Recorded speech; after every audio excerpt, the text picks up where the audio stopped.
Good evening, Booze.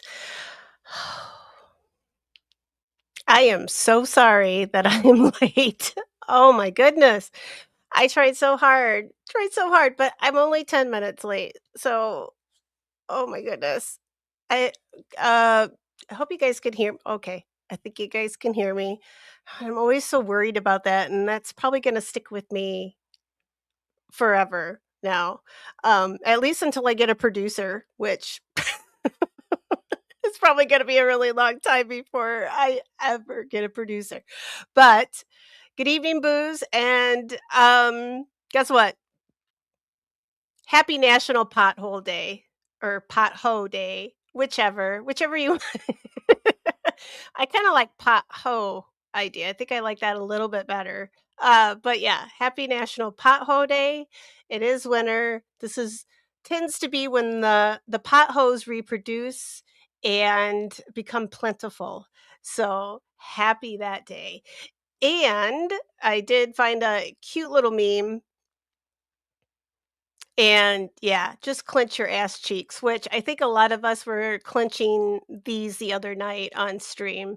And darn it, I didn't even wait 10 minutes before I said a swear word. So bad. So bad. But and it's also Pitbull's birthday. So happy birthday, Pitbull. Um I know this is probably Vin Diesel driving, but I wanna believe that it's Pitbull driving, so let's go with that. Those just humor me tonight for Pitbull's birthday, but good evening, guys, welcome. I took your guys' advice, I stuck with Betsy. I did go down a little bit of a rabbit hole, so I didn't think there was much more to find out, but I did. So, before I launch myself off a cliff and jump into that big old hole and bring it all up for you guys, I'm going to jump into chat and say hello. And yes, Tansy is part of the reason that I am late. So, all of a sudden, I have a little wireless mouse. So I work off my laptop, which I've got set up like on a little stand underneath this desk, if you will call it a desk. It's not really that much of it's not a real desk. And then I have my big screen here that it's all attached to. I've got my wireless keyboard. This is all probably way more information than anybody really cares to know about my operation here. But we're all friends here, right? So I go to sit down, stuff is unplugged. My mic is unplugged. And I had to run a last minute errand before, like, and I say last minute, it was earlier today, but it takes me so long to get anywhere and to get ready to do anything. So it took me a minute. And by the time I got home, I thought, well, shoot, I don't have to shower. I don't have, my hair's already dried, I'm ready to go, right? Oh, no, no, no, no, no. Not when you have a child in the house, and especially one born from Satan's loins. She's here. So she must have unplugged everything, and had a good old time. I think she was mad because I left, and yeah, so I had to figure out because I've got like a web, like Charlotte's web underneath this thing, right? And is a mess. And then as I'm trying to plug everything back in, guess who's helping me by unplugging everything? So she's fired. She is no longer part of this channel. She can make a public appearance or two, but that is all she is allowed to do now. She wasn't really working anyway. I mean, she wasn't. She wasn't really doing a whole lot. And right now, like right, so I wore her out apparently because now she's sleeping. When it's time for her appearance, she's sleeping. Go figure, right? All right, so I'm like, pop your guys' comments up here, and we're gonna get started. I hope I didn't get anybody too hot. I'm roasting right now, so it's like 23 degrees outside right now, but the feel like temp, it says it's 17, it feels like 17 degrees. I think it feels like it's like negative 17 out. And I'm going to go with that. My eyeball, the fluid in my eyeballs, I swear to God, it froze up earlier. Like I was like this when I came inside, like they were frozen open. At least if they're gonna freeze close, and then I don't have to see anything. Hello, Darlene. Hello, Mia.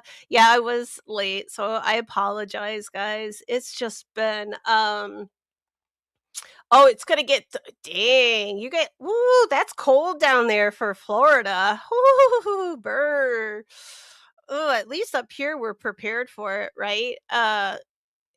But yeah, Darlene, this I call it chaos mode. That's used to be well, Adele, my other calico, right? That's what we called her little pew pew pew when she got the zoomies, right? Like that's what we called it. It was her that's her chaos mode. But now that this little rotten thing is here, and I say rotten with all the love in my heart because I do love her. But yeah, so she just now she has full chaos mode. That's her thing now. Cause Adele is actually a big old sweetheart now. Like, she follows me around and she talks to me because I think she realizes that there's a baby in the house and she's not the baby anymore. So, yeah, she is, this one, she's just out of control. I'm not safe. I'm not safe in my home. So, I'm gonna blink was it blink twice if I'm not safe? So I'm blinking twice. I am not safe here. And hello, Tiff. Hello, girl Ryan.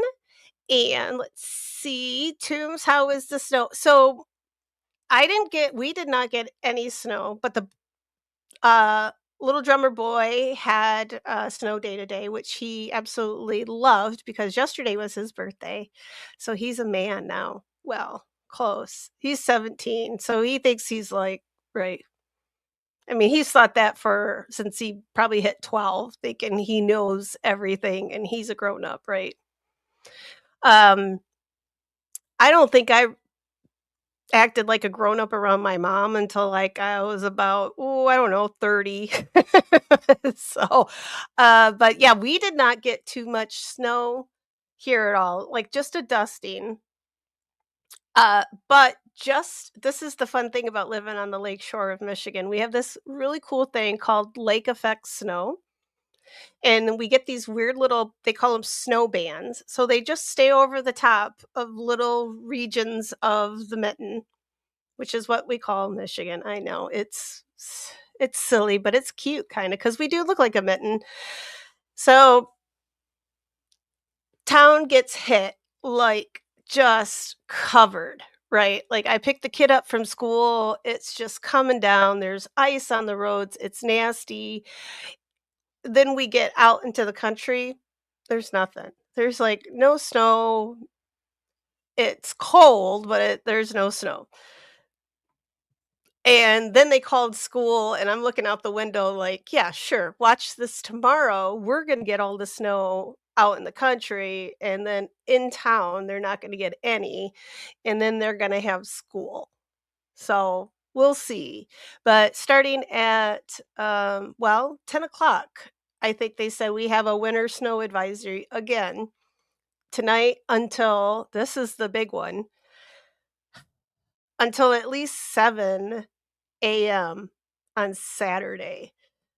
So this isn't an overnight one. So that was the errand I had to go run, which made me a little late and got me behind and all my other things that I had to do tonight. And oh, it's just yeah, because I had to go stock up. I had to make sure I had wine. Because if I'm gonna be stuck here for, like, maybe 2, 3 days,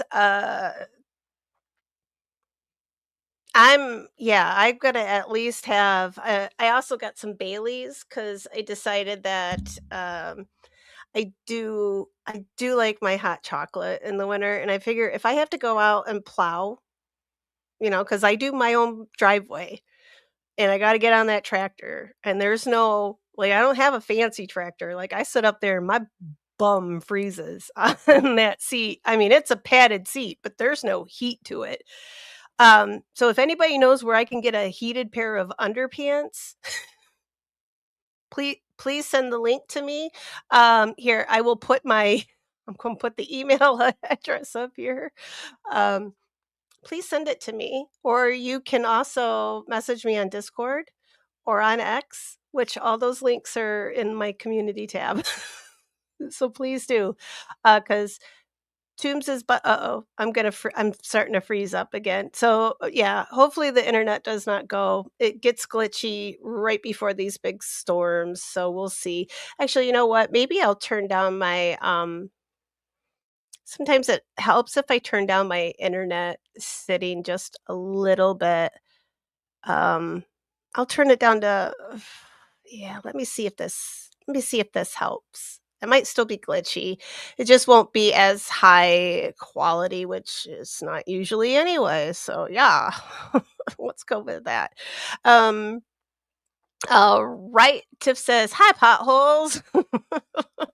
Like I said, they breed. They're like rabbits around here, or ducks. They're like ducks. Like, yeah, ducks and rabbits.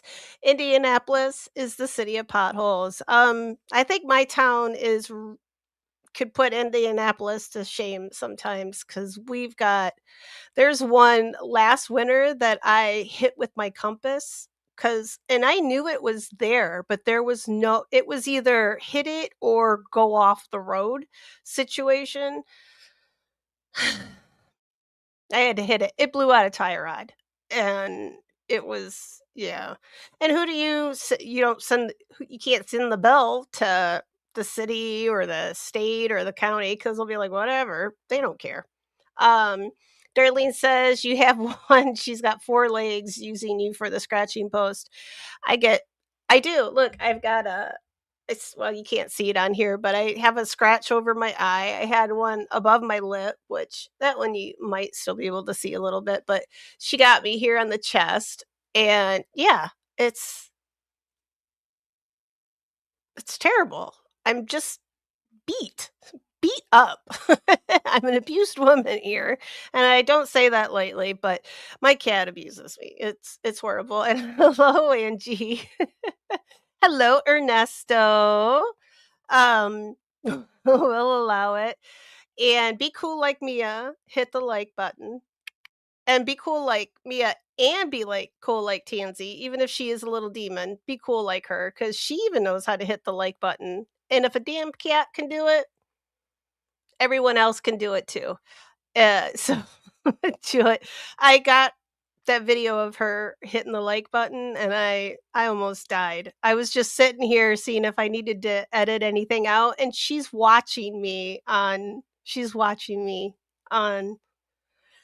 and I don't know if she was confused or what was going on, but she was like every once in a while she'd kind of turn around and look at me and then she'd look back at the screen. It was so cute. See, she's evil, but she can be so cute that I forgive her. So what am I supposed to do? I can't be mad at her. Well, I mean, I can be mad at her, but it doesn't last very it doesn't last very long at all. All right, I'm gonna go down here. See, you guys are all so nice to each other. Everybody's so nice in this chat. I love you guys. And hello, equal. That's a coincidence. My kid is a phantom too. My kid, I think he only comes out of his room to like eat and take a shower and go to school. Otherwise, like I have to yell at him, right? And then he's like, this is the thing I don't get. I yell because like I'll be like, little drummer boy. I don't say that, but I say his name. But little drummer boy, like I'll yell his name and he doesn't hear me. And we have a little house. Like this is a small house. The cats are all running when I start yelling, like, the cats are running because they think they're in trouble, right? And the dogs start barking.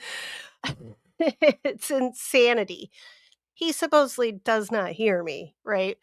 And then there's the times that I'll be just like the first thing I do is yell, right? And then he's like, "Why are you yelling? I'm right here."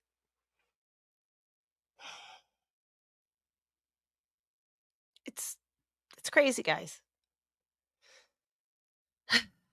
Teenagers.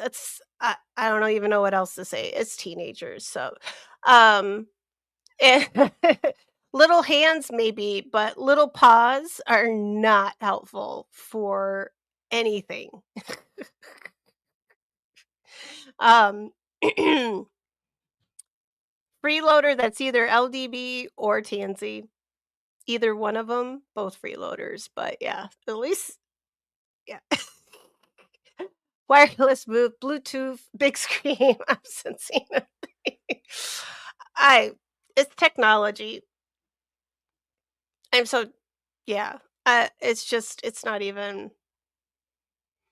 And then I finally got a stand thingy for my monitor so that I'm not like looking down like this the whole time, but I'm still looking down because I get that glare on my glasses. There's no winning. There's no winning. Darlene, you need I'll yeah, sweatshirts.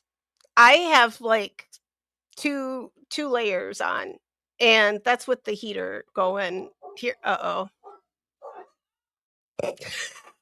So here my LDB just screamed at the dogs because as soon as he comes out, they start barking at him because I think they forget who he is.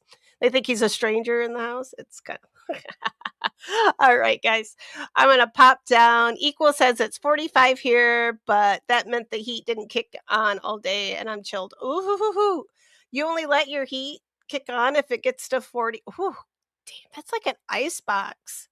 Oh, um, in the summer, I keep mine at like 75, which is great in the summer, but in the winter, like I like it toasty because in the winter, I like to just run around with like a tank top and just like yoga pants on.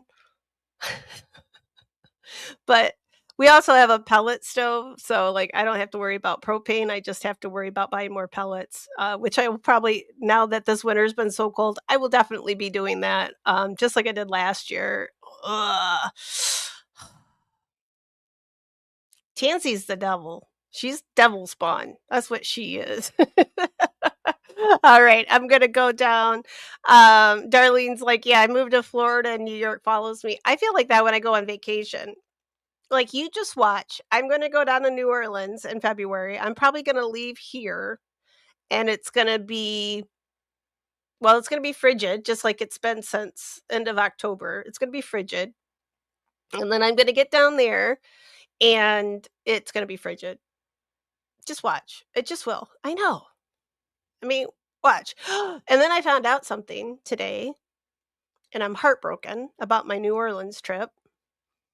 So my favorite cemetery, like the first one that I fell in love with, my very first trip to New Orleans, and this is the one that I s- I really love because it has a connection to Anne Rice and the the vampire books and the Mayfair witches.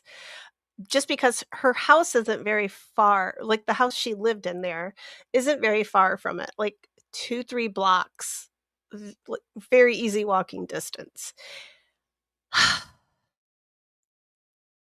It's closed. The gates are closed up. You can't get inside of it. You can't like there's not tours like St. Louis number 1 is locked up that you can't get in there, but you can get a tour for it. So you can pay money and go on a tour, but you can't do that. And this one is why did I just blank on the name?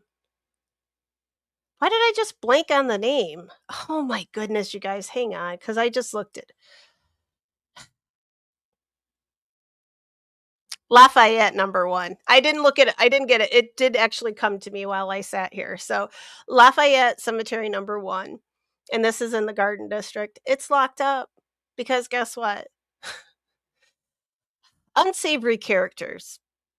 Thank you, Tiff, for that word, by the way, because I've had to use it a few times. Instead of calling people a-holes on the highway today, I called them unsavory characters.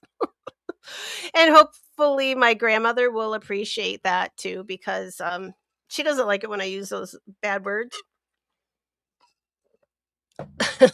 And Equal says, don't make me type every name. Just love all around. I could do that too, but then I feel like, I still have to I still feel like I need to say hi to you guys all individually because it makes you feel special. And I do appreciate you all being here too. So, go easy on me, kids. It takes the thick glasses to type tonight. Oh, I know how that is. Was OB was on was uh the other she was on during the middle of the day. When I say OB, so that's Oblivious Benson for because I just realized that I always say OB because a lot of you guys are in here followed me over from OB's because that's where a lot of us met was through OB's chat and her Discord. So I just assume everybody knows who OB is. And if you don't, you should because she's freaking hilarious. But that's Oblivious Benson, by the way, and I will, you know what? I would drop her. I'm horrible at dropping guys, I dropped 1 in the chat the other night, and I felt very proud of myself, but it took a lot for me to do that, but I'm learning. I do need to get so I'm looking for 1 moderator that wants to stick it out through every stream and to be here for every stream that will come and, um learn how to drop links and do that for me because I just guys, my attention span, I can't. I lose it. If I've got to stop and do that every time, we'll never this stream will be 10 hours. It will be awful. So with that, anyway, so OB, I didn't have my glasses on. So I'm trying I couldn't get anything straight. Couldn't get anything straight. It was horrible. I was typing words and I was like, I think I spelled dysentery wrong. Everybody knows how to spell dysentery at this point, right? If you played Oregon Trail, you know how to spell dysentery because we all died of it. But yeah, I'm just like, yeah, now everybody thinks I'm an idiot because I can't spell dysentery right. So, and Darlene says, well, you have to realize, Tombs, we know nothing and they know everything. Yeah, right. And Mia knows too. Still a teenager though, right? At least till he's 19, till he hits 20, and even then, right? At least till they're 25, they they don't have a brain in their head. They don't have a brain in their head. And he's a boy, so we can even push that out to like what, 30? Kidding. No, I know a lot of smart 30-year-olds, but I know a lot that are not so smart too. So yeah. But I won't go there. Yeah, chaos mode. It is legit. It's a real thing, Tiff. And if you look it up, it's right here. It's her photo, which now she's sleeping. Struggle is real. And Mia says, we got some flurries today. Miss America liked it. That's what I was watching on I guess I was watching on YouTube. There was like a compilation of dogs who love the snow and all these dogs that like jump off their decks and like just poof, right into the snowbanks and they disappear. Like I thought it was so funny. And even cats, like they had some cats doing it too.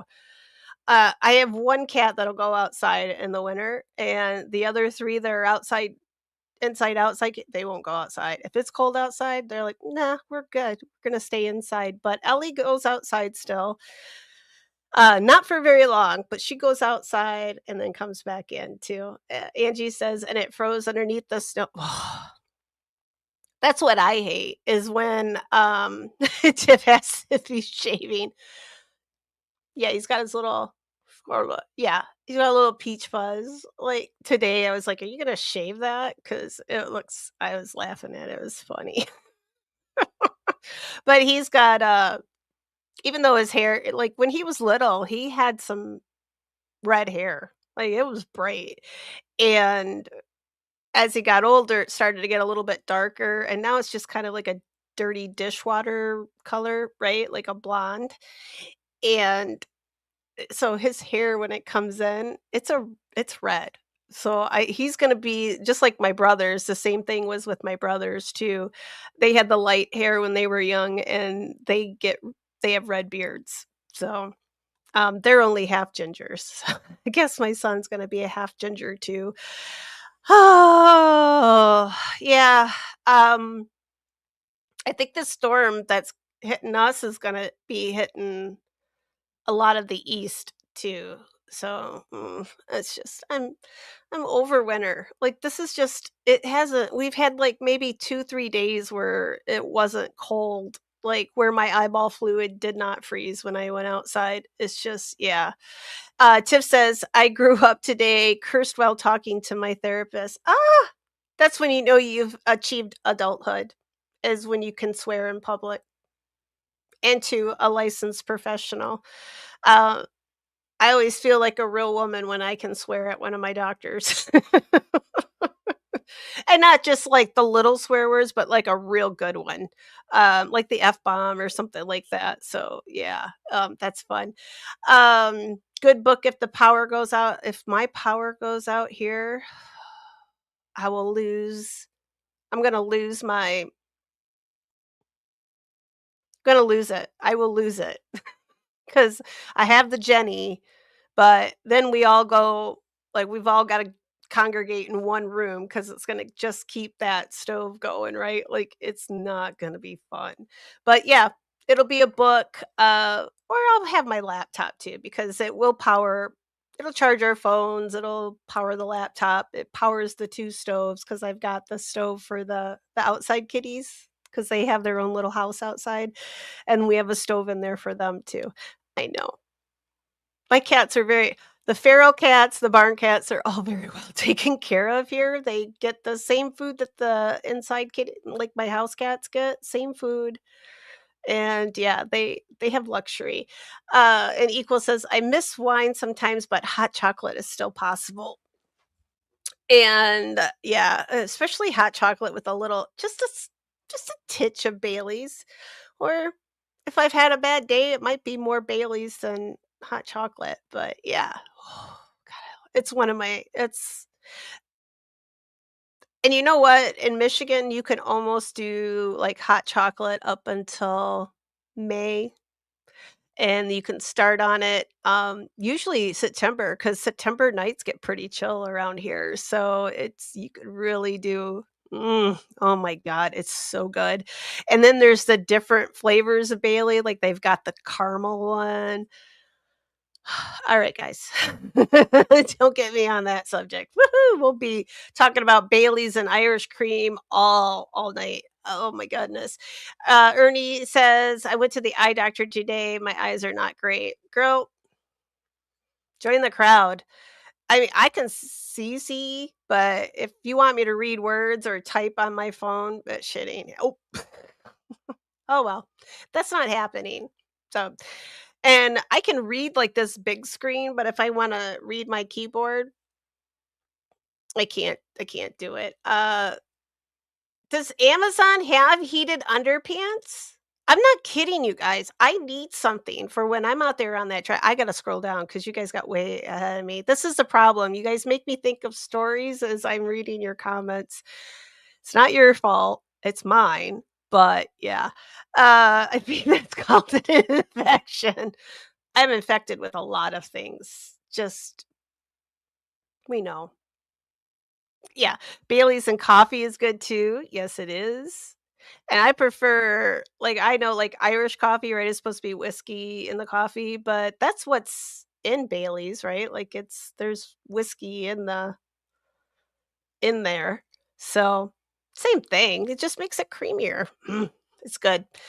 Uh, it's I'm not real Uh-oh. What are Ernesto, you're real, right? Hmm? Are you a ghost? She's a bird ghost. Erica says, "I don't know about underpants, but they do have heated seat pads." I got one last year and it lasted one run. And then I had to remember to charge the thing and it's better if I have something that physically has to go on my body that I have to bring in every time and charge up. But if I have to leave it on on the tractor, like if it's a like a cushion situation, I'm gonna forget it. Guys, this is me here. Squirrels in my head all the time. I can't remember. Yeah. I can't remember anything.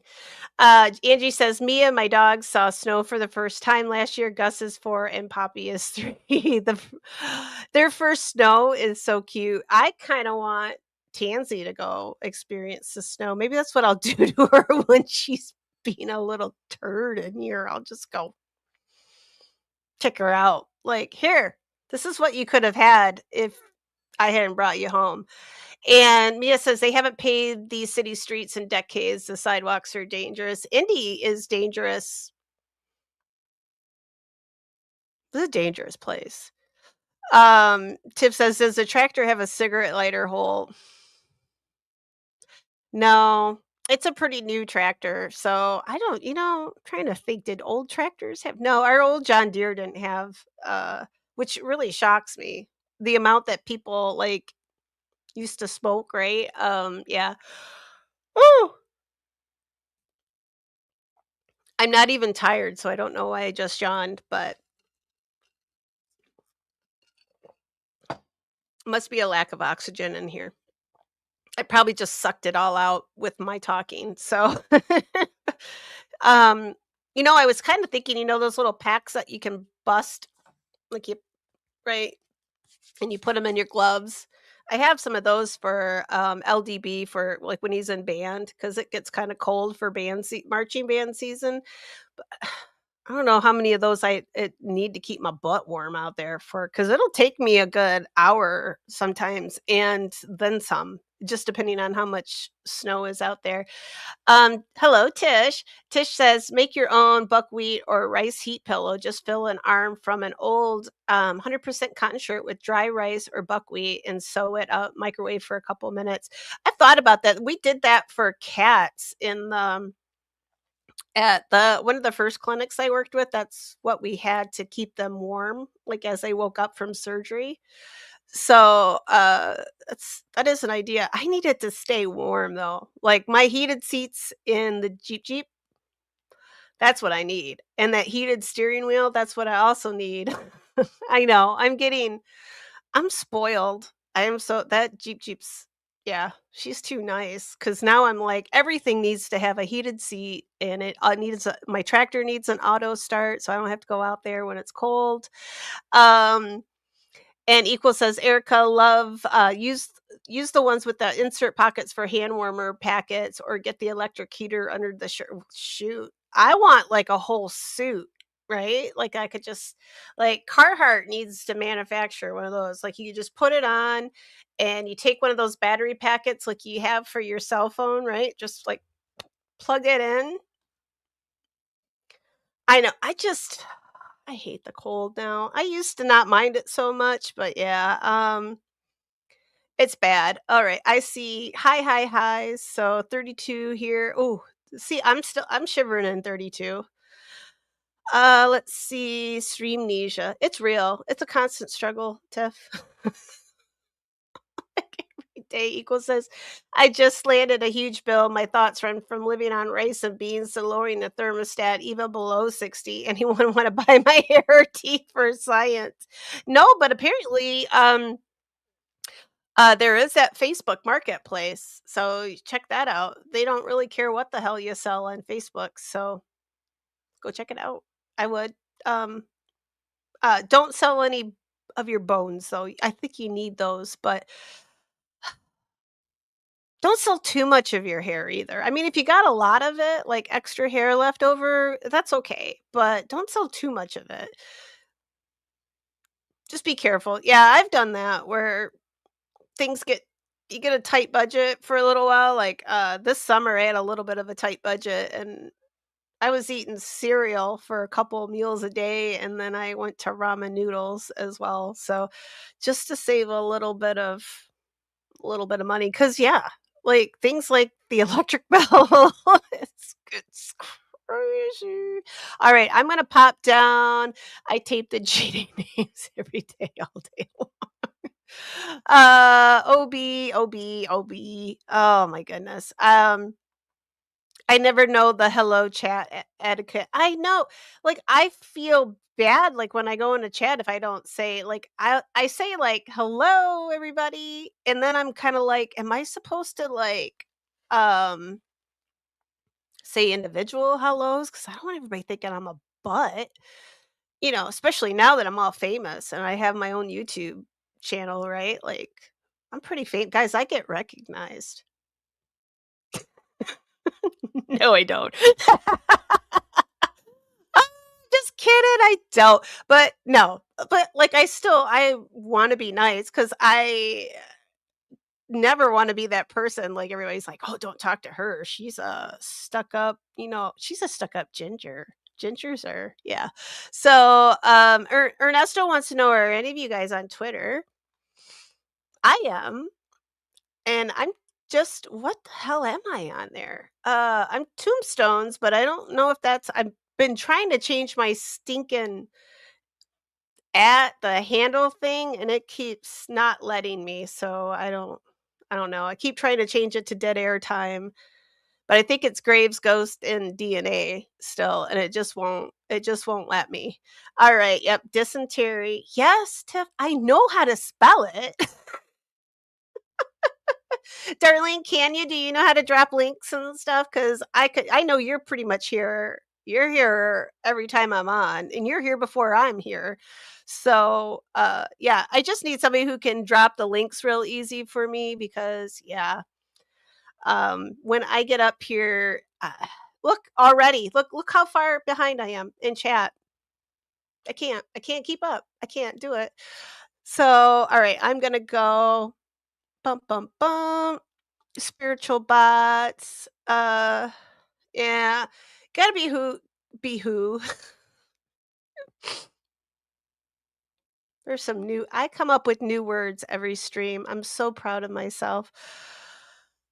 Just like pierogies and punchkis, yeah, it's just the struggle is real for me. Angie, everything is tuberculosis by John Green. Um, tuberculosis is a fun word, though. I like TB. Tuberculosis, that is. I love it. Um, oh shoot, oh, you can leave us, Tiff, if you have to. If you have to go mod, you can. I won't hold it against you. Only a little bit. I'm just kidding. FYI, I'm right here by John Green and his writing studio. John Deere Green? Yeah. Are you in Indy now, Mia? Well, I don't want to dox you, but you did say Indy Indy and the pot hose. Pot Indy and the pot hose. No one steal that. That's my next band name. Let's see. I'm reading Virginia's book now. Thanks for the recommendation. All right, I'm gonna go down because I haven't. OB is the only one. Well, I did go down the grave robber rabbit hole. Like I watched quite a few, well, my favorite YouTubers, but I did watch a few that I normally don't watch to see what coverage, see if anybody had something that somebody else didn't have, like on the Jonathan Gerlach. I haven't seen anything new pop up though, so um and I said, "You know what? I'm not going to I did mention his name just now, but that's it. I don't have anything new to report on him. He's making me angry. I do have I think it was equal. Did you say I know one of your because I starred one of your comments. I got to look up one of those cemeteries that you mentioned. It was the St. John's one, and I think there's two of them in Pennsylvania. One is in Luzerne County, which is in that kind of that same. It's in the same county as the Good Shepherd, the one that um is abandoned. The sad, sad, sad mausoleum that we took a look at the other night.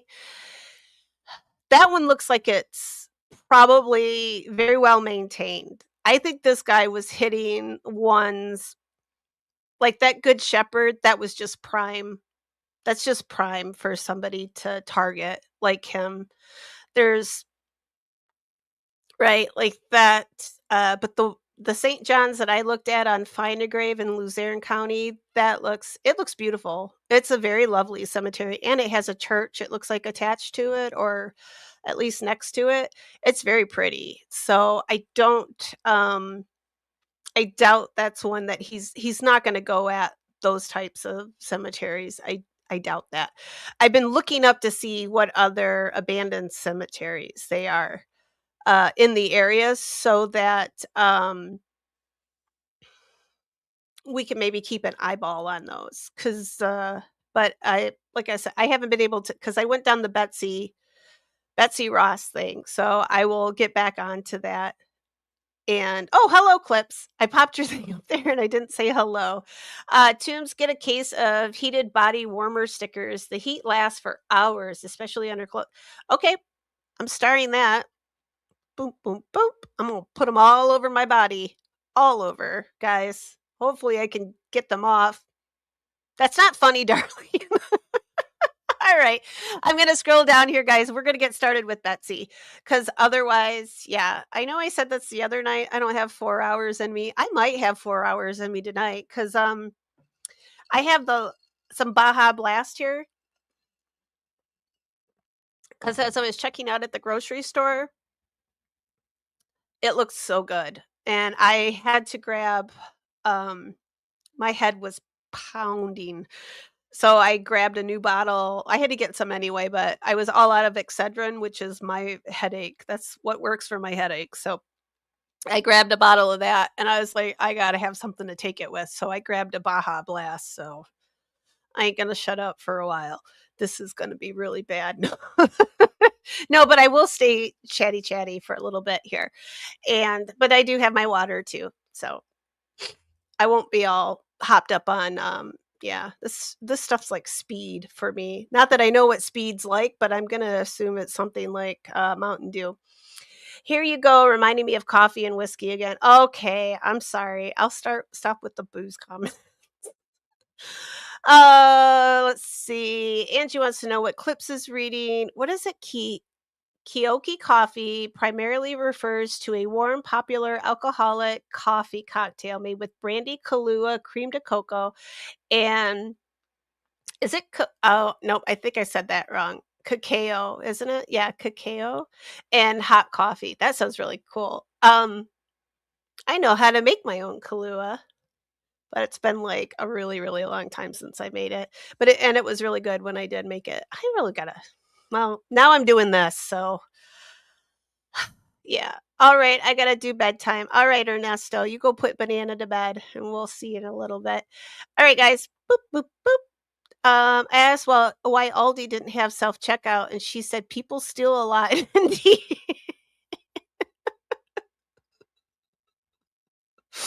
And this is a nice hood. Um, but it's still indie, yeah.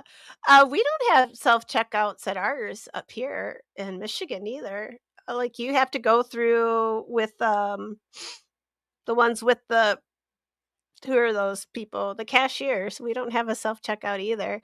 Uh, does the Tiff, it's a tractor. Nah, it does not have a USB either. I don't even have I mean, I do have a cup holder, but you know what it is? It's, a piece of what is it? The PVC pipe, right? That white pipe.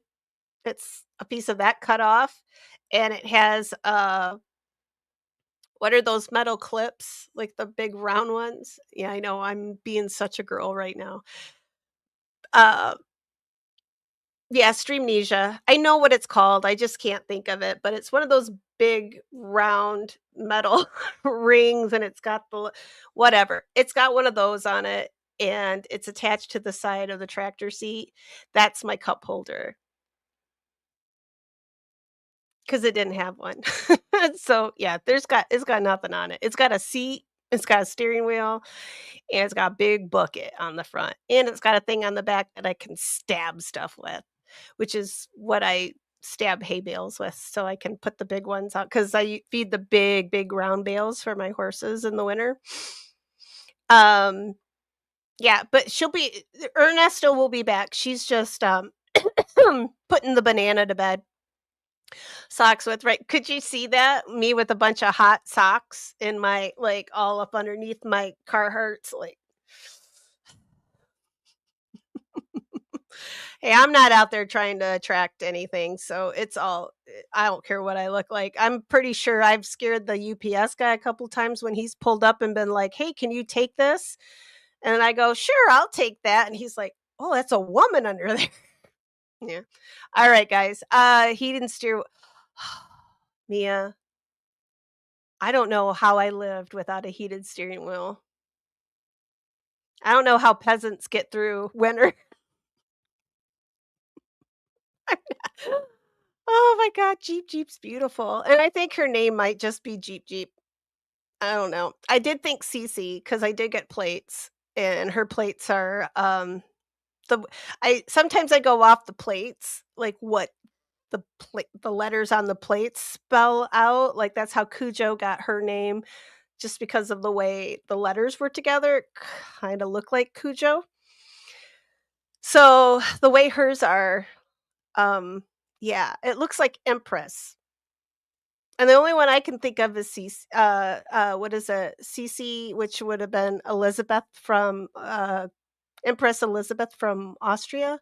She had the all that hair and oh, she was beautiful. I think she was assassinated though, so I don't want anybody to assassinate my Jeep Jeep though. Okay, I'm gonna go down.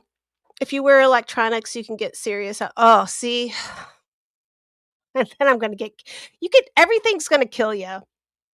I'm fine. I'm probably the diesel fumes that I'm inhaling while I'm plowing is probably gonna kill me too, but yeah, and I have to remember to Vaseline my face up. What was your old username here on YouTube? I think I've been Tombstone Walk Among the Tombstones, that's what it was initially, and then I was just like everybody would say like everybody would just say my whole but like the whole thing out and I was just like I'm gonna make it easier. I'm just gonna be Tombstones, and now it's Tombstones dead air time because stupid YouTube and their right like they don't let us have our handle right, and so I had to put it Tombstones at dead air time altogether. um you met John Malkovich. I love him. I know I'm strangely attracted to the weirdest celebrities. Don't so Uh, ah, oh, now I'm heartbroken though. He was a jerk. Go figure. Yeah. Hello, C. I'm not gonna try to say C. Oh, look, see now I can say it. Yeah. Um. Okay. Mia gets around, man. Ohio and Indiana. That's high travel in there. Yeah. All right, guys. I'm gonna go down, down, down, down. Um. I'll look it up equal. This one was in Luzerne County, and that's the same county that the Good Shepherd, the mausoleum that we looked, the really scary one, right? This one's in that same county, but it looks beautiful. That one's probably pretty safe. I'm gonna say if the cemetery is well cared for and it's not like parts of it aren't hidden away, it's probably gonna be safe. And plus, I don't think I saw any mausoleums from, like, like, when they take a shot of, like, the whole cemetery. I didn't see any, but there could be crypts there that I couldn't see too, so, but pause cross that but I'm sure there's other ones out there, which is kinda what I wanted to start looking up, but it's just not enough time in my day, to just I really wanna look, because you know that these aren't the only 2, but I think he realized how easy it was to get into Mount Moriah, and he just went crazy there, so mm, alright. Breathe, relax. Alright, I'm gonna go down and equal says, "We love wearing you out." Guys, it takes a lot. After Sunday night, I was like, "Oh, I'm so tired." And then I sat up till 5 a.m. So just because I think I'm tired, as soon as I like sit down, like my brain starts firing. Um, Benaka, is that the spray? So if that's the mouth spray, oh, I'd rather have nasty breath because cacao, right? I said it right the second time. I know it's not cocoa. Oh, yes, equal it was. So was White Rain. We did that in the girls' locker room after softball practice one time. Holy shit. I'm surprised our school didn't get closed down. It wasn't me. Wasn't me. I was I would have been an accomplice though. So keep it fr Oh, Darlene, I hope you do not get I'm sorry, guys. I hope I didn't wish that on everybody else because I was like, everybody should experience snow at least once this winter, right? Tiff says, I like Crispin Glover and Adrian Brody. Love their weird bony intensity. I like Adrian Brody. I'll agree with you. Crispin Glover, he's all right. But Adrian Brody, because he's got that nose, right? Like I got a thing for guys with big noses too. And Harrison will always be he's always gonna be handsome, even when he's, like, 100 and God, he's gonna live forever, that's all I know, and he's still gonna be handsome. Alright, I'm all the way to the bottom. Are you guys ready for this? I have to delete a couple things off of here because I did not have time to do my Google slideshow. I know. I'm slacking. I'm slacking a lot, only because I haven't time to do a whole lot of other stuff, but I want to bring up bear with me. I'm just gonna load a couple photos. And there's Miss Betsy Ross. Not to be confused, she's not related to Diana. Oh, you know what? I gotta turn this thing off here. Oh, wait, hang on. Give me a second. I gotta turn that thing off I have it when I pop up a photo, it's gonna put it on here, but just pay no attention to those. Uh, Let me image. I'm just gonna load a couple here so that I don't have to do this while we're talking about it, but boom, boom, boom. And we're gonna talk a little bit about Quaker cemeteries. I'm sorry, Quaker burial grounds. All right. Did I get them all? All right. Now I've got them all. Okay. So we're going to talk about Betsy. So I've got notes in Google Drive, and I also have my lovely handwritten notes, which these sometimes get me in trouble because I do sit in bed and make these notes as I'm reading at night. And that does get me in trouble sometimes because my handwriting starts to get really, really bad. So I did take a bunch of notes on the Quakers because that is what Betsy was. She was a Quaker. And I just want to make sure, I think I've got all of these. Make sure I didn't lose any. Yes. Okay. So I've got all my notes on the Quakers. And then I'm going to pop up here. All right. All right, guys. So I see Paul Newman in the chat. All right. Now I'm going to take this banner off. So you guys I'm going to leave. Dun, dun, dun. I want a flannel Nike. I have one here somewhere. I just don't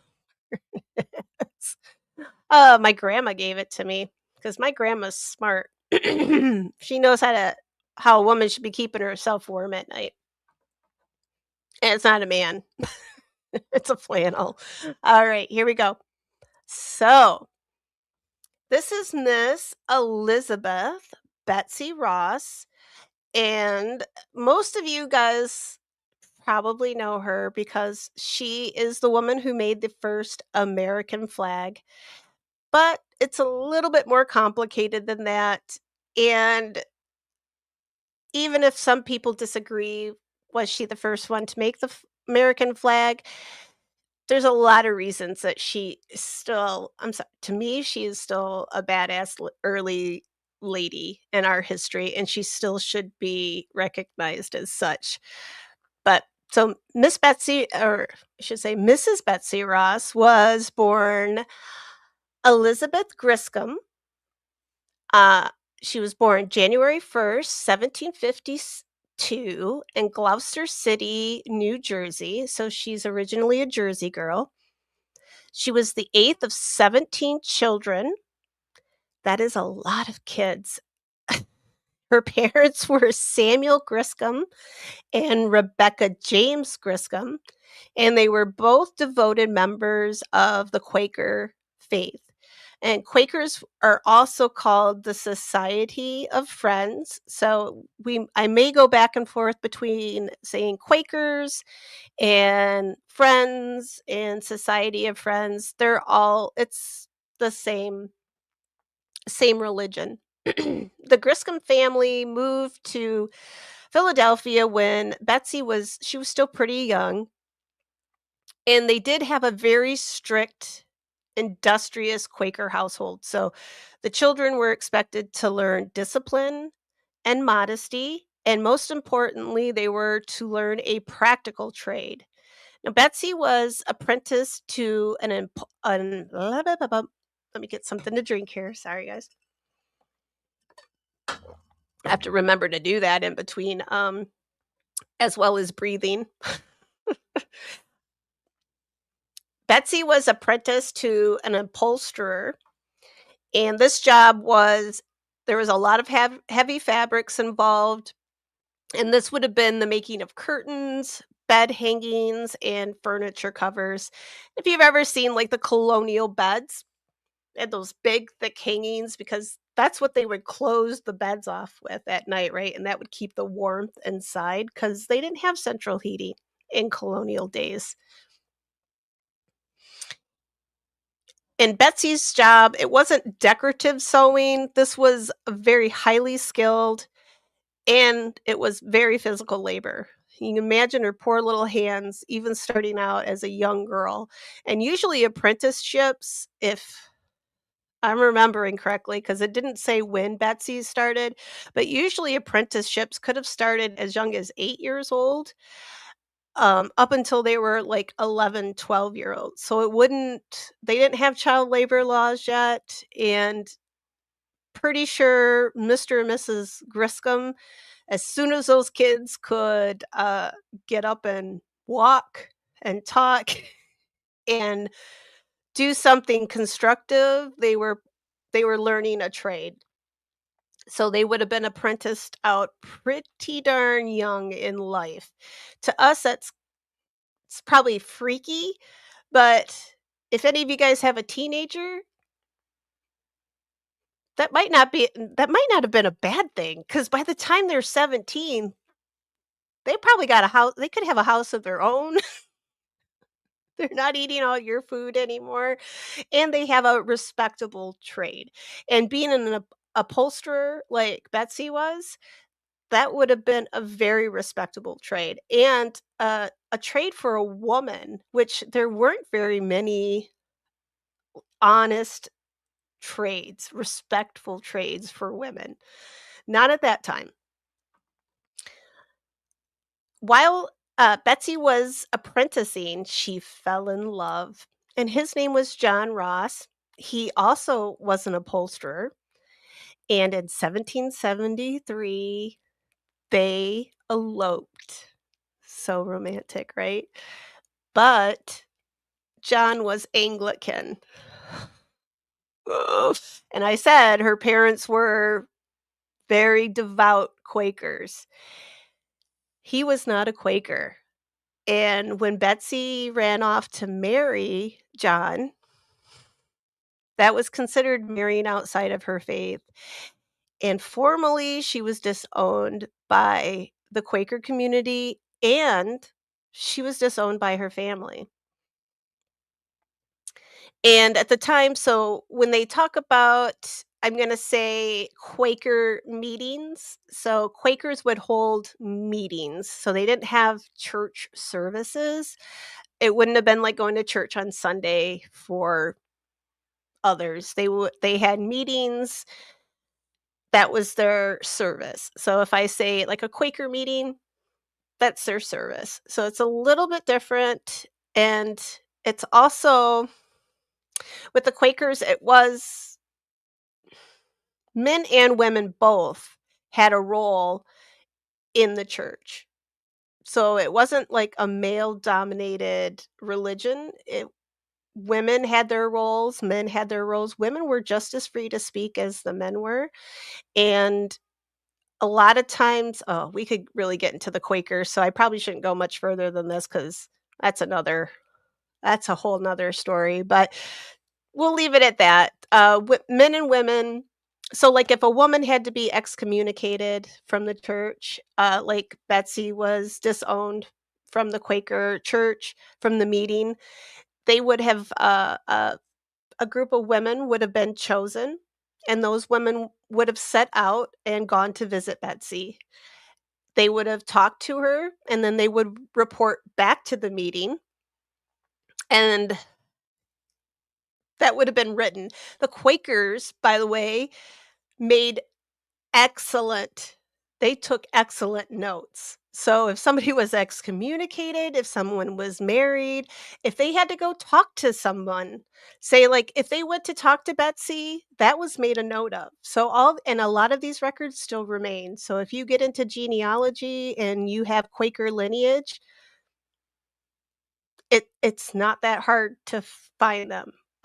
Unless they have very similar names, which a lot of them do. So but we can talk about that another time.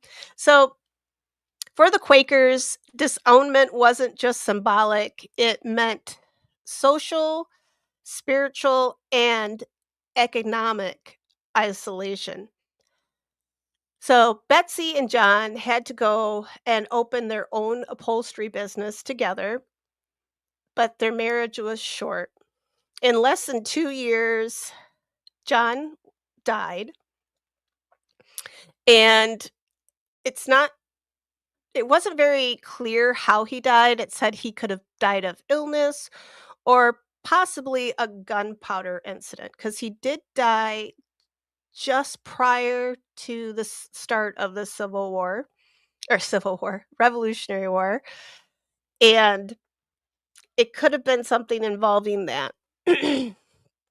But either way, John died and left Betsy a very young widow. And I'm going to pop over to your guys' comments here real quick before I get in to the next part. Mia says, I passed the Friends Meeting House down the road here. I've always thought about checking it out.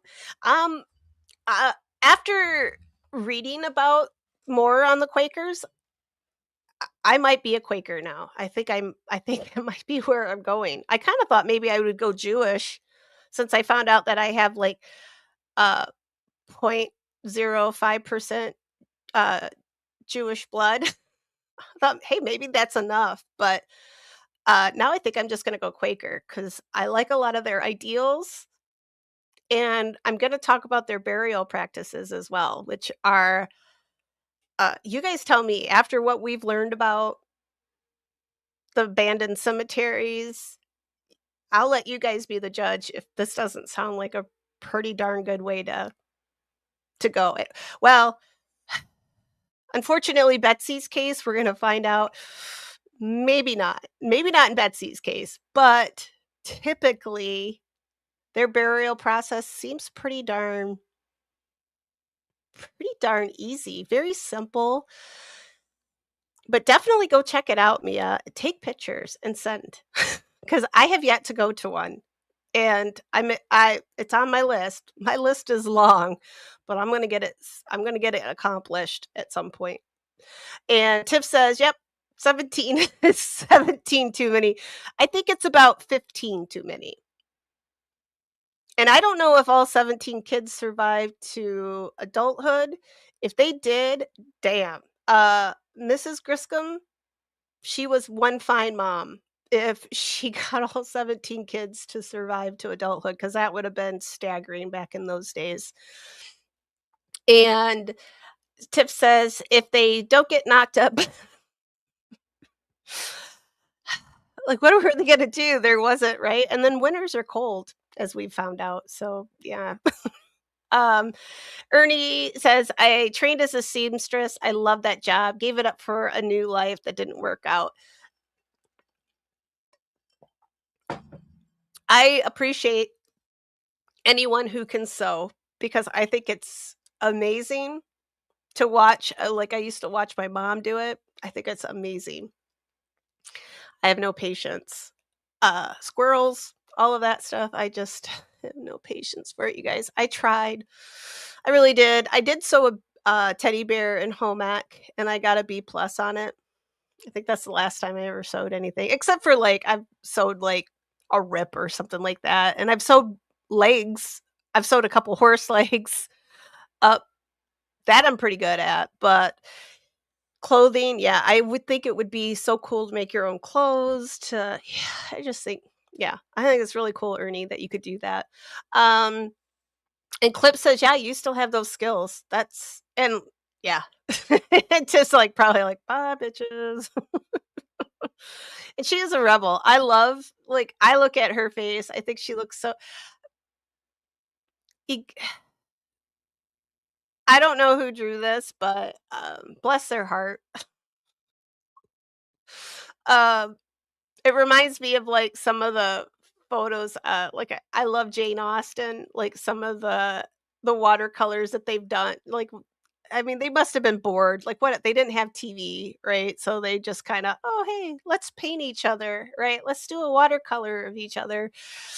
And then it may or may not look like you, but because 'cause I'm like, one of her eyes is a little bigger than the other, but hey, if this is all you got to remember how somebody looked, I'm if as long as it looked close,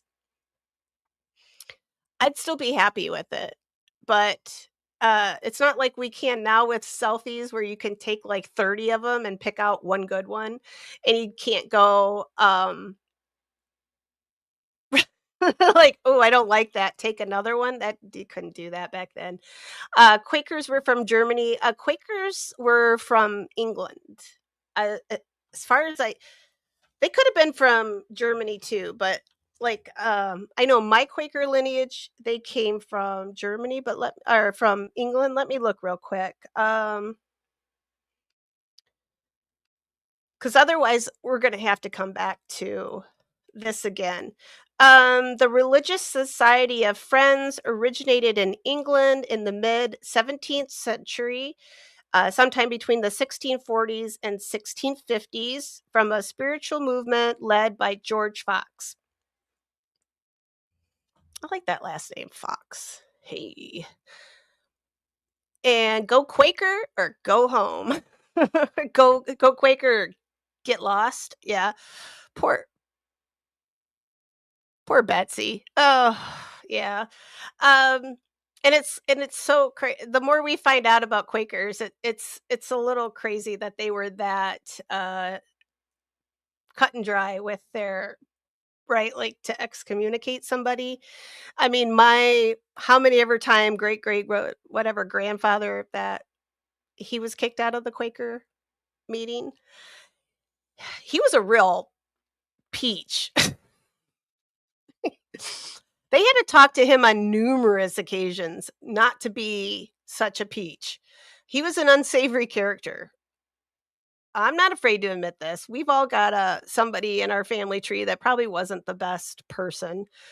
Doesn't mean we're bad people, but yeah, they're there, unfortunately. And I don't know how many times in the meeting records where they went to talk to him, and it took them several times to finally boot him out. And I don't think he even cared.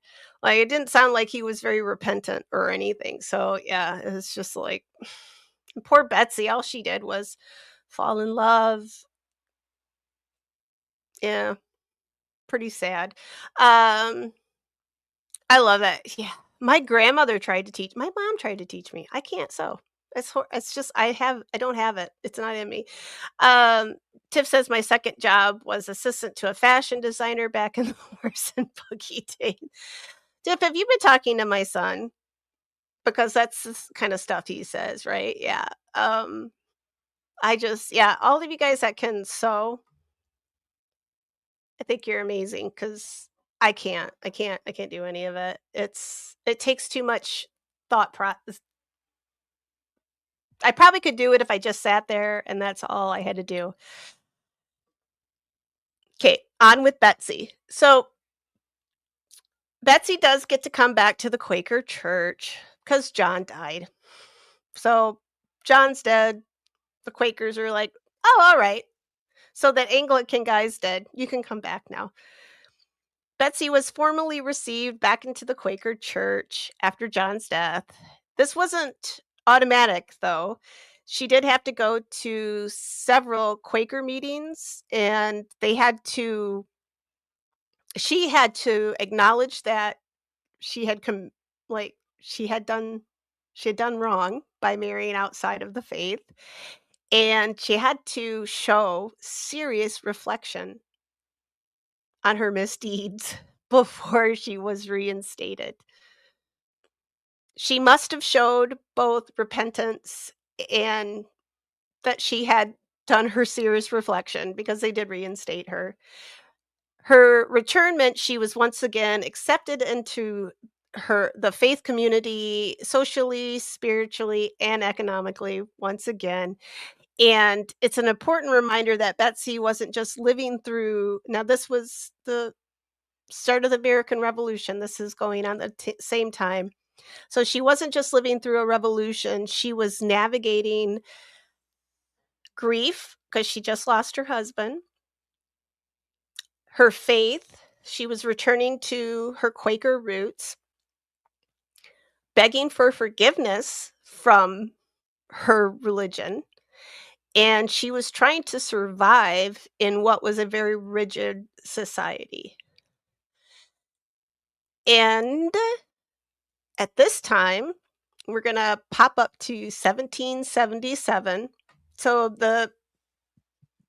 we had a lot of turmoil going on prior to the start of the Revolutionary War, but now it's 1777. Officially, the Revolutionary War has been going on about a year. Betsy met and married her second husband, and he was a sailor named Joseph Ashburn. And together they had two daughters. One died in infancy, but one did live. Joseph, unfortunately, was captured during the Revolutionary War, and he was taken to Britain. First, he was on board a ship because he was a sailor. The ship was captured off the shore of Ireland, and he was kept there for a little while as a POW in Ireland, but then he was moved to Britain, and he was on a prison ship outside of Plymouth. I could go do a whole story about the prison ships that the British kept American soldiers and American POWs. They were horrific. We talked about workhouses and British prisons during this time. Can you imagine what a POW ship would have probably been like? Disease, very little nourishment. It would have been hell. And these are men that would have probably been mostly of English origin. So these are men with English lineage that they're treating no better than animals by putting them on board these prison ships, and many of them did not get out of captivity. Unfortunately, Joseph did not make it off of the prison ship and he died. This left Betsy a widow for the second time, and it left her with a small child to support. And Betsy's role in the Revolutionary War becomes kind of complex because Quakers are pacifist. They Their faith emphasizes nonviolence, neutrality, and they refuse to take part in war. They don't take a side either way. They support either side by they'll supply if somebody came to pay them, buy something, if it was the British or if it was the Americans, they would take money from either side. But they weren't going to step up and say, "Yes, we're supporting the Americans or we're supporting the British." They wouldn't do that.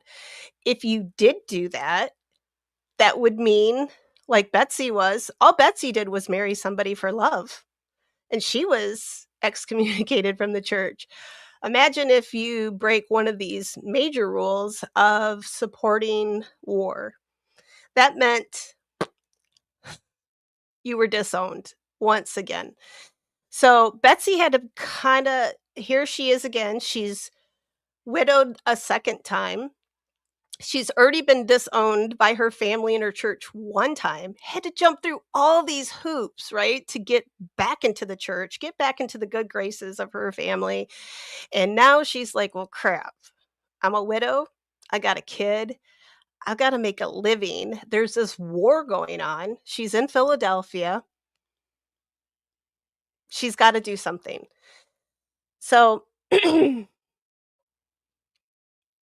despite all of this, Betsy knew what she had to do. She felt very intensely about the revolution, the American side. So she continued working as a seamstress and an upholsterer. She worked for the Pennsylvania Navy Board. She sewed flags. She sewed tents. She made blankets. She made clothing, all sorts of textile supplies for the colonial cause. And yes, it wasn't combat, but it was direct support, and for the Quakers, yeah, it was a little bit of a moral gray area because some of them would sell things to either side, but Betsy was just straight up like, she was gonna do it. She was she might not have even been paid for it. Like, I saw some references, like, she and other women did this entirely to support the war effort. It wasn't something a lot of times that they actually even got paid for. So, another danger was during the time Betsy is doing this in Philadelphia, the British are occupying the city. So, Betsy would have been a traitor to the crown if she would have been caught doing this, because supplying any good to the rebels, who were the Americans, even by sewing a shirt or making a blanket, that was considered aiding the enemy, and if she had been discovered, she could be all of her property could have been confiscated. She could been imprisoned, and as I just told you how bad it was on for the POWs in prison on these prison ships, it's not gonna be much worse, even for a woman. It's not gonna be that great. So and they very well could have hanged her, or I mean, they probably wouldn't have put her in front of a firing squad, but as a woman, but to be in prison, that would have been a slow, miserable death.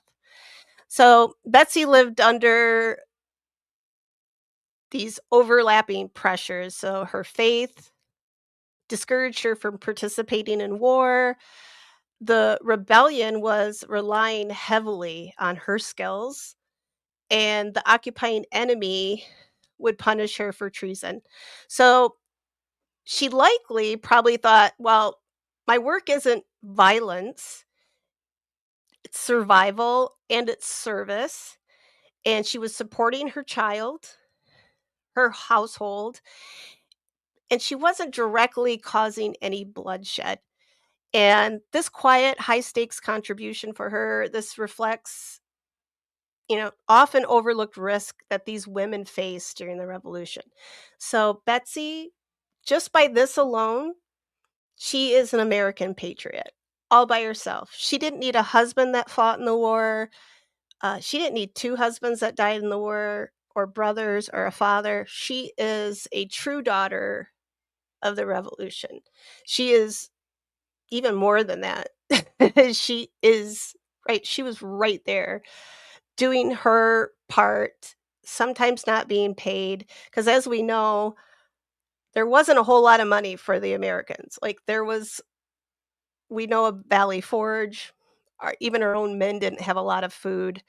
So to have blankets and clothing, all those good things, Betsy was helping to supply that. And I just think the whole flag sewing situation aside, she was a hero in my eyes, and I hope you guys like Betsy as much as I do because I think she's pretty damn special, and she's already knocked off 2 husbands, so that's pretty cool too. Just kidding. Alright, I'm gonna pause there before we get to her next marriage, but I just wanna pop over and say hi to everybody because I think I know I'm way behind in the chat, but woof, alright. Well, maybe I'm not. Oh, are you guys listening or did I just lose everybody? Maybe I just lost y'all, but um let's see. I got up to yes. So the Quakers were of English origin and I'll pop down. They would be walking out of her, by right? By shoot, Darlene, I don't know, by number 3, right? Like mom's probably in the, you know, beating the laundry on a rock out in a stream, right? And then poop, one falls out and she just keeps probably wrapped it up and just kept going. 17 kids.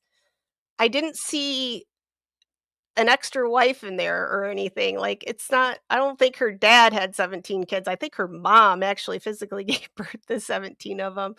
I probably could have really gone down another rabbit hole by checking into that, but I wanted to focus on Betsy, but uh let's see, I'll go back down. Oh, I already got to this part. Mia had a dunker. Uh, why does that sound familiar? Do I know, maybe you've mentioned that to me before, Mia. And Ernesto says, I think my family has some Quaker in it. If your family, I didn't think I had any either until I started looking back. And yeah, so because I have there's a lot of British on my mom's side. And that was from, they were Quakers, which my family, that's, like, shocking to me, but like I said, that great whatever grandpa, he was no peach, so he wasn't a Quaker for very long. I think he got kicked out, like, when he was, like, mid-20s or something, so yeah. Tiff has never heard of a prison ship before. Is that one that I've gotta talk about now? Okay, I am going to star that. They were really horrible places, Tiff, and I can talk about that if you want, but they were essentially what it sounds like. It was a ship floating out on water, so like in the harbor. The one that Betsy's second husband passed away on, Joseph Ashburn. This was out in Plymouth Harbor in England, and that's they just packed them in there. So you can imagine, like, I always kinda think of, like, the Mayflower, right? Like, all those people packed in there for what, 2, 3 months to make that what ew.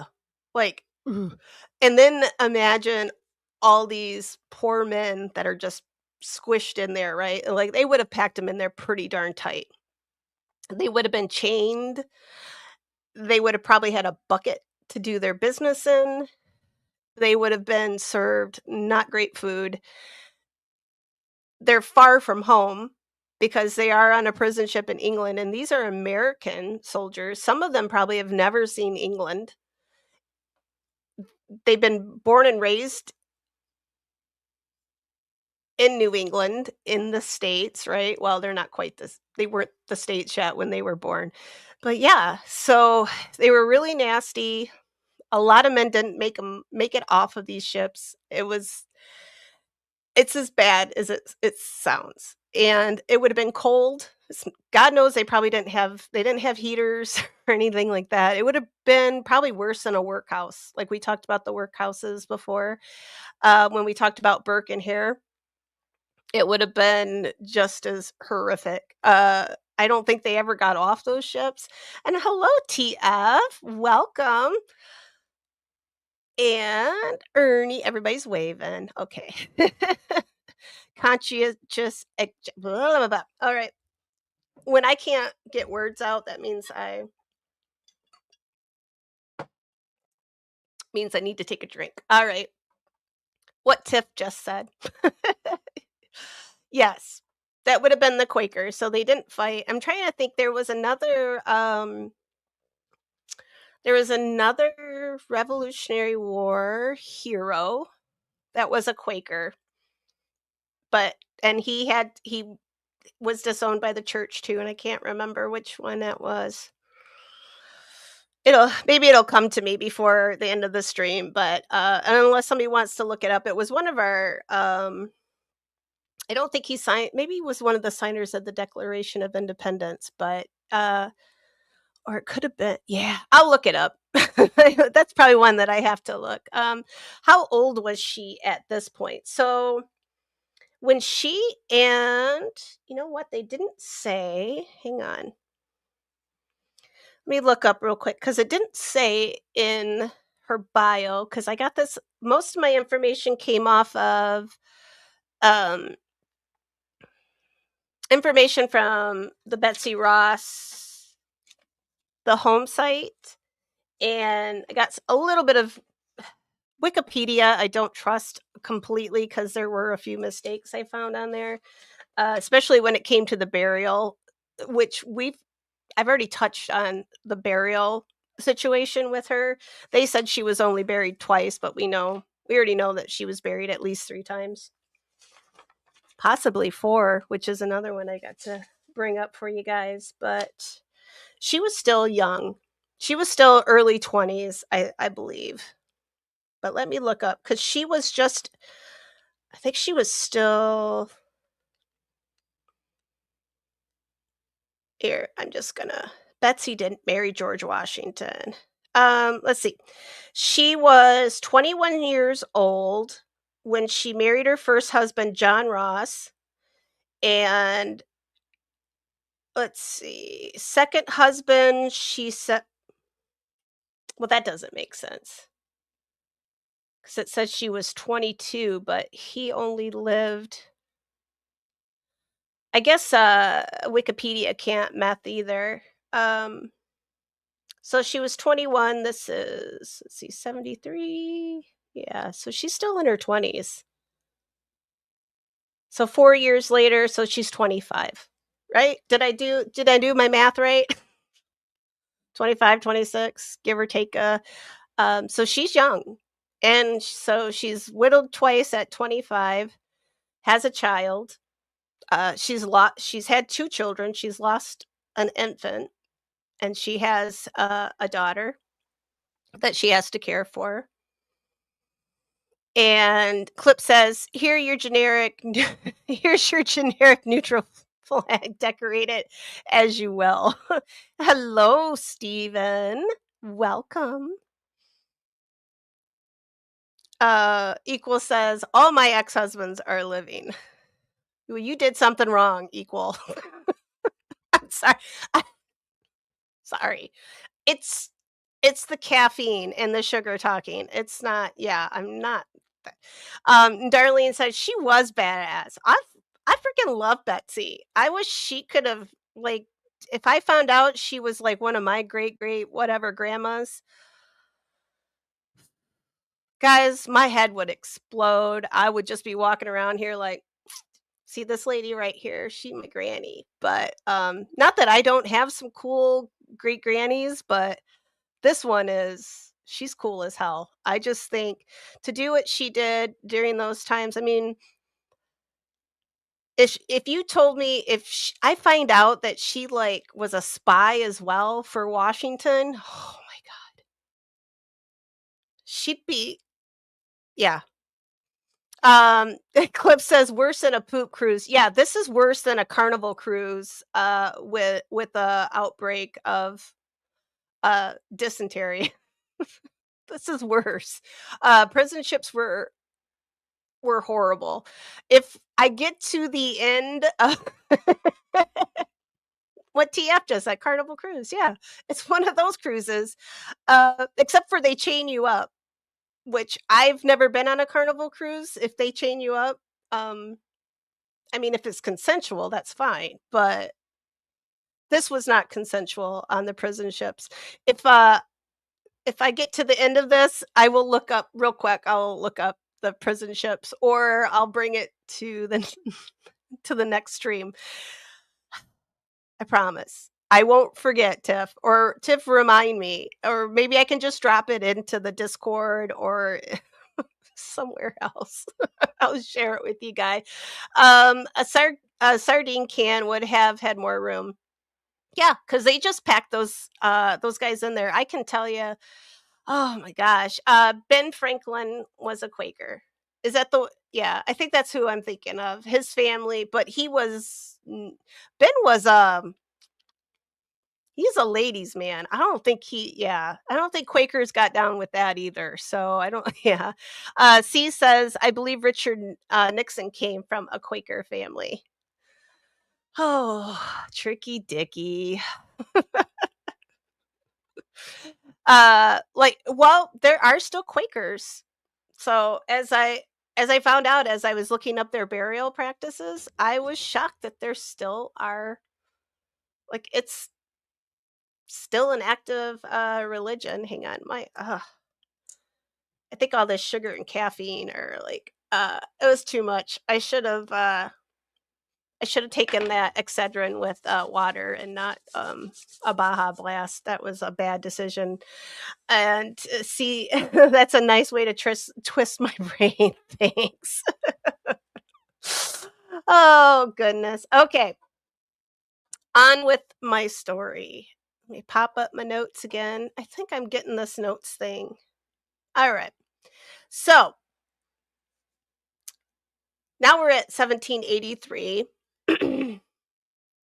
Betsy is gets married again, and this time she marries John Claypool.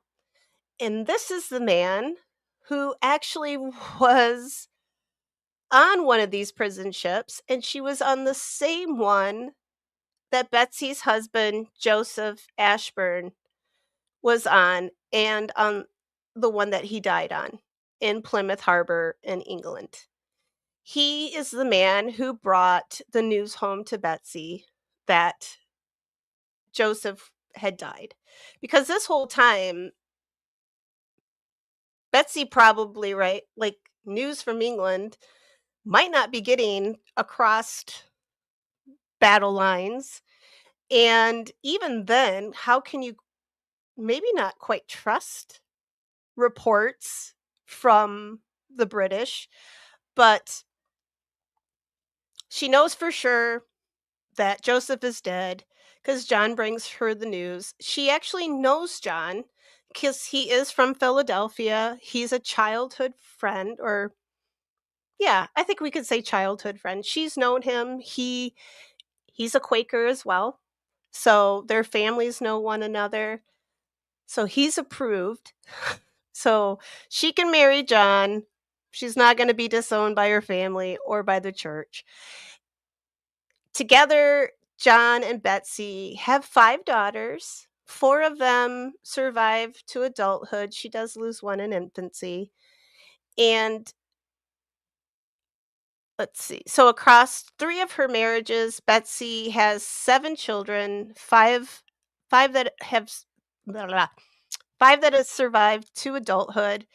Her upholstery business by this time has become a family operation, and she ends up passing it down to her daughters, and then it goes to her grandchildren. And for a while, she works side by side with her daughters, and even for a while, her husband John, once he can no longer be a sailor, because even after being on that prisoner of war ship, he still goes back out to sea because he's not a landlubber. A landlubber? Yeah, landlubber. He's a sailor, that's what he wants to do. So, but eventually it's too hard on him, and Betsy eventually talks him into staying home, staying on dry land, and she helps him, she encourages him to stay and help with this family business. And now I'm gonna come to the part with the flag story. And this can be it's legend versus history with this one. Now, the story that I learned in school and have continued to hear about for forever, most of you guys have probably learned about it the same way as I have. According to legend, George Washington personally asked Betsy Ross to make the first American flag. And she suggested changing the stars to be five-pointed stars. But the truth is, there's no contemporary evidence from the Revolutionary War era to support this story. The first that this story ever makes an appearance isn't until 1870, and it's Betsy's grandson, William Canby, who shared it publicly, and this is decades after Betsy has died. The story gained so much popularity because 1870, it's getting close to 1876, which is US centennial. So he kind of pops this story out about his grandma at about the right time in history. So he's planned this pretty well, or accidentally turn, turns out he like, oh, hey, my grandma made the flag. Oh, shoot. Hey, we've got that big centennial celebration coming up. It's been 100 years since the Revolutionary War. However, it was. Uh, Congress did approve the flag design. Oh, shoot. I should have probably got a photo of that flag. Do I have it? Wait, here. Nope, that's the old flag. Here's Betsy's house. Is there one there? I don't think you can see it very well. I think they call it the Betsy Ross flag. I've also heard it called the 1776 flag. Can you guys see it on the side of the building? I've got a StreamYard something stuck up over it here, but it's the one with the circle pattern with the stars, the 13 stars representing the 13 original colonies, as Tiff has here in right here. And then I did see C has during Vietnam War, one of the ways guys got out of the draft is to being a Quaker. Or there was another one that they was it just a Quaker? I thought there was another one too. Um Wonder how the kids will get out of oh gosh. I don't even want to think about that. I don't want to think about it.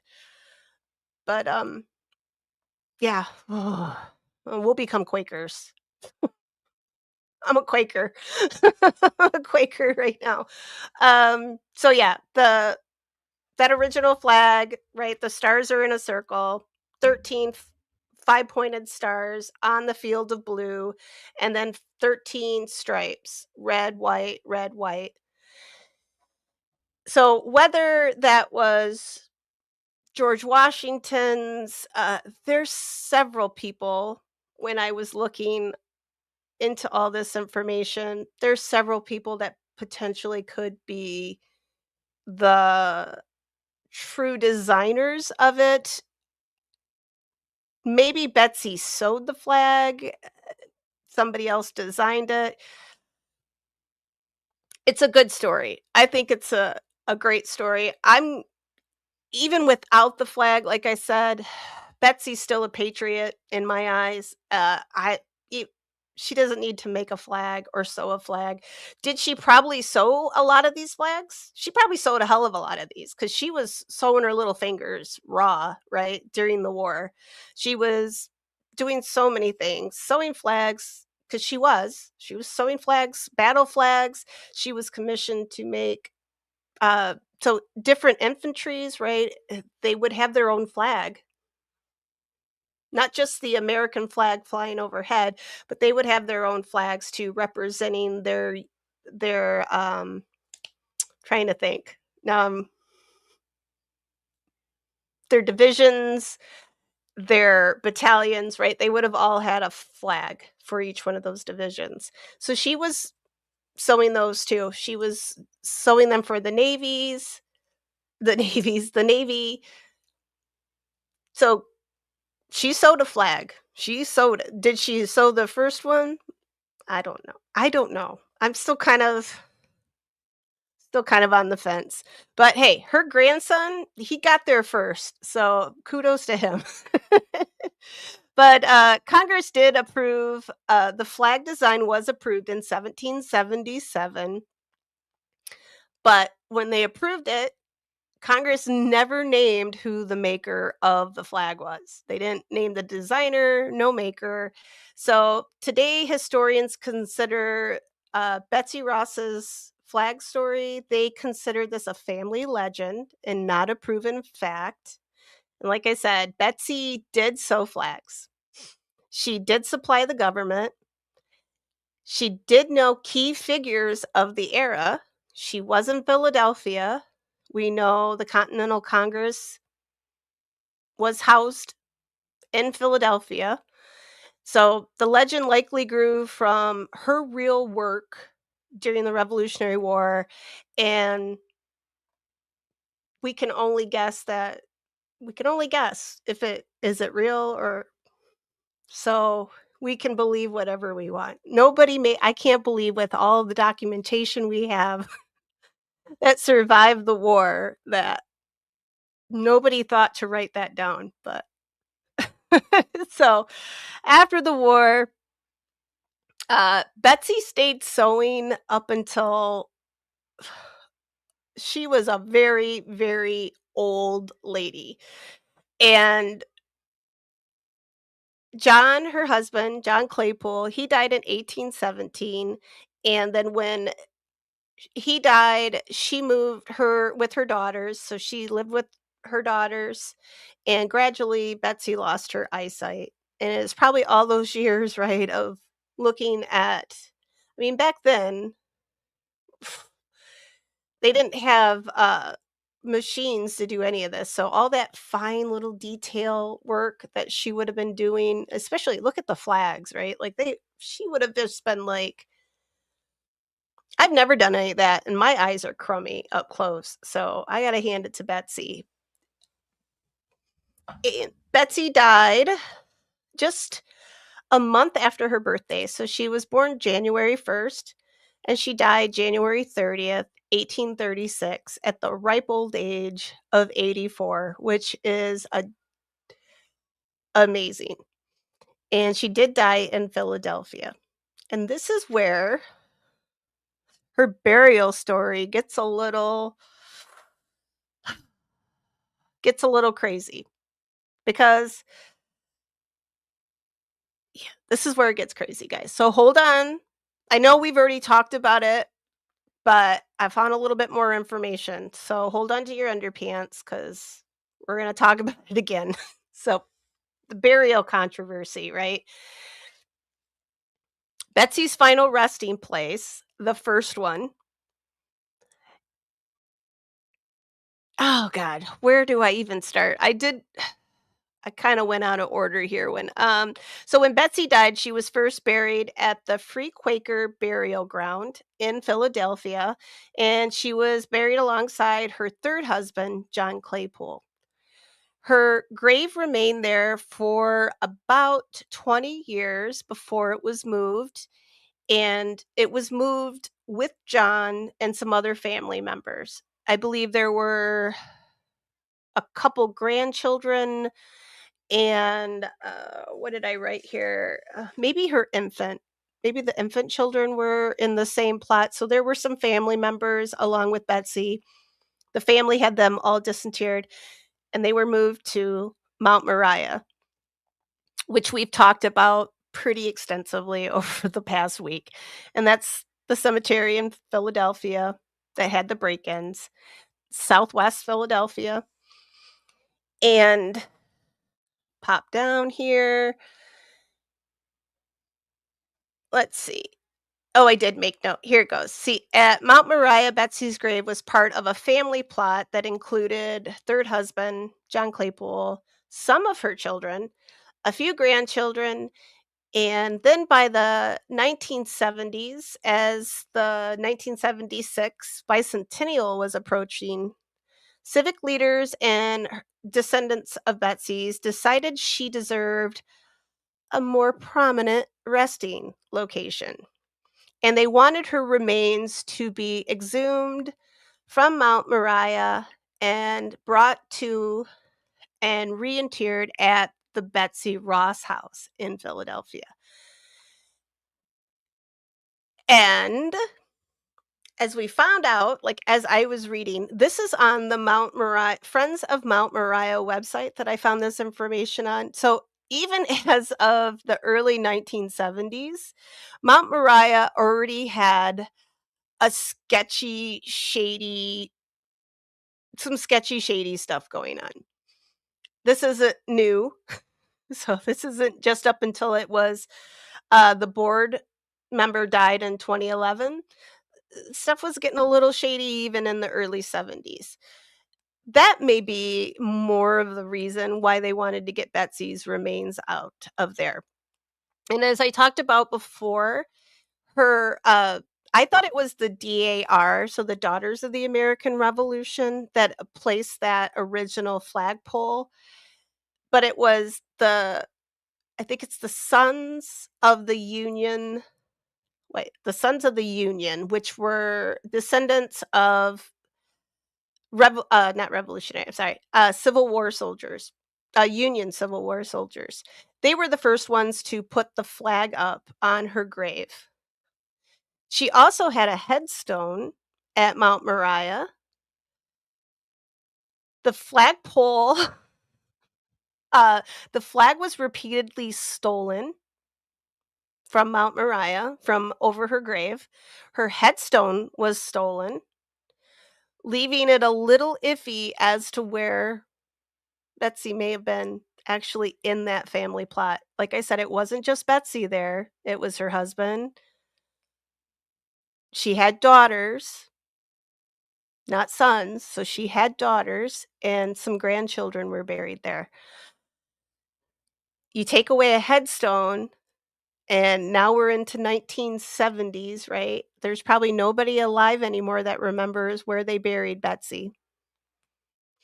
It doesn't look like they kept very good records for Mount Moriah either, as we've learned, right? Like, we've heard how sketchy their record keeping system is, but Mount Moriah was becoming a little notorious. The neighborhoods surrounding the cemetery were not safe. People were did not feel comfortable going to the cemetery because there was no fence around it. It's 200 acres, but no fencing around it, so people couldn't go and walk because they would be afraid of being held up, being robbed. There was also a lot of vandalism going on, as we like I just said, Betsy's headstone was stolen, the flag kept getting stolen. So, it was not a very good place, and that was one of the reasons too why her descendants wanted her exhumed and brought to the Betsy Ross house so that they could keep an eye on her. Now the DAR did come in after before she was moved in the 1970s. I believe it was, I don't know if I made a note of it, but they did come along. The DAR started in, was it 1917? Oh my gosh, that's gonna get me in trouble. 1917, 1918. But eventually the DAR did come in and they put a plaque, and I can show you the photo. Maybe I can show you the photo. This is the one. So it's not technically the DAR. This is the Pennsylvania State Society of the Colonial Dames. This is part of the DAR.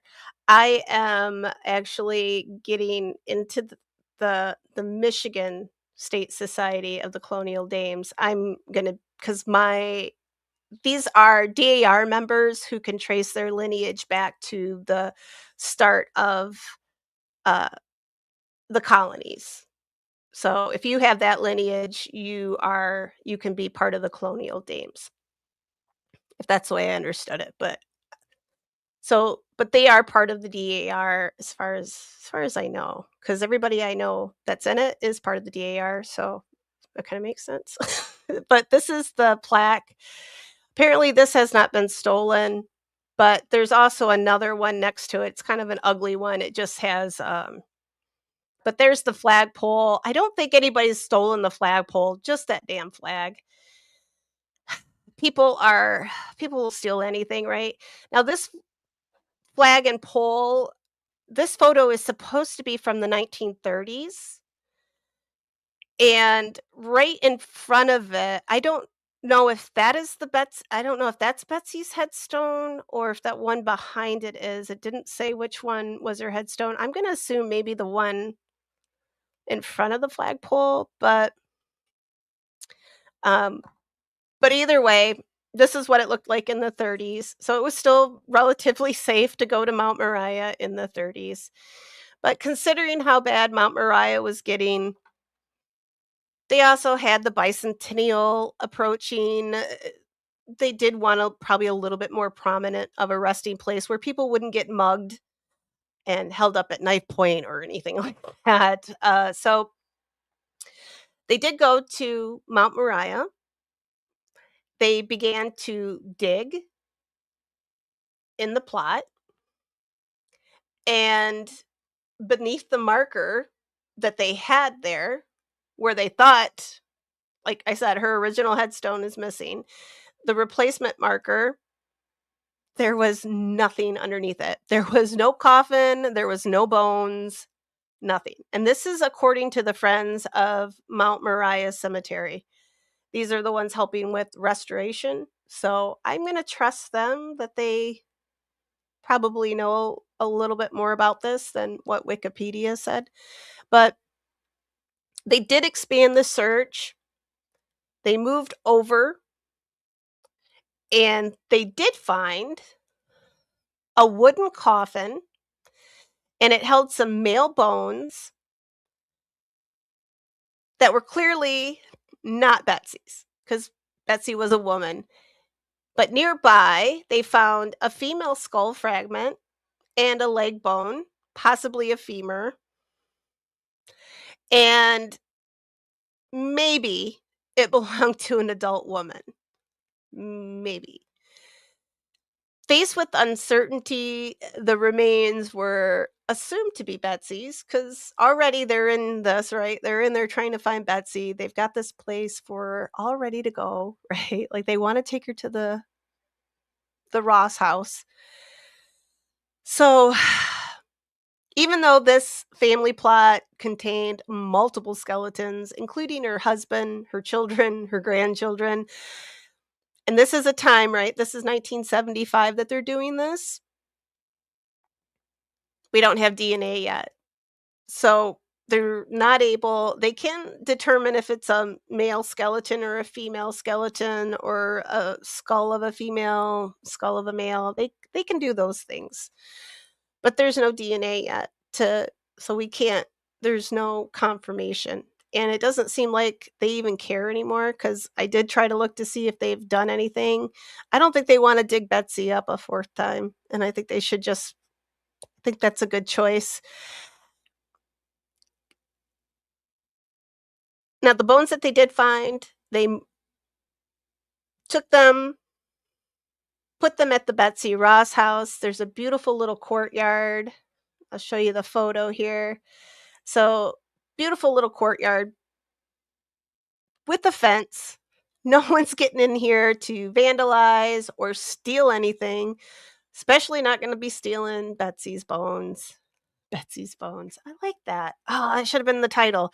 Anyway, and this is where if you want to go see Betsy, you can go see her here, or you can, which is if I go to Philly, I think I'm still gonna go to Mount Moriah because they do still have her original gravesite marked, and it has the flagstone, the flagpole and the memorial stone that I showed you, and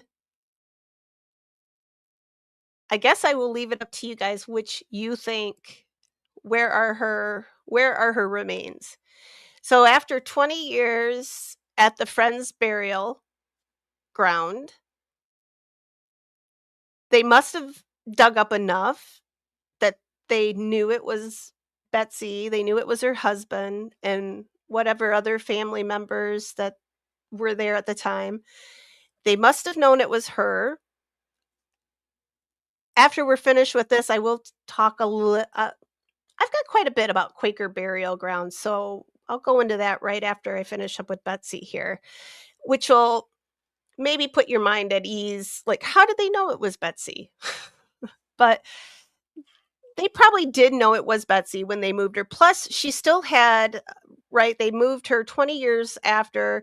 She still had, daughters that were alive. She had grandchildren. These they knew where she was buried. So, to say that it's not like they moved her 100 years later, there were people who knew where Betsy was buried in the Quaker burial ground to move her to Mount Moriah. Now, once she got to Mount Moriah, we're talking like 1970.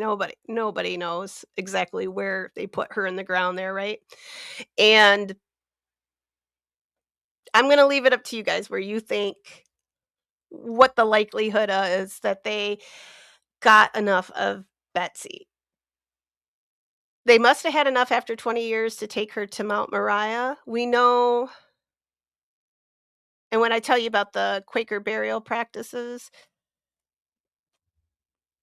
yeah, there was probably a decent amount to take and rebury. Yeah, there was probably a decent amount. But after being at Mount Moriah, I'm wondering how much would have been left to bring to the Betsy Ross house. I have doubts that there would have been a whole lot left. So, with that, I'm gonna leave that's where we're gonna leave with Betsy. So we have the flag controversy. Is it legend? Is it truth? Is there a little bit of truth?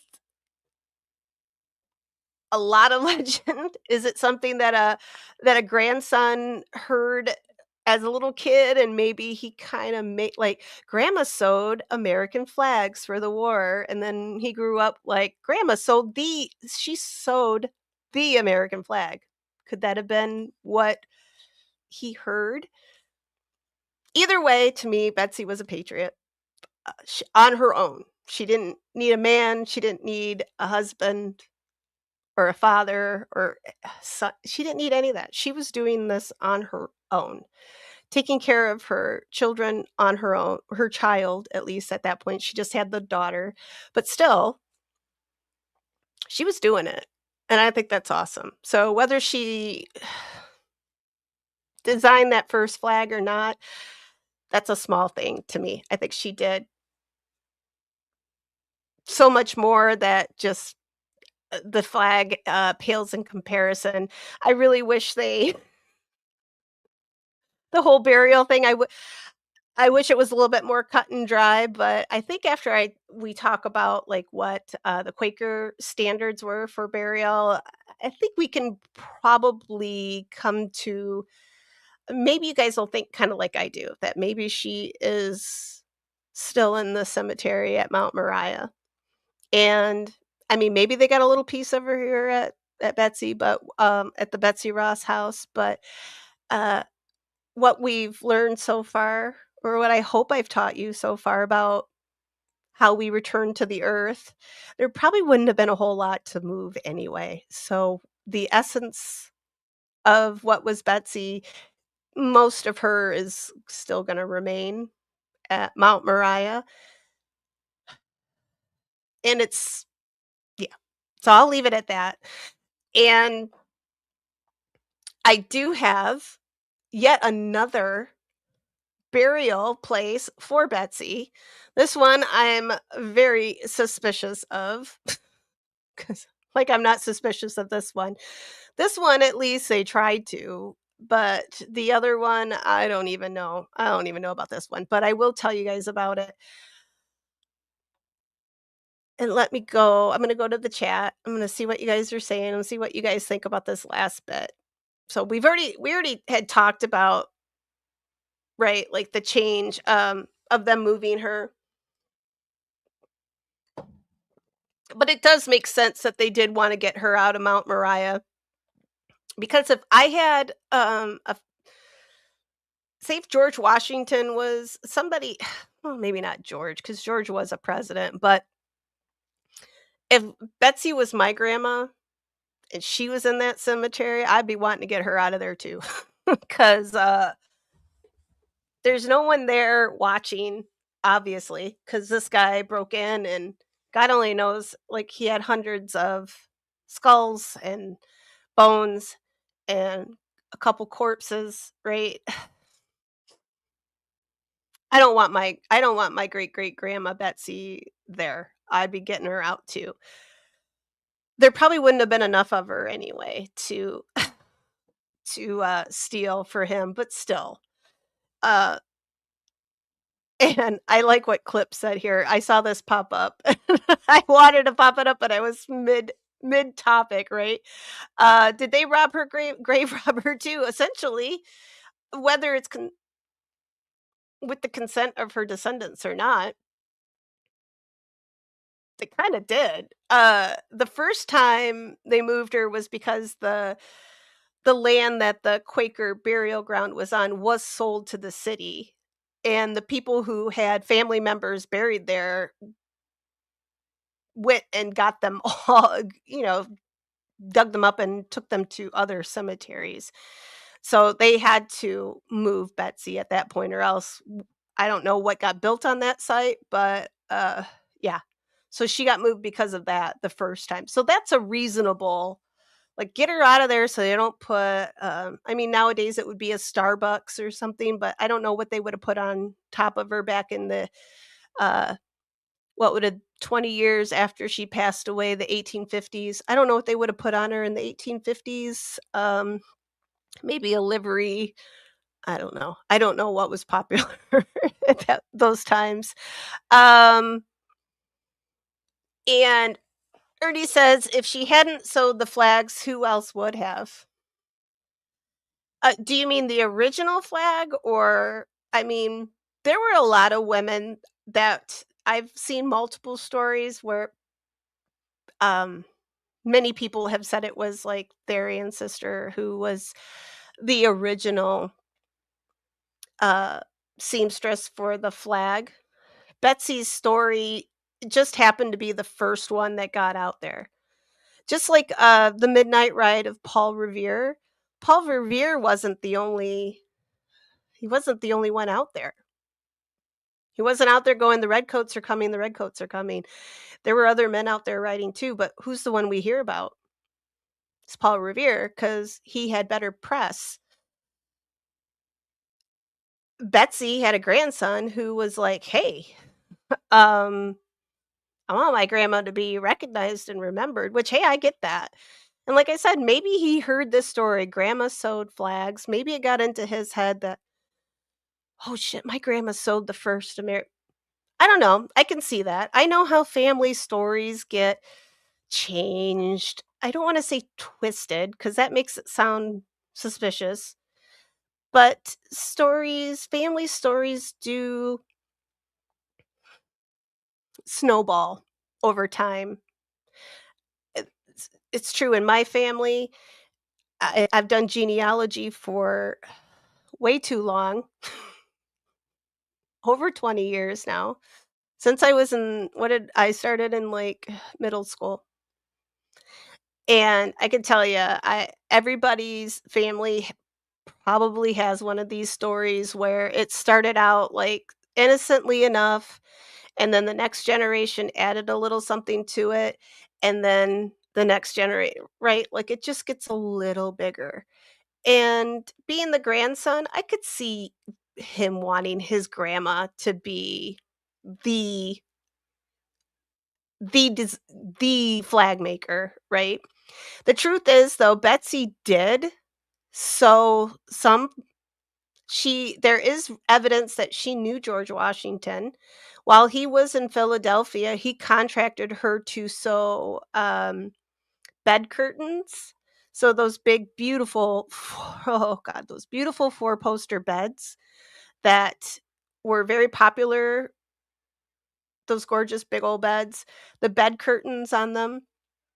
He did contract her to sew some for Mount Vernon. So, I don't know if they're still hanging, they're probably not, but she did sew bed hangings for George Washington. So, is it a stretch to say that maybe I mean, she knew him? So, yeah. Uh, but like I said, I don't care if she sewed that particular flag. She definitely sewed some flags, but other women did as well. There are other women out there who have people say that they did as well. And I think there's even a man who they said designed it. I did not go down that rabbit hole though. So I stayed on Betsy. I did not go chase squirrels for you. And Tiff says the fact that the government didn't say who it was basically seals that it was made by a woman, most like Betsy Ross, woman's work, just like now. And that's, yeah, that could be very much the truth too. Like women, but women sewing was very much a respectable trade for a woman. To be a seamstress, to be um like a modiste, that would have been a respectable trade. So I'm not entirely sure if they would I don't know. It just seems like there should have been some sort of evidence. Like I said, there were receipts, but then again, George Washington kept meticulous notes at Mount Vernon.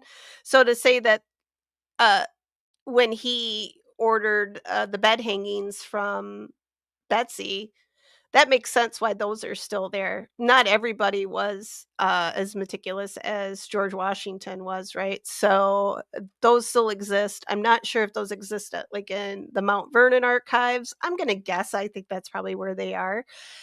The article didn't say, but I'm gonna assume. It did source Mount Vernon records, so I think that's probably where they came from.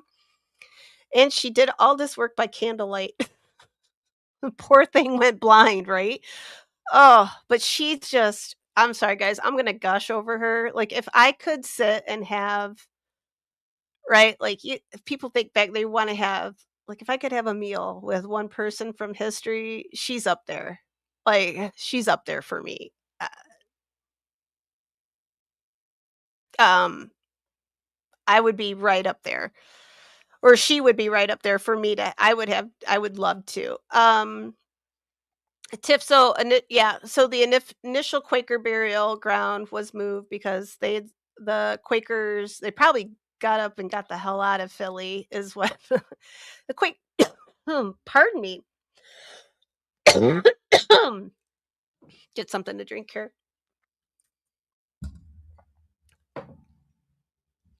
The Quakers did move on quite a bit, it seems like, and I'm not sure if they sold the meeting, like, the meeting house and the burial ground because they moved on from Philly. It didn't really say, it just said that they sold the land with the burial ground to the city, and then once that went through, everybody was, like, wanting to get their family members out of there. At least Betsy's family was like, "We're getting grandma out of here." And they moved her to Mount Moriah, which that started in 1855, so that would have been right at the time, Betsy was right, that would have been right at the time Mount Moriah was established, so she's one of the first residents of Mount Moriah. And Angie says, "I graduated from high school in '76." So, on the centennial, 50-year anniversary this year. Wow, it's crazy to think about, isn't it? Um, the bicentennial year. Did I say centennial? I meant bicentennial. You guys know what I mean when I say something wrong.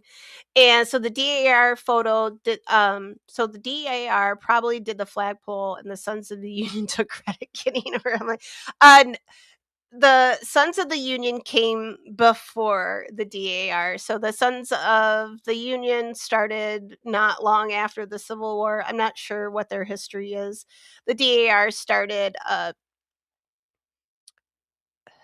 like I said, 1918, 1919. I don't know why I can't remember exactly. And I've done research for one of our local defunct chapters. I think it was 1918. And just at the time of World War One was just wrapping up. That was when, they became an organization. So, the I don't know where, so it doesn't say anywhere on that plaque that it is the Daughters of the American Revolution, but the colonial dames are considered part of that. I will double check, though, because all I know is I got hit up to be part of it at a DAR meeting, and they're all interconnected. So I'll find out though for you, Tiff. But uh, no matter who put the flagpole up there, somebody keeps stealing the damn flag because somebody stole it again, like like just before the 4th of July this year. Because I found a news article that the Mount Moriah flag was stolen again. So obviously, it's no safer there now than it was in the '70s. So, uh, let's see. Okay, you guys have a different conversation going on. Unsavory location, Tiff. That's a new one.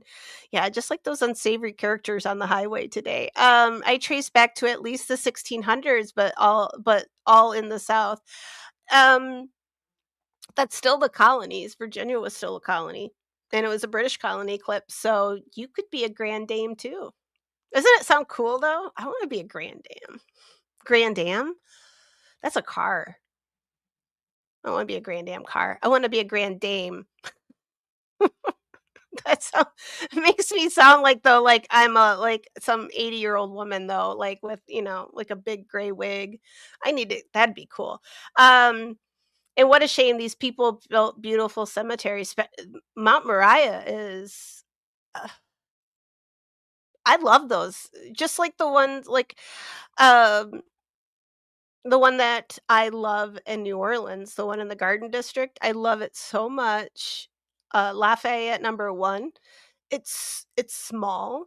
Like, you can easily walk around it, see all of the crypts, like, very easily, and it doesn't take you that long. Like, you can hop on the streetcar from the French Quarter, go down, you get off at, trying to think what we get off on, there, like, Chart I can't remember the street. But anyway, you hop off the streetcar, which is free. You go down like a few blocks, and there it is. And it's just beautiful. I have photos of it. You can still see, like, they've got the gates closed, but everyone said that you can still see it through the fence. So I'll still get some video footage of it for you guys. And I do have photos. I'll dig them up. I don't know where the heck I got them all, but I'll dig them up for you guys. But people are going in there and vandalizing it. And unsavory characters are doing are mugging people cuz wherever you get little dark corners at cemeteries, right? People have decided, "Hey, ooh, we can hide back here, and when some unsuspecting person comes along, we can," right? That's sounds like what was going on at Mount Moriah too, and it's just a shame because these places should be, the Victorians made them to be enjoyed by everyone. So, now that we can't, like, it's really sad that if our cemeteries, like, once we can't, like, once they're full and we can't bury anyone there anymore, then what happens? We're gonna close it up and nobody can get in there anymore because people are gonna start stealing bodies and start knocking over headstones, and because there's always gonna be those unsavory characters, and they ruin it for everyone else, so, yeah, it just makes me angry, and I'm very sad, like, I really did sit here when I was going through Reddit today looking for, I got onto a Mount Moriah subreddit. Woof, yeah, and I happened to have one pop up for New Orleans, and I saw that, and I was just like, "Ugh, what? You should just told me it wasn't there anymore," and I probably would have been just equally as shocked. So, and C says, "Looks like Mount Moriah Cemetery is about a 30-minute drive from Kensington, Pennsylvania." So, Mount Moriah is right there next to Philly. So, it's part Delaware County and part, is it Philadelphia? Is Philadelphia County? Is that the whatever the other county is? Like, it straddles 2 counties. It's bisected by Cobb's Creek, whatever that little water thing going through the middle of it is. I think it's Cobb's Creek, though. And Equal says, "I accidentally disturbed some wildlife that got into my enclosed porch. Think saging it would run them off." Do you guys want me to sage real quick? This might help you too, Equal, but uh I don't know. Does wildlife, do they might like the smell of sage, so I don't know if that'll help. But oh, be careful. Yeah. They's got some they got the rabies sometimes. Yeah. Be careful, Equal. Is there a way you can leave the door, like a door open, and they'll fly out? Um, be careful. Please don't get bit. I don't want you turning. Well, shoot. If you do turn into a vampire, you'll be a subscriber for like longer than I'll be alive. So that's cool. But I don't want you to go through that period where you're all like, yeah. I don't want you to drink my blood either, because you probably come for me then, right? Yeah. Equal says they will never know. They were grave robbers long. Yep. They Burke and Hare, right? That was 1720, what did 1726, 27? I still love Burke and Hare. You say it together, Burke and Hare. I don't know why that sounds so funny to me. Oh, Equal. Do you have a net? Like a fishing net? Like I have a fishing net because um I have chickens. I have to catch those little suckers every once in a while, so I always keep one around. No chance of Betsy being a sure cash. Yes, bats. No good bats. Be careful. Please be careful with them. Uh, I have my cats that catch them, and I always have to worry about my damn cats, but she liquefied. I don't know if she liquefied, but ashes to ashes, dust to dust. So, all right, I'm gonna pop down here. Hello, Melissa. I'm sorry. I just saw that you were on there. Hi, Chat and Stones. Kia boys are out tonight. Oh no, off to another one. I'm going to have this audio one though. Love you guys. Oh, thank you. Love you too, Melissa. If you need to scare off the bat, hey, Equal, if you need to scare off the bats, put a speaker out there and I'll start singing. That usually scares my cats. cats, bats, and rats. So put it on speaker out there. I'm sorry. Too much sugar and caffeine makes tombstones hyper. That's not good. And Tiff says, "Well, there you go then. They knew each other and she had worked for him. Makes sense to me that he would have chosen her if he needed a seamstress." I don't think it's very I don't think it's a crazy like um I can't tell you, Tiff, if we have secret handshakes. Can't, because then they would come kill me. I would disappear. And yeah, who knows what would become of me then. But no, no secret handshakes, but we're fun. Fun. Oh, I gotta keep shifting. Uh-oh. Oh, evil sleep still. Keep watching her. Okay, I'm gonna pop back. Oh goodness. Drones with camera, guarding graves, security systems in place, patrols, lots of things, right? But it takes money. I don't know. Maybe it's like neighborhood watches. Maybe they do like cemetery watches.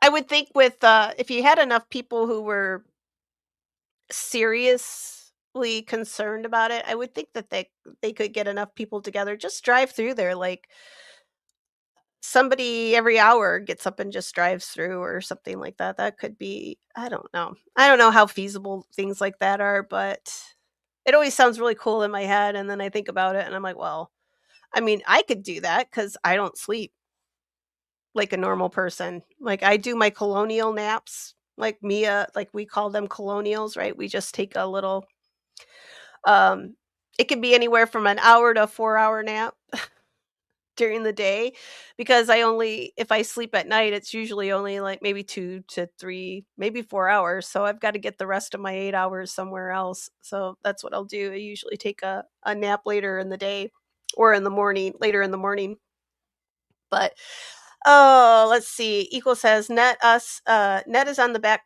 on the porch at least. So the porch so the net is on the porch with the bat. It's not a good place for it to be when you need to catch the bat. I don't know. Oh, you got a window you can open? Cuz sometimes they're smart. Bats are not stupid. Open a window. But then you gotta go on the porch to open the window, right? Um, and Equal says, "I was thinking of the music." Okay. Oh, yeah. Otherwise, I'll scare scare 'em off for you. I'll be like, "Shoot, bat, shoot." Alright. Oh, I forgot to show you guys this. So, this is Betsy's, yeah, headstone. This is the one that's in the courtyard at the Betsy Ross house, and it has this is where presumably Elizabeth Griscom Claypool and her third husband, John Claypool, are buried. There will also seem to be a little bit of controversy if this is her original home as well. But I didn't even touch that one because I figured we've got this flag scenario, we've got this burial situation. I'm not even going to get into whether this was really her house or not. It's close enough. So back in her time, there would have been several houses together, like a row house. Row houses? Yeah, row houses. Yeah, I think that's what they call them. They would have looked pretty darn similar to each other, identical, and there would have been several of them, right? Like side by side by side. And that's what would have been here. There would have not probably been this courtyard in Betsy's time. And at the time Betsy lived here, they did add on to her house. So it would have just been an open lower floor, an open second floor, and then the top open attic space. But then later they did build on to the back of it. And then that would have been where they had probably their upholstery business because, like I said, they did, right? She did open up and they worked out from her home, which a lot of them would have done back then. So seemed to be a little controversy. Like I said, I didn't get too much into it. Was this actually her house or was it one of the ones that is no longer in existence that was on either side of her? Or either further, like right here in this row. I hope I explained that right. Yeah, I think so. And Tiff says grackles aren't dangerous. Well, bats are sweet. I like bats. They eat bugs. We need them. And Equal says it's just a black bird door will be open for it to leave. I would leave it open, see if the bats, like I said, they're pretty smart. All right. Are you guys ready to learn about the Quakers and how they bury people? Because it's really cool. This makes me want to be a Quaker because I think they got it. As far as I'm concerned, I think they got it right. Like this seems like a really good idea to me. And it has a lot of because I've hit on a few times like the Jewish religion, like their burial practices. It's pretty it's very similar. So I'm for either one of these. So I'll go into it a little bit. I got to mark I'm going to mark my timestamp here because when I make my chapters, it takes me forever to remember where I start this stuff. Do you guys want a little cleanse real quick? I'll do a little cleanse. Maybe this will scare the bats off. Here we go. Hang on. All right, here we go. Here's our cleanse. This is my brothers driving their huge sage through the back of the horse pasture.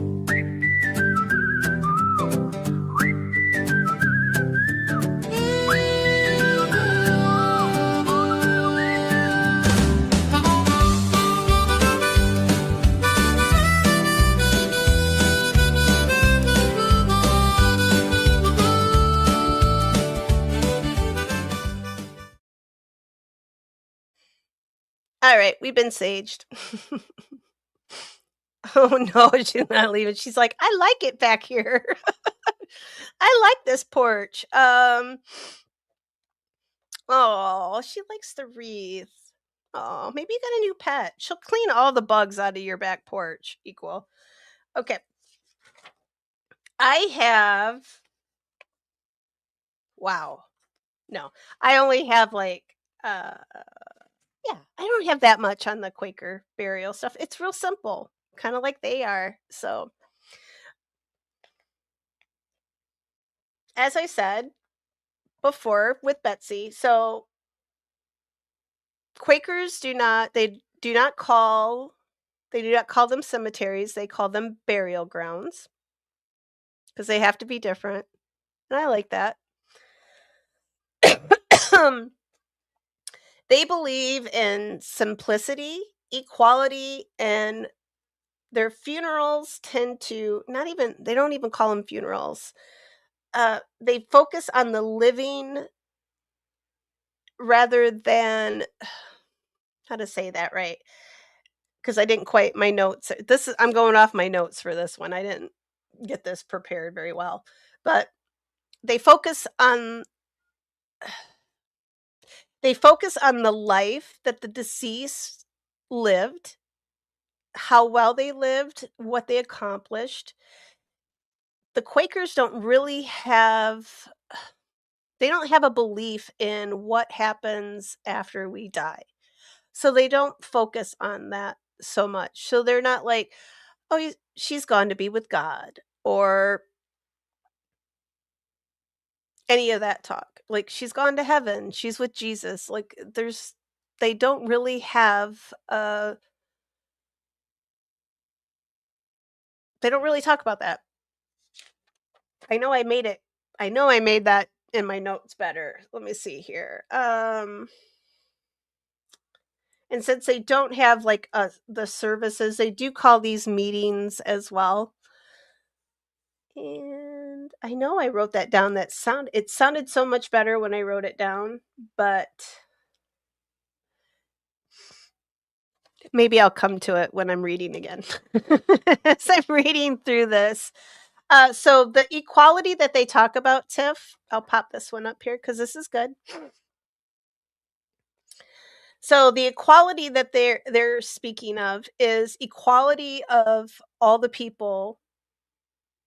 So everyone in that community, you're all the same. Everyone's equal. No one's rich, no one's poor. You're all the same. So when you would see a Quaker burial ground, and I do have a photo, they're very simple. And this is one, it's not a very good photo. This one is I don't even know what that, I think it says I think it's, I thought it was Babcock's, but I don't, now I'm looking at that name. I don't think it's Babcock. I think it's something, it's Quaker Burying Ground, and this was established 1703. So it's pretty old. They're all very simple like this. And as you can tell, all those stones are very simple. They're all laid out, right? Like it's all very well laid out, side by side by side by side, right? And they all go in clean, simple lines from the front to the back. All their headstones were very small and simple. They're all pretty similar. And this is where we get the Quakers were the first ones to do what they call pillow top headstones, and you can see some of them in this photo. They're the ones with the rounded tops on them. And if you look really close, it's a bad photo. Maybe I can try to find a better one for you guys here. But the rounded topped headstones, those are pillow top. And the Quakers were the first ones to start using these. The Quakers avoided displays of wealth because, like I said, everyone was equal. So if you were rich, you weren't going to have a big fancy headstone. Your headstone was going to look just like your neighbors who didn't have any money at all. Now, their services typically would, they're going to focus on the life that the person, the deceased, lived and focus on the grieving. So the people who had just lost their loved one, the service is going to focus on them. They're not going to sit there. Well, here, I'll keep going. They don't believe in wearing black attire. They don't do flowers on their headstone. It's just their name and the date of birth, the date of death, and that's it. Not a whole lot. There's not going to be like, oh, this is the pastor of our town or the mayor of our, none of that. It's just their name, birth date, and death date. And historically, their cemeteries welcomed anyone, and I said cemeteries, I mean burying ground. They welcomed anyone to be buried there. And this is that equality coming back. So they buried enslaved individuals, Native Americans, the poor, other denominations. If they were, whatever their situation was, they were allowed to be in their burying ground. So considering that Betsy couldn't marry someone of a different faith and still be considered a Quaker, I find this very um I don't know what's the word I'm looking for. I mean, they're very open to accept, I guess when you're dead, so that's okay for them. Like you can be buried here, but while you're living, you have to be a Quaker and you have to marry a Quaker and give birth to Quakers. So I do like that, at least in their burying ground, they seem to at least lighten up a little bit, but most cemeteries, they weren't gonna allow white cemeteries were gonna be white. If you were African American, you were gonna be in an African American cemetery. God only knows where they would have put Native Americans at that time. Uh, I don't know if you've ever s had the unfortunate opportunity to see what how they buried enslaved individuals back prior to the Civil War. They didn't get headstones, they very little anything. So and it was pretty sad, but the fact that these enslaved individuals could have been buried, they would have allowed them to be buried here, that says a lot about the Quakers, and I really like that. I think that, despite the fact that they wouldn't let Betsy marry an Anglican, okay, maybe not an Anglican, but kidding. But they were very open to allowing others to be buried in there, others that typically wouldn't be accepted in, like, the posh cemeteries, right? And they have this is a Quaker tenant, and it's spices. So SPICES, and it's an acronym for simplicity, peace, integrity, community, equality, and stewardship. I don't know if this is from a lot of this information I got from a recent this is like from a now Quaker uh website. And I will link them. All this I will put in the description like I have been trying to so that you guys can go look if you're curious like I was. I could have really got into this. And I'll probably be going back and reading more about this, seeing if I have a Quaker meeting house close to me. I might go check one out. But modern Quakers, this is one thing that I really got got with. They avoid embalming. They don't believe in releasing chemicals into the earth, into the ground. So they don't have concrete vaults or metal caskets. They prefer eco-friendly burials. Their burial containers are very simple. They're usually just a pine box. So there's no metal, no nothing else on it. The old style ones, they didn't even use nails, so I'm not quite sure how they kept the lids on, but, well, they did have, like, dovetails, like, I guess they did get drawers and things like that, so that's probably well, they would have had wood like the wood dowels, right, to yeah, so that's how they got their lids to stick on. Silly tombstones, right? And thank you, Tiff, for popping that up there. I'll go grab your I'll go look at the other, comments here in a minute too. Tiff, I wanted to pop that one up there because she put it right there for me. I should eventually someday I'll be able to put notes up here for you guys too of what I'm talking about. So burial containers, they're simple pine boxes, no frills, and their burials are called silent meetings or a meeting before worship. And these were in parentheses or air quotes as I'm using it right now. And essentially, what they would do is gather around the grave and they're all silent. And when somebody feels they need to speak, they speak and they're listened to. And then when the next person wants to speak, they speak. So there's not like a service like typical funerals are. They're all gathered around the burial, the grave. They just sort of speak however it moves them.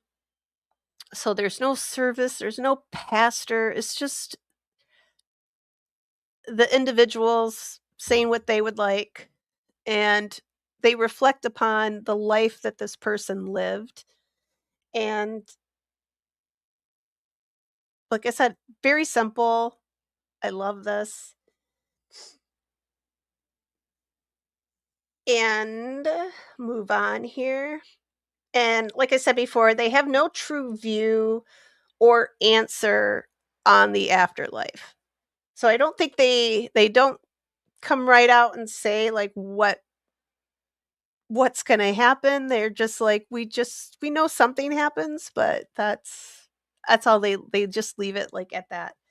So now the early Quakers, this is the 17th and 18th century. Now during this time, usually all the graves would have been unmarked. Also, same thing even in the early days, there would have been no formal mourning. Like, as we always think of, like, the Victorians, right? They always had their black, and they had a period of mourning that they would go through, and it was very, well defined. If a woman lost her husband, 6 months in black, and then she could start to wear other colors, like purple, still very somber colors, right? Like she's not going to be wearing anything bright, nothing that's going to be like, look at me, right? And she's not going to be looking to look pretty. So no jewelry during this time. Th- there were very specific rules for how people, and Angie says here, yep, this is a good one, widow weeds. Right? And and the weeds part, right? Like they looked so sad, all in black. And this is the women, right? Because the men, typically women, like they had to wait, like after their husbands passed away, it was a year before they could move on. But we wasn't always the situation for men. But I didn't actually, you know what? That's something I didn't look up for the Quakers. I wonder how they did too. There's another one for me to go look up. I may be getting into the Quaker religion. I think this sounds so fantastic. I agree with you right here. Tiff, they don't sound so bad, do they? That sounds lovely. Like all of this sounds very lovely. I love the fact with that they're down with uh green burials. Like they love the whole concept of that. So I believe they're behind cremation too. So they're all this is yeah, I a lot of these things I already believe in. I like the idea. I've been to some funerals.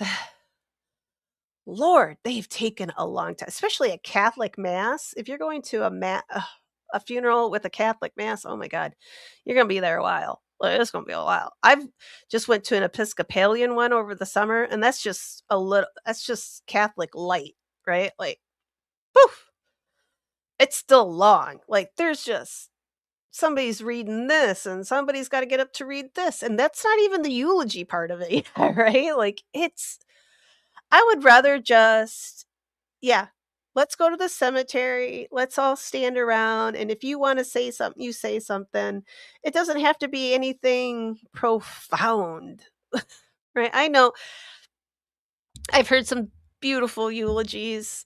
I know when my mom passed, I couldn't put 3 words together without crying. Like I wrote her obituary and I thought I was gonna lose it. Like my eyeballs look like I'd gone like a couple rounds in the ring and had my face beat up. Looked just awful. So I wasn't going to take the chance that I could get up there and say something without bawling my head off. So I love this idea. Just stand at the grave. If you feel moved to say something, you just start talking. I like that because that's usually how I am anyway. Hey, I'm just gonna start talking. If nobody else is talking, I'm just gonna say something, and then the next person does it right. All of it. I just love it. Um, so no rituals, right? Like I said, there's no eulogies, no reading passages, none of that. And historically, in the Quaker burial grounds, as you can see, right, it's very well laid out, like very uniform. They buried the deceased. Typically, they were buried one after the other. So when one person died, they'd go, right? Like if you look at the very first headstone, that's maybe the first person that passed away. That's where they buried them. The next person in the community that died, they're buried right next to them. And then so on. They'll just keep going down. And then when you're to the end of that row, they'd come back and then start on that row, right? And that's just how they kept going. They really didn't have family plots like you see at other cemeteries. And I like this idea too because once it's full up, it's like right? Like there's no guessing. Uh is there somebody buried here? Cuz when a cemetery, right, when they go defunct, people after, like, a couple generations of your family's gone, or god, it doesn't even take a couple generations sometimes before people forget where somebody's buried. My great grandpa passed away, and people went to his funeral. They had a graveside service for him. They for they never got around to putting a headstone on. And guess how many people remembered where the hell is. Oh, it's right here somewhere. Well, he's in a row of unmarked graves. There's probably 8 people buried in that row at the cemetery, and none of them have a headstone. Nobody remembers which one is his. So, you could easily like, okay, well, he died this date, and you know that the guy before him died this date, so you could easily find where somebody was buried, right? You know when one person was buried, so on and so forth, right? Like it would be a whole lot easier to find somebody in a burying ground versus a regular cemetery. Some of them do have family plots, but it's not typical for a Quaker burying ground. There's no big stones, as you can see. No epitaphs. So, like I said, everything is just the name. They're all same size, same shape. They did change the shapes. Like I said, they went from the pillow tops to the just the flat ones, but still, they're not ornate. They're just simple headstones. And why did I write this here? Oh, here we go. Uh, and then headstones weren't allowed until the 1800s in Philadelphia and Ohio. So we're talking about Philly, because Philly is one of the big Quaker centers.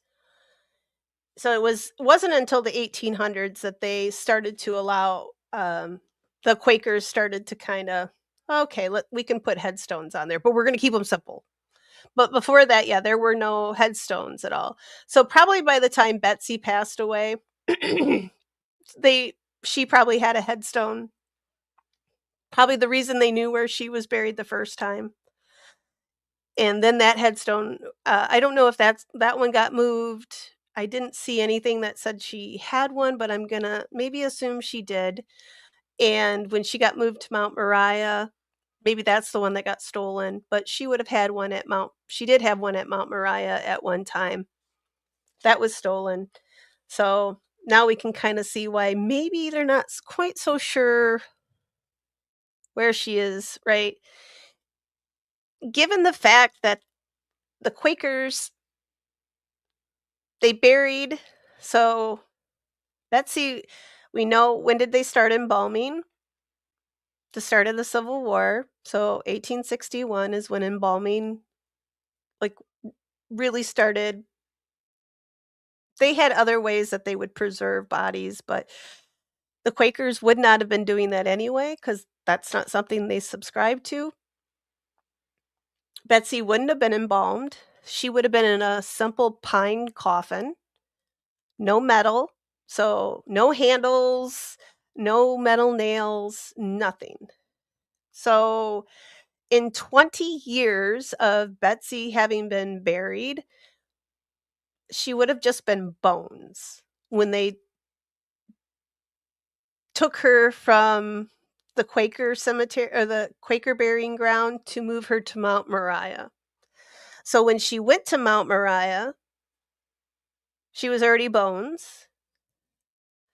And then so that was it about 1855 that they moved her over to Mount Moriah because that's when it was established. They said about 20 years after she passed. Well, we know Mount Moriah was established 1855, so we'll guess right about there. And then they go to dig where they thought her body should be, like her remains should be here. And there wasn't anything. Well, Betsy was only bones, or should have been just about nothing but bones. If they put her in another pine box, put her in the ground, and she'd been sitting there since 1855 up until 1970. How much can we guess would have been left of Betsy? Probably not too terribly much. So where is the most see, this is why I wanted to talk to you guys about the Quaker how they buried. What are the odds that there was gonna be anything really to move anyway the to the Betsy Ross house to where they think they moved her. So when they say they moved her, they have a skull fragment, and a femur, maybe a femur. They're not even sure if it's a femur, so I don't know what part of the leg bone that they think they have. It just said maybe the femur. Um,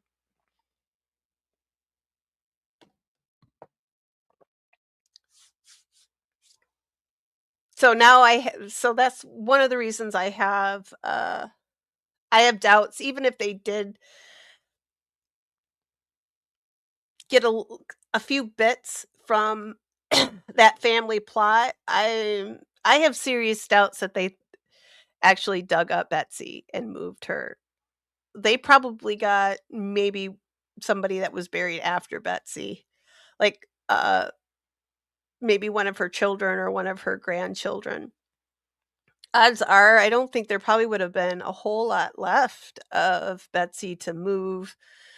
So, if we think about where Betsy's final resting place is, I'm going to stick with that. Part of her left, part of her went back to the earth at the Quaker burying ground.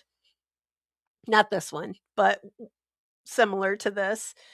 And then the rest of her would have, yeah, would have gone back to the earth just like the Quakers want. That's what she would have wanted if she was a Quaker, this is what she would have wanted to be, right? I'm going to look at your I'm going to look at your guys' comments real quick. I don't know how much more make sure I don't have actually I think I'm at the end. Also, oh, this is a big one. This is what I did not like about the Quakers. They did not keep very good burial records. They required their members to remember where the last burial was, which that might be a little uncomfortable if like, "Oh, this is the last one. No, this is the last one." And they go dig up and they're like, "Oh shit, wrong one." And they dig up somebody else, the wrong person. But the meetings that they had, so when somebody passed away, somebody got married, births, uh, when somebody was, brought into the church, well, not church, into the meeting, they kept very good records on that, but their burying grounds, not so much, which I think is so crazy, like, how they kept such good records on one hand, and then when it came to burying, but that was s kind of goes along with what their belief system, right? Once you're dead, it's not that we didn't love you or have any respect for you, but we focus on your life, not your death. So once you're in the ground, you know, it's kind of it. So they put you in the ground. We're going to remember who you were, and that's it. So, but if they're doing it the way they said they are, there's not going to be much left of you after a while anyway. Pretty quickly, you should go.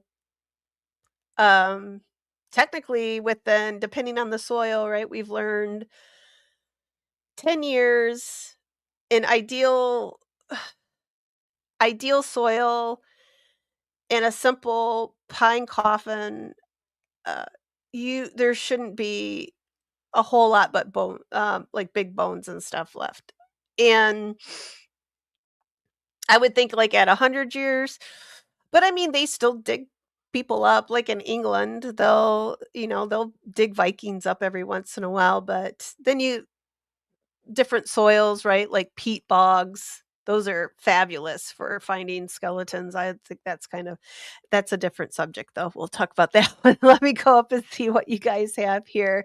I think I left off at the equality part, which we talked about.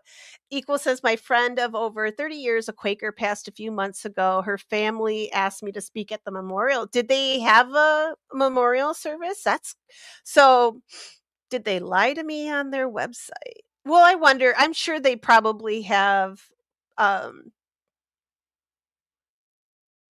they have not every they probably do things differently for each. Like, not all services are the same, so maybe they do things, certain groups do it differently, maybe, um, but I like what I've heard so far. It doesn't sound like a cult to me, so I'm down with that. I don't wanna join a cult, but Equal says, "When I went to speak, someone on the Zoom call started dictating his to-do list over the air. He had a boat to sell, groceries to get, all kinds of stuff. I thought it might be my friend's humor." Oh, well, if your friend that would have been me. That I would have got a kick out of that because that's usually how I am, right? Like, I gotta get groceries, I gotta do yeah, and Tiff says, "Yeah, lighten the mood a little bit," right? Yeah.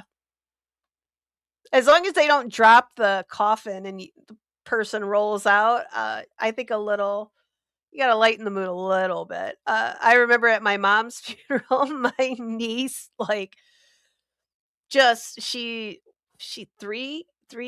4, she was 4 at the time, and she just went and ran down the middle of, like, the aisle and just was like, "Ah," like, singing and whatever yeah, and it was just like I was laughing and others didn't laugh, but I'm like, "Come on." My mom would have thought that was funny. So, but yeah, some people I don't believe in that, like, just being really like, I would rather have a little like, the eulogy, I would want to have a couple if somebody's gonna do mine well, I already decided this is how my stuff's gonna go down is, like, at a Quaker burial. I like this. I'm gonna put this in my will. I gotta go change my will now. And Equal says, I told a story or 2 to honor her. She was a great friend to many." Oh, it's good. And I'm sorry for your loss. It's gotta I carry what oh, gonna make me tear up a little bit. I keep they, my mom's obituary, they give you a little, laminated copy with, like, the photograph on it, and I keep That's in my purse all the time. Um, and Tiff says, "I'm sure you did her proud. I'm sure you did." Um, and Tiff says they didn't want their numbers to dwindle, I guess. Equal says there were many people who had stories of her helping them in a profound way. It was always an honor to be your friend. I don't know if her husband had ever been a Quaker. So have they they must have loosened the rules up a little bit, like you can marry a non-Quaker. But I'm not married. I don't have to worry about that. So if I change to Quakerism, I like their oatmeal. I know, I'm just kidding. I know it's not the same, but yeah, Quaker oats. Get it? No? Okay. Equal says, I think most religions have loosened up in recent years. Yeah, even Catholics. God, it used to, you couldn't marry a non Catholic. And my brother doesn't prescribe to any, uh, yeah, it doesn't, yeah. And he married a Italian Catholic girl, and all they wanted to make sure was that he'd been baptized at least. And I was like, "Well, what happens if you weren't baptized?" And he's like, "Well, they'll just make sure I get baptized." I'm like, "Oh, okay." But he had been, so he was good, but still, yeah, it was I thought that was kind of funny. I was just like, because back in the day, like, right, like that wouldn't have happened. You'd have to be both of you would have had to have been Catholic, at least to get married in the Catholic church. Otherwise, you wouldn't have been. Equal says, I have my kids, I gave my kids some Quaker experience. They all went to friends camp in the woods. Oh, was it in the woods? Mm-mm. Don't go in the woods. I'm just kidding. All right. I'm gonna scroll down. I think you guys got a little ahead of me. Why wear anything but black ever? Melissa, you're more goth than I am. I wore blue. I wore navy blue to my mom's. That's because she's a New York Yankee fan. So am I, but huge New York Yankee fan, and I wore navy blue because, um, the Yankees. I didn't have, I wanted to wear one of her, uniform tops, but, uh, I was told that was not appropriate, and I was just like, "You know what? I'm getting tired of everybody telling me what my mom would have liked or not liked. I think she would have liked it." But so I just picked a navy blue dress, and it looked nice, but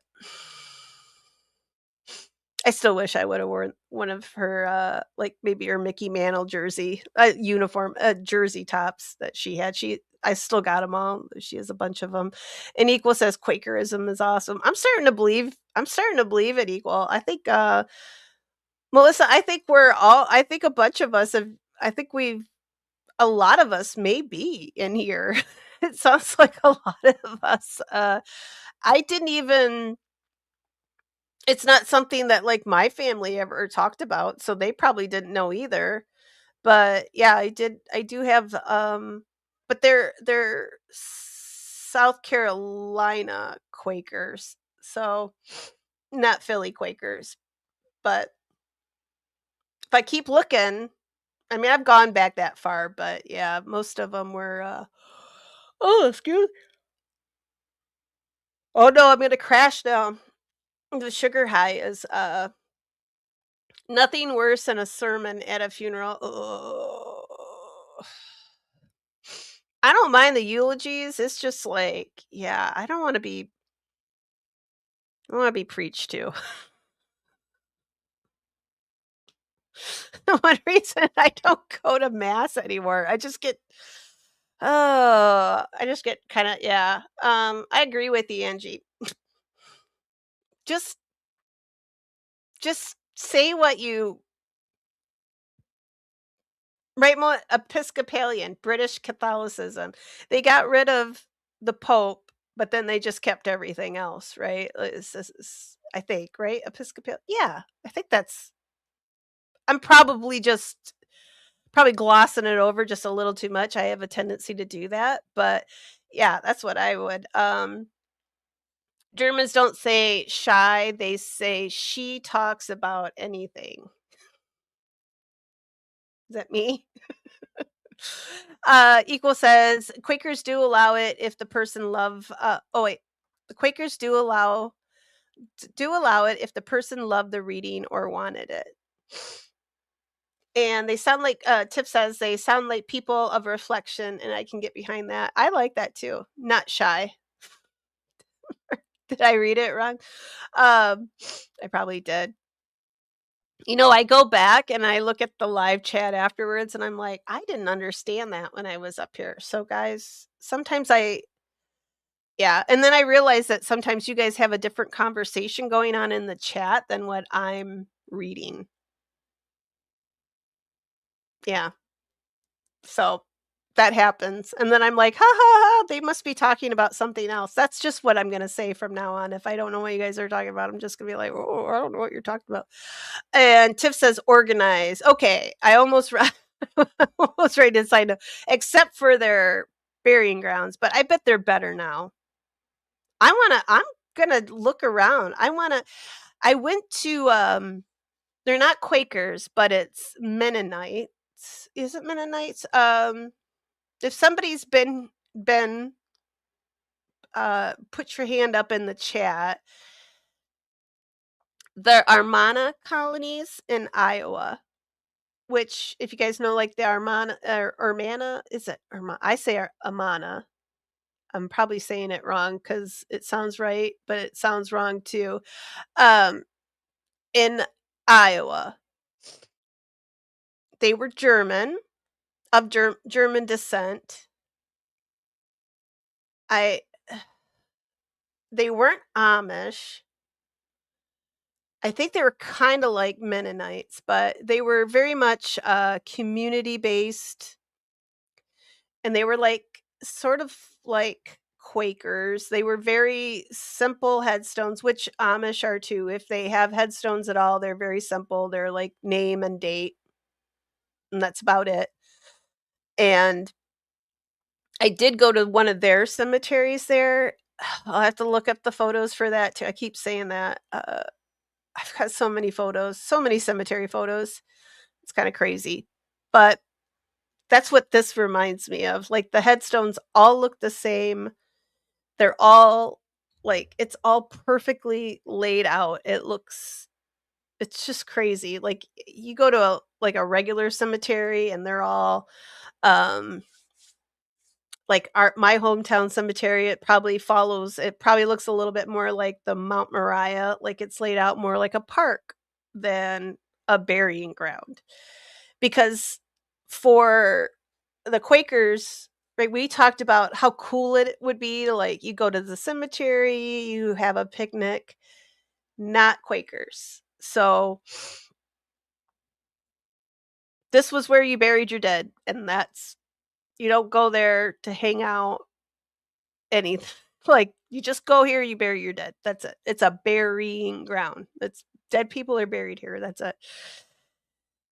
Not like the Victorians who wanted to have, like, a park space inside their cemetery, which, I don't like that part so much, but hey, when I'm dead, I don't I don't have any control on what's going over top of me anyway, but that is a little different. So, like, there's not, like, people aren't nobody's going and walking here, right? Like, you go there to bury your dead, have your have your little moment, and then you're yeah, you're out. So it's not like something, um not like a typical cemetery. So that's probably why they make the distinction between a burying ground and a cemetery. And C. Smith says skull and long bones, maybe. I think it's like a lot like your big big heavy bones, right? Like, yeah, your skull, teeth may still be there. Um, I know they were I hope I'm not getting this because I did read into Jewish burial practices, which were very similar, but they wouldn't have been, I doubt Quakers bury, like, in anything fancy either. They're probably pretty low key when it comes to burial garments as well. So, I really I mean, I did look into, like, what's left, and it does yeah, it does depend on a lot of the soil, but like I said, I mean, these are simple pine boxes, they don't believe in, like, all the lining and all that kinda stuff is, like, when they say a pine box, it's a pine box, like, if you've ever looked up, like, seen those old West photos, like, when they caught Billy the Kid and right, like, when they caught these outlaws, and they took photos of them in their coffin because they thought that was cool, that's something they apparently really liked to do back in the Old West to prove that they caught these outlaws and that they were dead.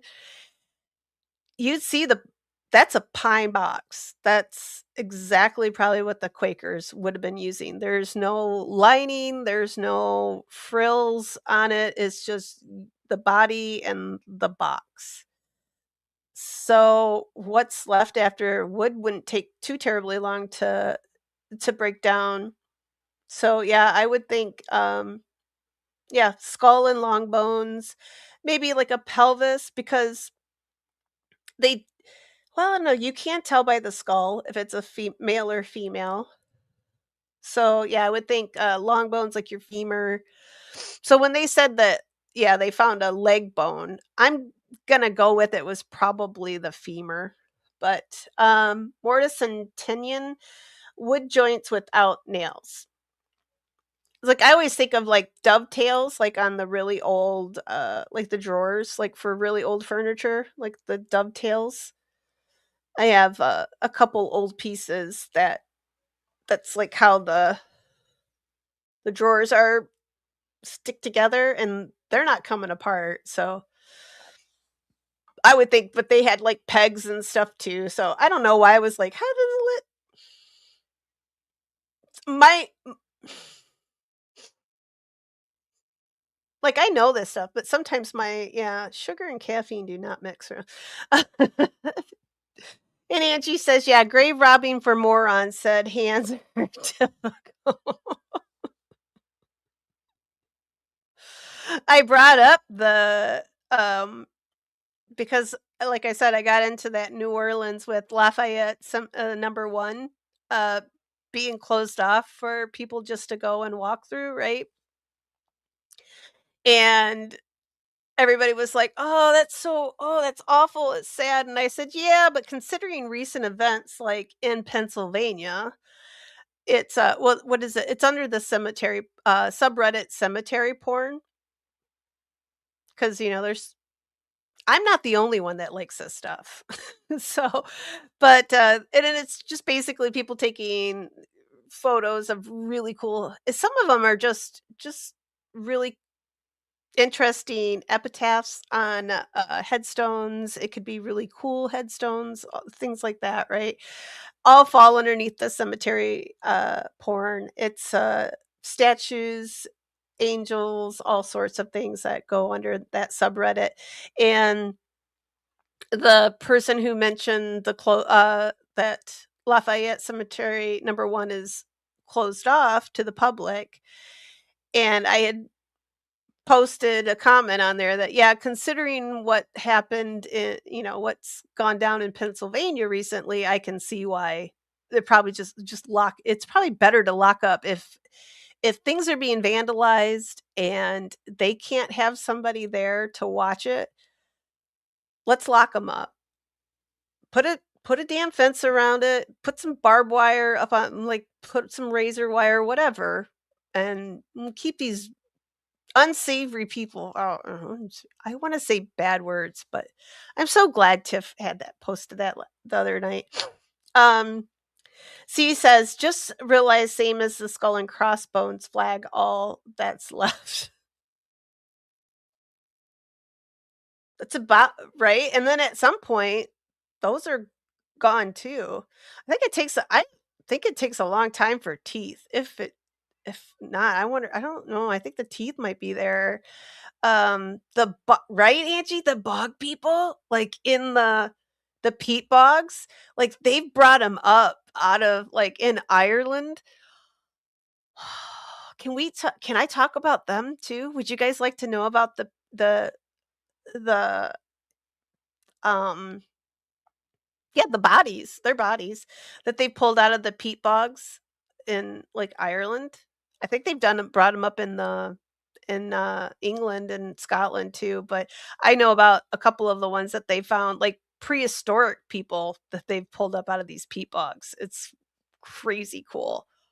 I love it. Uh, I have a bog cat right on my thing here behind me. It's a mythical creature from a folklore creature from Ireland, and it's called the bog cat, and I have it. It's supposed to bring you good luck if you see it, and it's a black cat, so black cats aren't bad luck. They're good luck. Um, do Quakers have cocktails?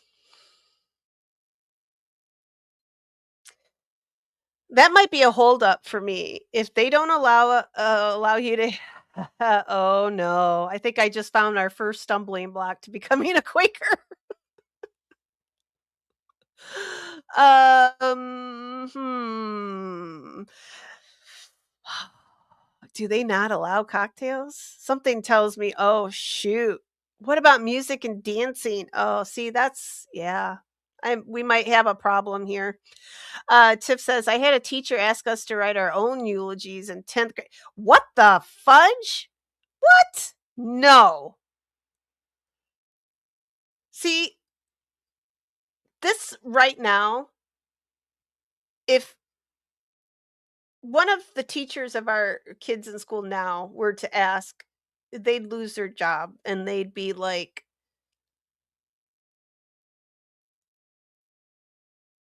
and they wonder why that's crazy. I mean, I know our generations are tougher, but this is why. It's because we had to do weird stuff like this. I didn't have to do a eulogy for myself, but there's other things I my mom took my mom and grandma took me to let me play in the cemetery while they picked strawberries from the strawberry patch next to the cemetery, and I ran around and played in the cemetery. So I've never been afraid of them, but yeah, but I brought my kid to cemeteries too. Yeah, that's see, that's it's not that's bonkers. For lack of a better word, that teacher's an unsavory character. Melissa says, "I love navy blue. It is flattering on a bri." I think just about everyone can pull off navy blue. Think so too. Navy blue is the new black, and if you have blue eyes, looks really good too. But just about anybody can wear navy blue.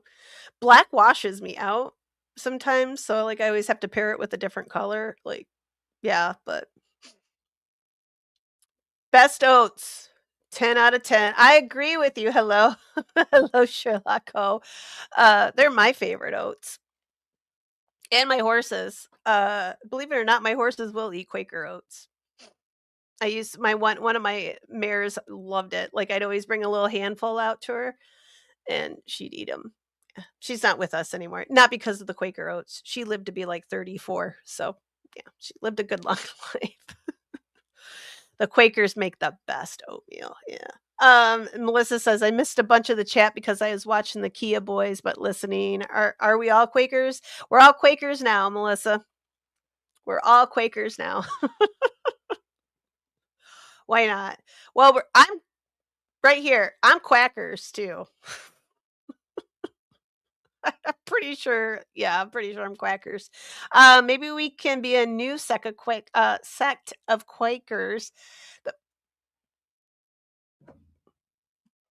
hang on, I gotta take something to drink. I think I need a cocktail now. All right, all right. I'm ready to say this now.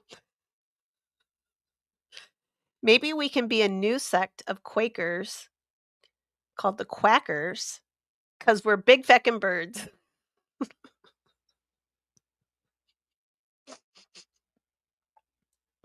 I like that.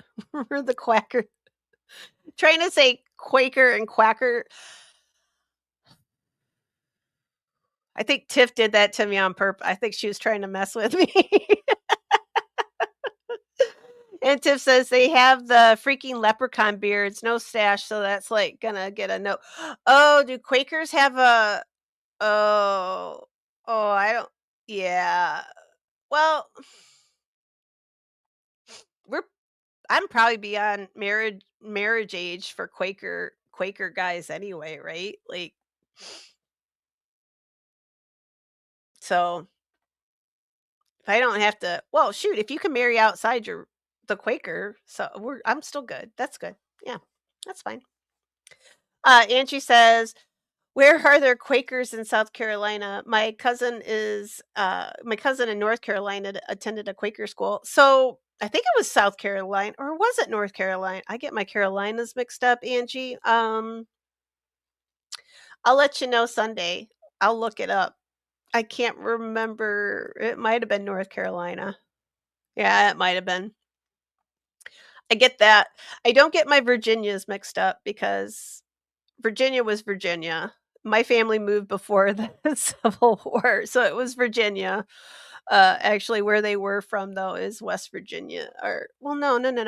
They were they were on the other side of the Blue Ridge Mountains, so they're it's still Virginia where they were from, but maybe it is North Carolina. I'll look it up. I can't remember now. He was an unsavory character for his time. Um, I have to look up. I think he was very rude to another Quaker man that he met in passing. Um, I guess you're not allowed to be rude either, so I would have I don't know. I'm very nice now, but yeah, I've got that face like if I'm not smiling, people think I'm being mean, like I'm mad or something, right? But it's just cuz my mouth turns down naturally, and if I don't make it look nice, then I look mean or mad or sad. Melissa says an AA with a AK. Oh my god. What are you guys doing to me? I'm not saying I didn't say all that. I'm gonna yeah. Okay. I'm gonna go. I'm gonna go. I'm just gonna keep going down here. All right. Am I getting close to the um Angie says, "I was born naked, bury me that way." Well, not if well, I'm not gonna have an open casket anyway, so I'm gonna be cremated. I think they do you naked, right? I think they just put you in there and so I wouldn't mind a lovely shroud. Like I always thought those look they always make it look very lovely, like in the old like when they the movies when they try to recreate like the medieval burials and they always have like a gauzy shroud over like the princess or whatever. I think that would be kind of cool. I like that. So so a pretty gauzy shroud. I like that. Tiff says little boxes, piney boxes. Does it have to be pine though? Well, I'll be dead, so it won't matter because I am allergic to pine a little bit. Like it makes me very stuffed up, which I'm stuffed up anyway. But that's only because it's like, um, oh, are you listening to Eminem? And Tiff says Mahjong tiles have dovetails. I can show you. I have a my old cedar chest I was telling you guys about. It has dovetails on the inside because it's old as it's old. It's old as hell. Um, the hot Amish grave rob. There's a hot Amish grave. Amish aren't gonna rob graves. They're too cool for that. And bog bodies, bogans. You guys, okay. I think yeah, we're winding down here. Oh my goodness. More of a Liger guy here. TF. Yeah. Oh, Jesus. Right. Right. Equal. You know when we're coming to the end when things just start going. Of course, Ho entered the chat, so right. Yeah. She just yeah, she gets us all stirred up. Our spiritual advisor comes in here. And this is why we start our own cult. You know what? Yeah. This is why we just start our own religion. I'm all for it. Let's do it. Well, we've already started though, haven't we? OB said we couldn't have robes, but we could just do a hostile takeover. I want robes. I think they look cool. I want cool shrouds and I want robes. So whoever gets a religion that has those two things, burial shrouds and robes, sign me up. I'm ready. And cocktails. Yeah. Do you have Quaker cocktail, mead and oatmeal? Oh no. I don't know if those two mix, do they? I had mead in Ireland and it sounded so good, like honey with like the whiskey, whatever, all that stuff in there. It sounded so good until I had it and I was like, "Whoa, it's moonshine. It's just moonshine." Damn Irish. Always trying to trick you like, "Ooh, yeah,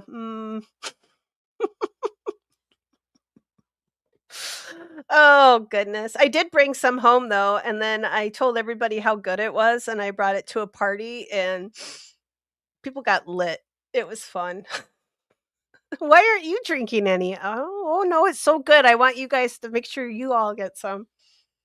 That shit was that stuff was potent. Melissa says, I think I had that assignment to teachers run out of ideas. Yeah, they want to like teachers run out of ideas. Here, I want my students to talk about how they're all gonna die. Like that stuff won't happen now, right? Yeah. Melissa, are you gonna write a rap for your eulogy? It's gonna be a rap.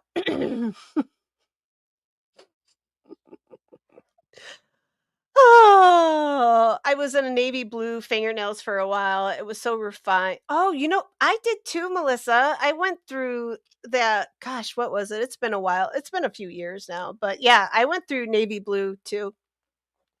Um, both my mom and I did, and I think it was This tells you how long ago it was because it was one of the last times the Yankees went to the World Series. So it's been a long time. Long time. Pretty sure Jeter was still playing. And host says, "Yes, Marcy."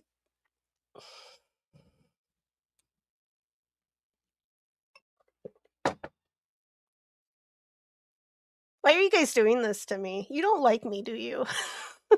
Marcy. See, I can't do it. You guys can read it for yourself, though. And for the people listening, they won't know, so they won't hear me sound stupid. A kid'll eat ivy too, wouldn't you?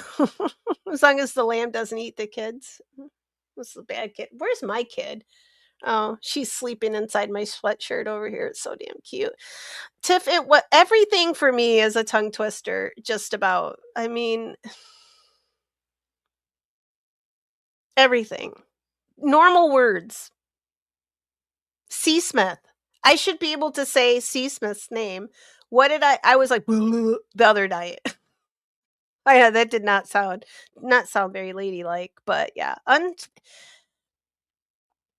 If you're gonna grow facial hair, just grow facial hair. Just like do it all. Do it. Do it. Don't just grow a beard and shave your mustache off. The best part of it is the mustache, right, ladies? I don't know. Maybe that's just me. At least have it looks silly without it. It just looks like you're a failure. Like I can only grow hair right here, and shave your neck. Please shave your neck. Am I right on that, or am I the only one that doesn't like? I don't like neck beards. Quaker. Can I be a gay Quaker? Do they have? We've already decided though, Melissa. We're gonna just start our own cult.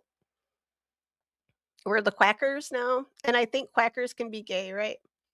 Um, Especially if they're like my ducks out here. They don't have a preference, really. They're no preference. Equal says Mel, we can do anything with a good grant writer. Oh, do we got to get grants for this too? Okay. All right. So who's in charge of that? Not, yeah. Like I said, my creative writing teacher told me I was too creative and to stop. So Yeah. Why not what's wrong with robes, equal? You can make them very full. I'm not talking about like, but sometimes, right? Like in the summer, like a nice muumuu, you could just like not wear and let the wind and breeze come up. You don't have to wear anything underneath it. Oh, something very freeing about that. Yeah. And we're tax-free bitches.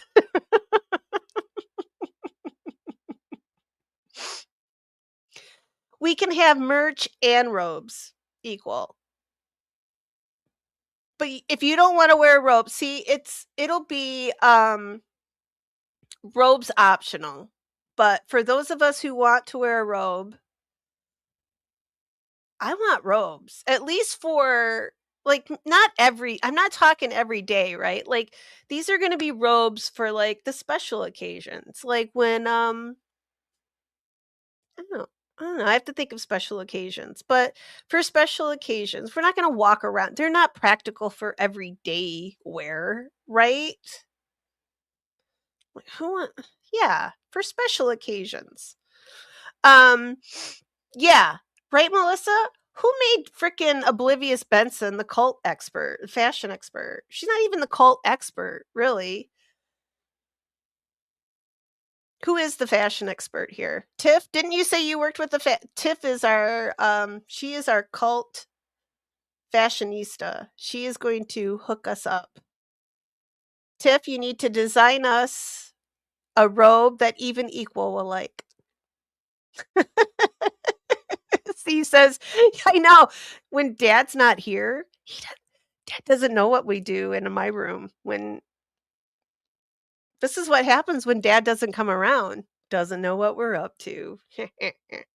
And watch, she'll pop in here or something now. Robes for everyone, no shoes, no socks. Yeah, because OB's not here. We can take our shoes off.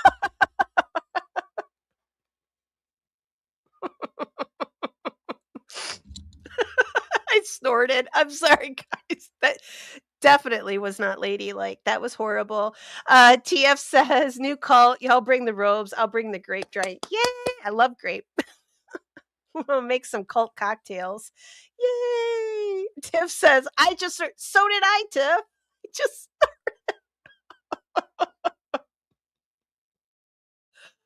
oh, every once in a while I'll do that.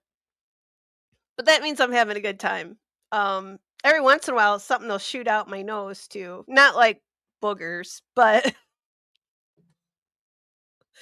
I'm gonna not laugh while I am taking it's like a melted ice with a little bit of sugar and caffeine still in it. I'm still sucking on that Mountain Dew. And we can have bare feet. We can have the moon. Uh Sherlock Ho's gonna dance around with her crystal boobies. All it's gonna be a free for all. This is gonna be the best cult ever. Fertleness.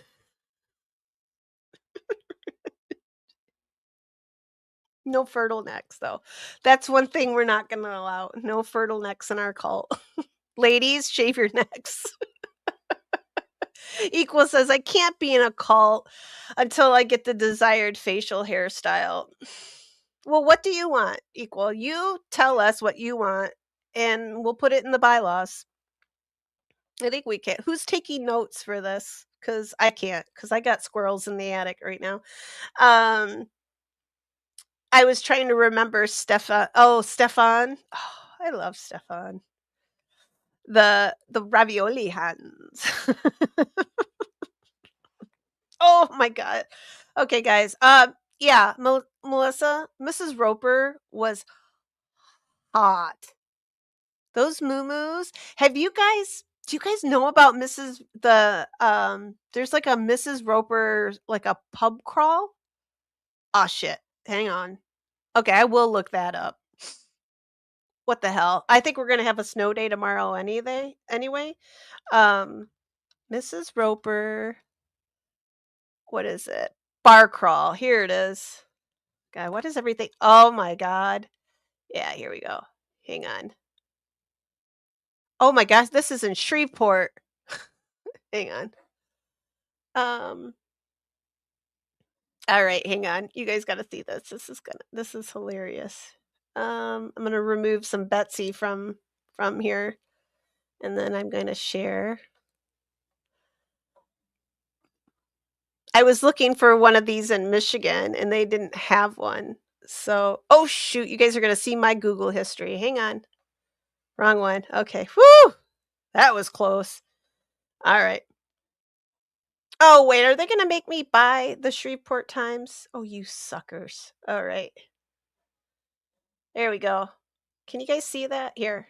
I'll go big. Um, can you guys see that?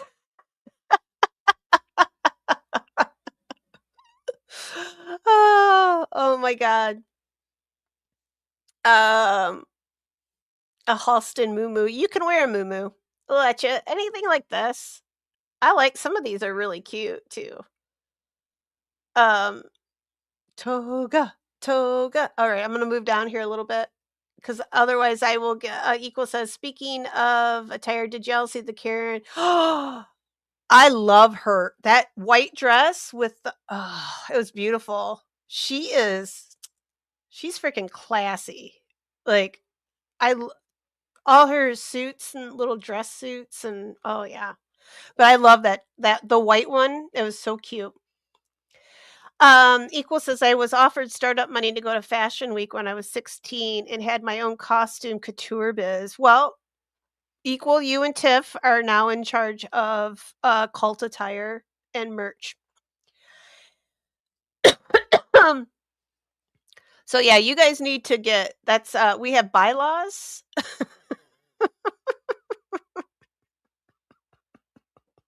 Melissa.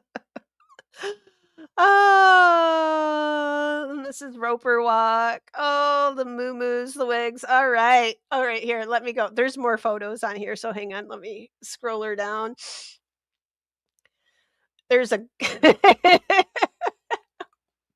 maybe we could all just dress maybe like our cult attire is just dressing like Mrs.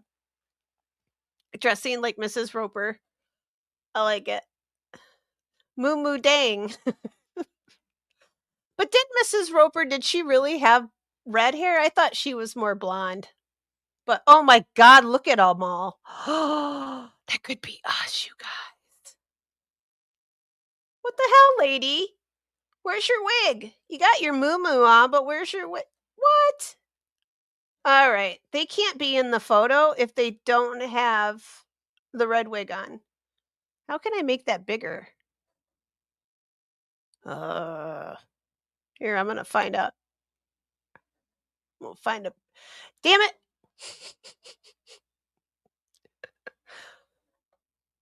Unsavory characters, I tell you what. Oh, whoa! That's something right there. That's a Mrs. How tall is that person? I got Moo Dang up there. That's not nice. Um, Strawberry blonde, but they want her to have red hair. Why not? Because Melissa.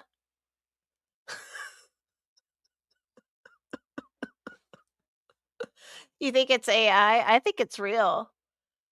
I think it's real. I think that dude's like 7 foot tall. Or these ladies are all 5 foot and he's seven. I don't know. But damn. See, I thought her hair was more blonde than red, but, uh I love it.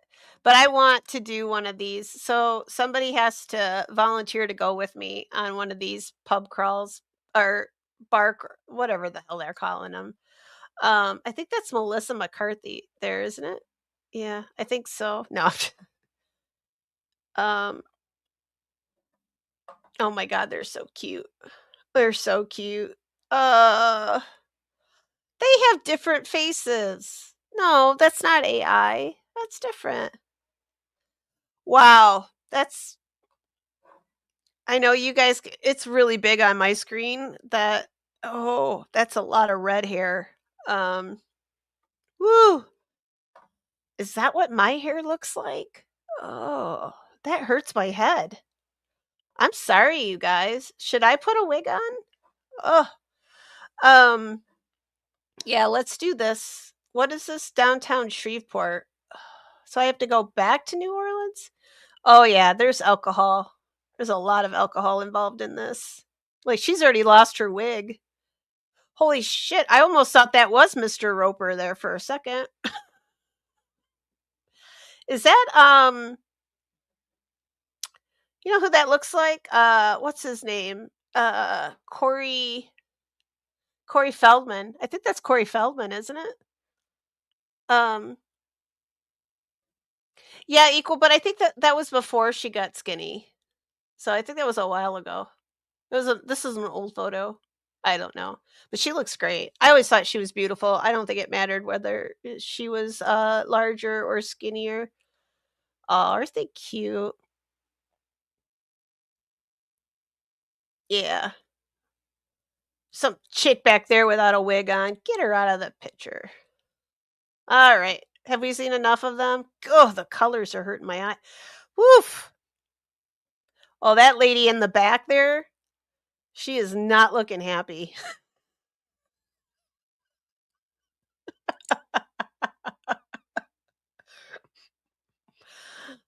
Somebody pooped in her Cheerios that morning. She's not happy. Oh, I wonder if somebody's wearing the same moo. All right. Oh, wait. Am I up? Where am I? All right. There I am. Okay. Sorry. I saw, let's see, Equal was up here.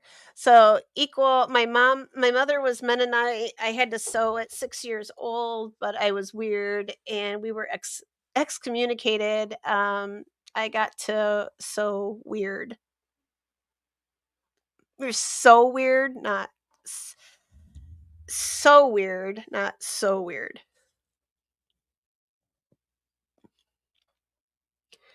And strawberry blonde is not the same as red. Just so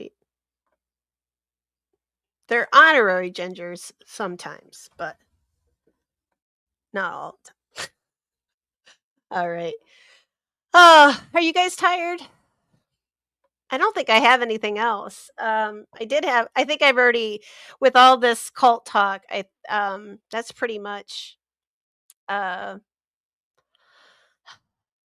I don't think I can go back and talk about anything serious now.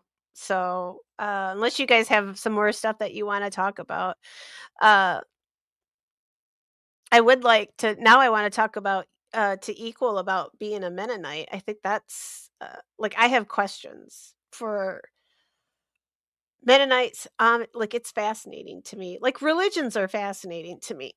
Um, different all different kinds of religions. I need my water now. There's just ugh, I need to brush my teeth from all that sugar and that Mountain Dew. Gross.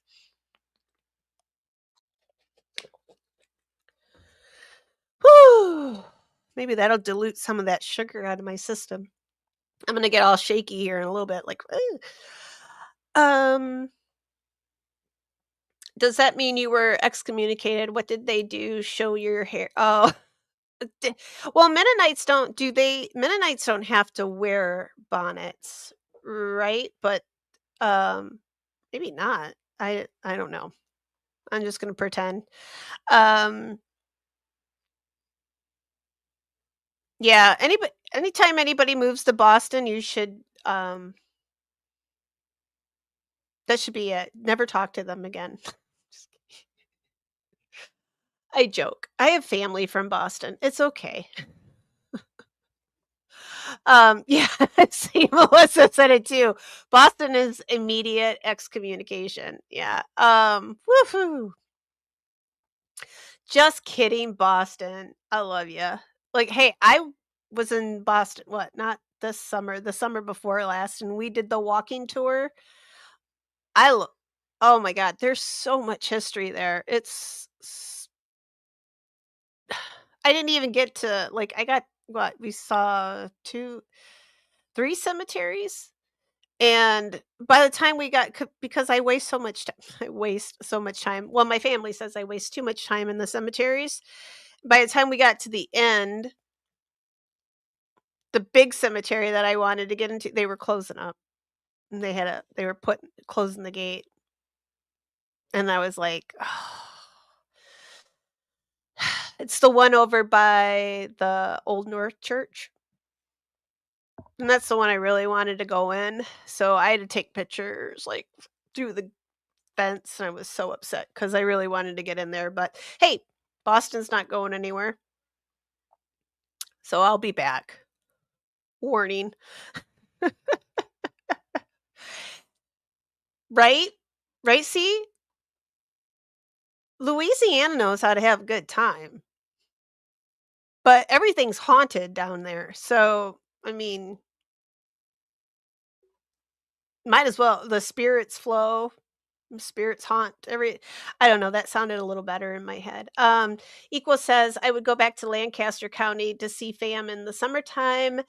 Um, some relatives would shun, oh my goodness, and would refuse to let us visit because they would get in trouble. See, I thought Mennonites were a little less strict. Like that makes sense with the Amish, but with I thought they or I guess not then, huh? Guess I was wrong. Um and equal, I had Mennonite friends who didn't wear the head coverings. I think they were fake Mennonites.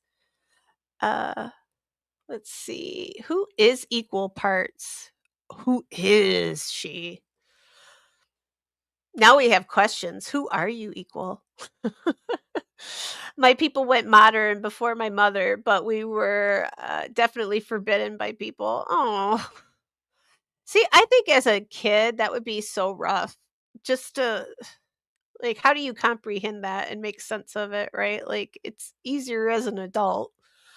And equal says international man of mystery.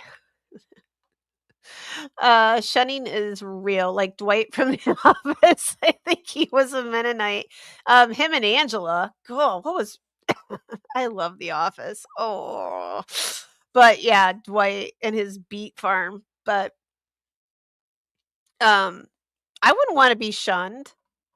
That and especially when you're um like I'm currently being shunned by some of my family. It's not pleasant. I can tell you that. And I can't imagine a whole community shunning me. I just and to be a kid and to hear that and to that's awful, and I'm sorry for equal for that. That's not right. People are unsavory to each other.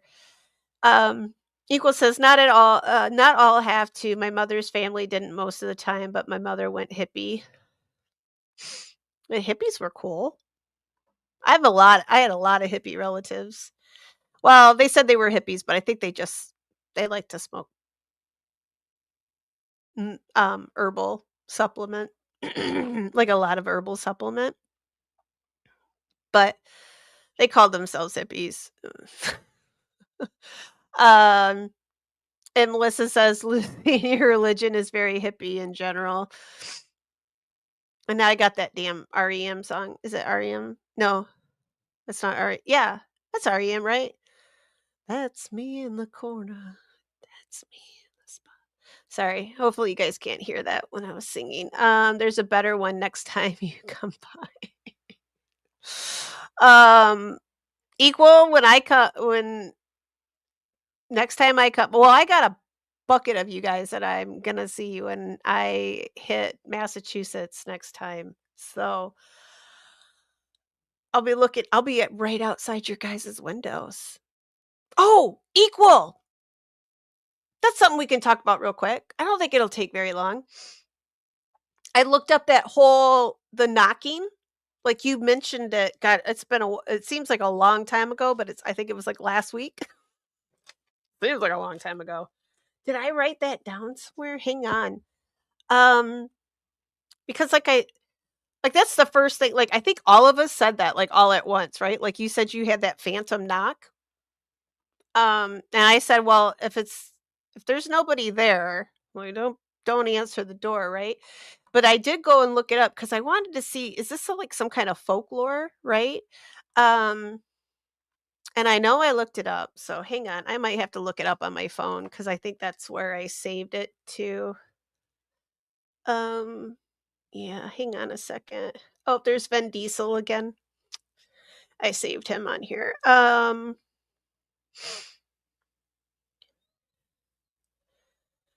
right. Um, bump, bump, bump. Let's see. That's stupid. I hate the Google AI thing. Like that's the first thing that pops up all the time now when you go to search for something. Um,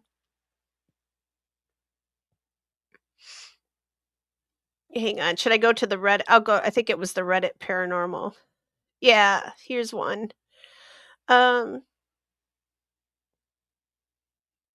let's see. Yeah, this is on the subreddit Paranormal. And what does it mean when you hear three knocks but nobody is there?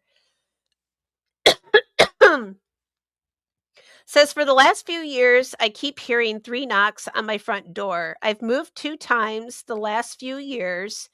Heard it at Heard it at the house I grew up in, and when my dad's girlfriend opened the door, a lot of weird stuff started happening around the house. Things were moving all the time. I could hear people talking when I was completely home alone, and it often felt like I was constantly being watched. I heard it again at my townhouse and apartment. Didn't open the door because nobody was out there and I wasn't going to deal with that. What I want to know is, what does it mean? Update. I woke up pretty late today, slept in, so I go about my business. I open my windows and I get ready to feed my cats. When I look onto my balcony, three dead baby birds lie on my balcony. It's the third day. I didn't need to read the dead baby bird part, but um, you need to put a spoiler in there for that stuff. But one person called, I like this one, Wicked Witch 79, and no, that's not me, says, sigh. Just because there are three knocks doesn't mean it is a mocking of the Trinity. However, it is mock. Wait. However, you don't open the door. It does invite it in. These are what is called. These are what. These are what are called roaming spirits. It is attracted to someone in the house. It's more than likely not a demon. These are rare, very, very rare. Rare. Take precaution. Place salt on your windows and doors. And someone else said, I've heard that if you hear three knocks and open the door, but no one is there, it means something was trying to get in and that you've now let in. Okay, hang on. Oh, these Reddit sometimes make my head want to explode. Um, let's see. And that you've now let it into your home, which might be why weird things happen around the house. Could be someone pranking you, but until you catch someone in the act, it's hard to say. And someone else says, uh, I believe you have a spirit who's following you in the house you grew up in. Did anyone engage in playing with the Ouija board, doing rituals or anything, any kind of magic? Um, and she does answer back, I did the Ouija board once when I was 14. I refused to touch one again.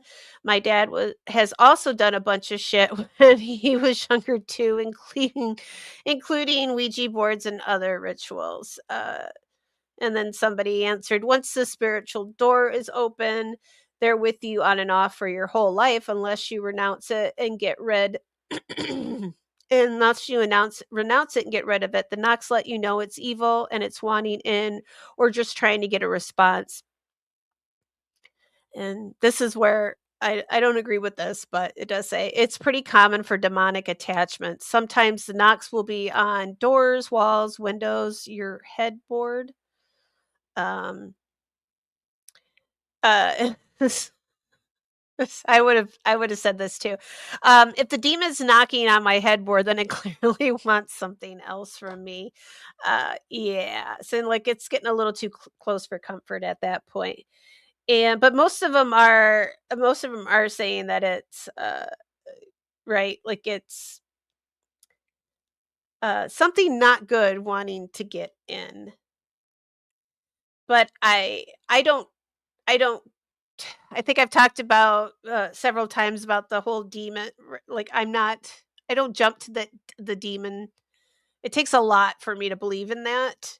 Um I don't think everything that's negative isn't necessarily a demon, but I do think uh if you get 3 knocks at your door and it's not the UPS man and it's not Amazon and you 100% know that there's nobody there, do not open it. And um a couple of the articles that I looked up and read had more of a basis in folklore where it was more of uh like a have I talked about banshees yet? Because I love banshees. More of a foretelling that potentially something bad could be coming. Not necessarily death, but like a change, like a huge change in your life, or not necessarily like an evil spirit or something bad trying to get in, but yeah. So I guess I don't have 100% answer for you equal. It could be a little bit of it's how you want to take it, I think. I don't believe like I said with the demon thing, I don't jump on that one immediately. Do I believe in Yeah, I think there are demons. I believe in the devil, so I do believe in demons. Do I think every bad entity is a demon? No. I think there's negative energy out there. I don't think it's all like demonic forces. I've explained my viewpoint on poltergeist as well. I think a lot of what we call poltergeist activity is probably stemming from our own uh like I do believe we have that ability. We can affect we're energy, we can affect the energy around us. So if we are going through a difficult period in our lives and suddenly we start noticing doors slam, things fall off, things fly around the room, I'm not going to automatically say, okay, that's a ghost. Do I think ghosts can move things? 100% because I've seen some weird shit go down. But do I think we can do it as well? Yeah, I think we can do it as well. So, do I think demons? Yeah, I don't think so. But I am very cautious. Like I've said before, I think when you mentioned it, I've heard knocks on my windows. That's usually where I hear knocks. It's like on my window, and it's usually in the middle of the damn night. I don't think it's a demon. I'm not going to go open my window. Sometimes I don't even want to look out my window. Like I close my curtains at night for a reason because I have a huge fear that I'm going to look out my window and I want to see somebody there and I will lose my ever loving mind. I will scream like a big sissy and I don't even know. I don't even know if I would have I don't know if I would get my crap together enough to like actually call 911. I would just freak out. That is one of my worst fears. That and opening like a shower curtain and there being somebody standing there that I don't know. Or just anybody actually just standing there would scare the shit out of me. So those are things I don't like. So keep your windows closed, then you don't have to worry about that stuff. And Equal says, yeah, last night knocking woke me up. So I guess it depends on which way you wanna look at it. Is it something definitely don't open the door, don't open the window. It could be very well could be something trying to get in. Keep negativity out. To um, Also, if it continues to happen, like, we live in the time of, like, Ring doorbells and video cameras, everywhere, right? Like, I've got, the little Blink cameras, like, pretty much pointing everywhere around my place. I've heard the knocks, I've looked back, there's nobody there. It's not a chicken or a duck or any farm animal that I got on my farm knocking on my windows. So, some, um one place I looked up tried to say that, "Well, windows expand and you'll hear knocking." And I'm like, "Well, I've heard a pop from windows, not these are pretty much like brand new windows. They don't do that, right?" But I've heard old houses with those old single pane windows, like, they, like, they'll make a knocking sound when the wind gets going, but, like, I've got, like, these newer double pane windows, they don't really make those kinda noises.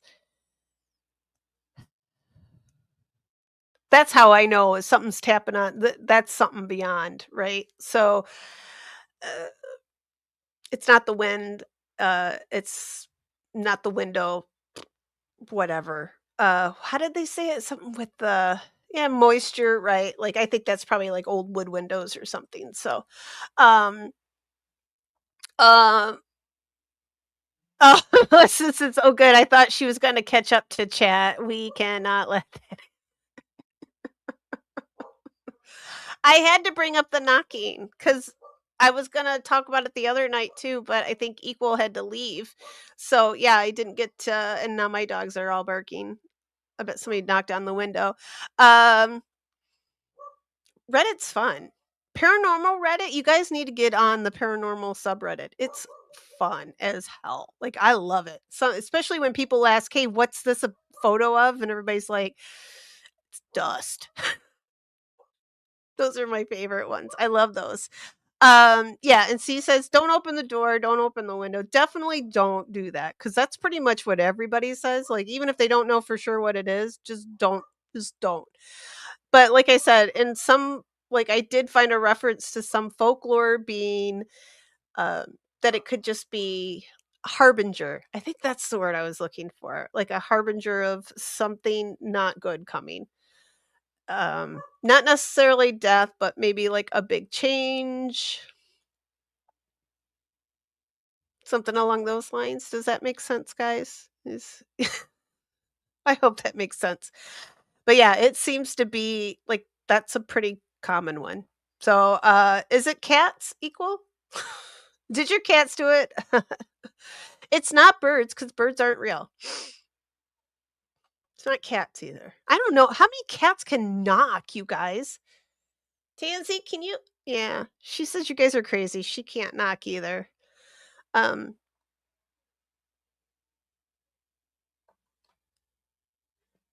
I'm looking at her because as soon as she can start doing some of this stuff, then but yeah, cats do knock shit off stuff all the time. Mine do. I woke up today, I got up, looked out in the kitchen, there broken glass plate on the floor.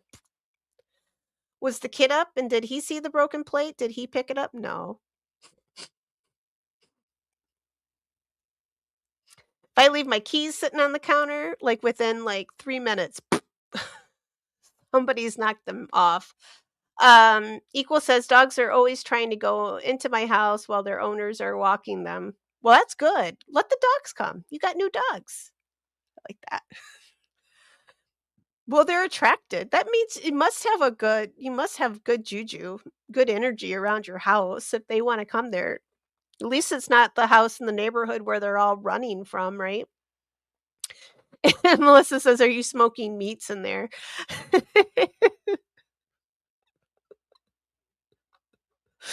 She's got bacon, hanging up to what do you call that when you curing? Yeah, smoked meats and mead. Oh my god. You guys stop with the tongue twisters. C. Smith says, "Hells no. Don't."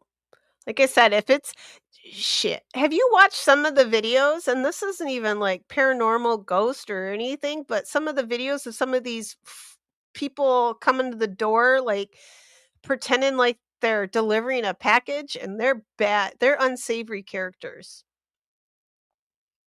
So I don't even know if I would open the door for a UPS unless you absolutely know you've got to shit, I don't know. Just leave it right there. Yeah, thank you. You don't need to hand that to me. I don't have to sign that. Just leave it there on the step. Thank you. Thank you very much. And yeah, you have a nice day. But yeah, there's been break-ins and all sorts of things like they're trying to gain access to your home. So maybe don't open the door for UPS, but just yeah, go to the door and be like, "Hey, go." Equal says, "I have door cams. Nobody was knocking, just the sound. My friend in Texas is very ill in the hospital. I wondered if it could be related to her energy wanting to pass and holding on. She maybe she's reaching out too. Were you sitting near the door or see, I have so many questions because it seems when I hear like a knock I don't like I said, I don't so much ever get it like a knocking on the door, but it's windows, and it's usually where I'm sitting or sleeping, like yeah, like my bedroom window is typically where I'll hear it. So that's like I always think somebody's trying to get my attention for some reason. Uh, we gonna sell moo That's what we need. We could have moo with Tansy. Tansy could be our god.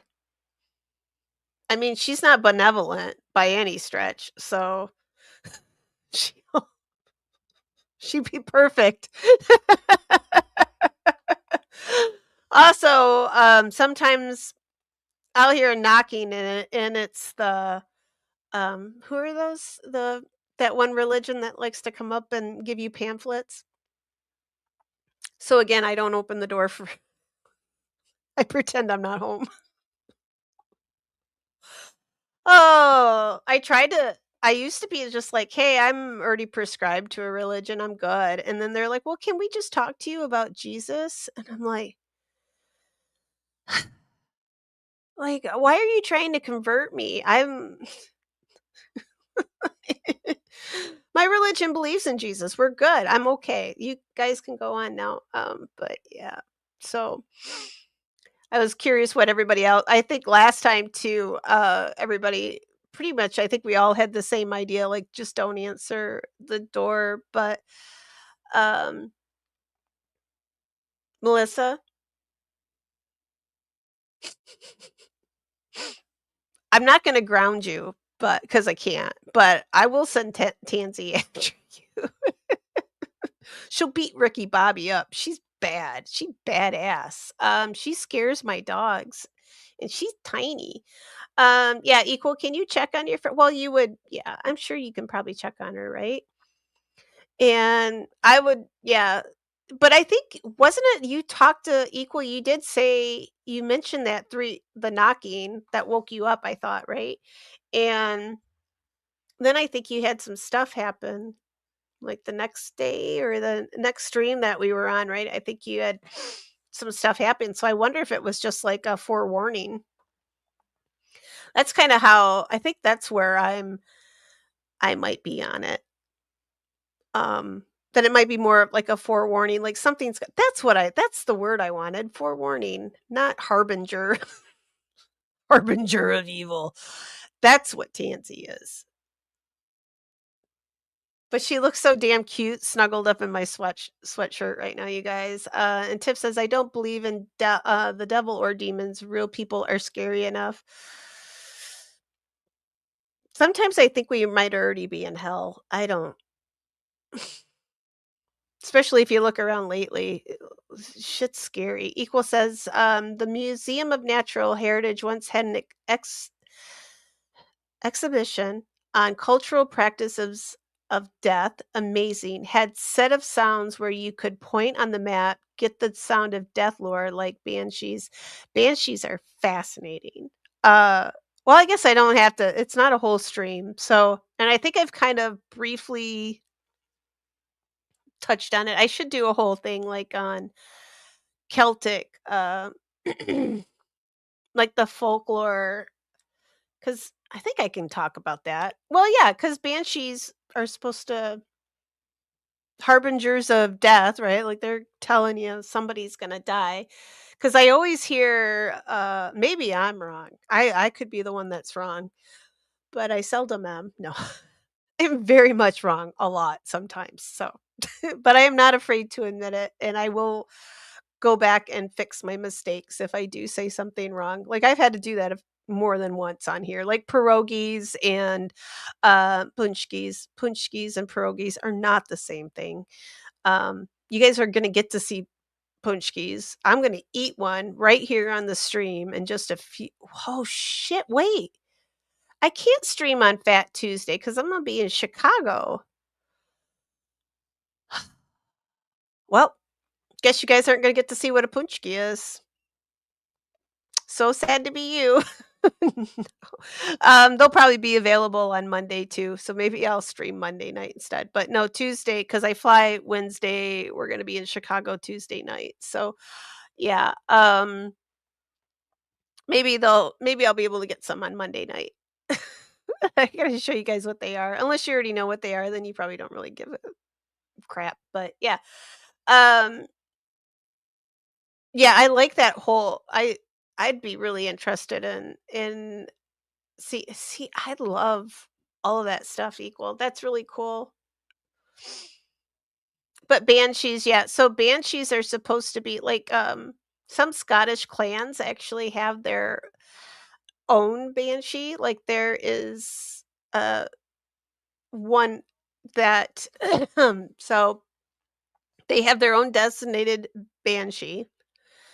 When the banshee's cry is heard, it is a forewarning of a death. When you hear her cry, when you hear her screams, if you see her, that means you are going to be the one that dies.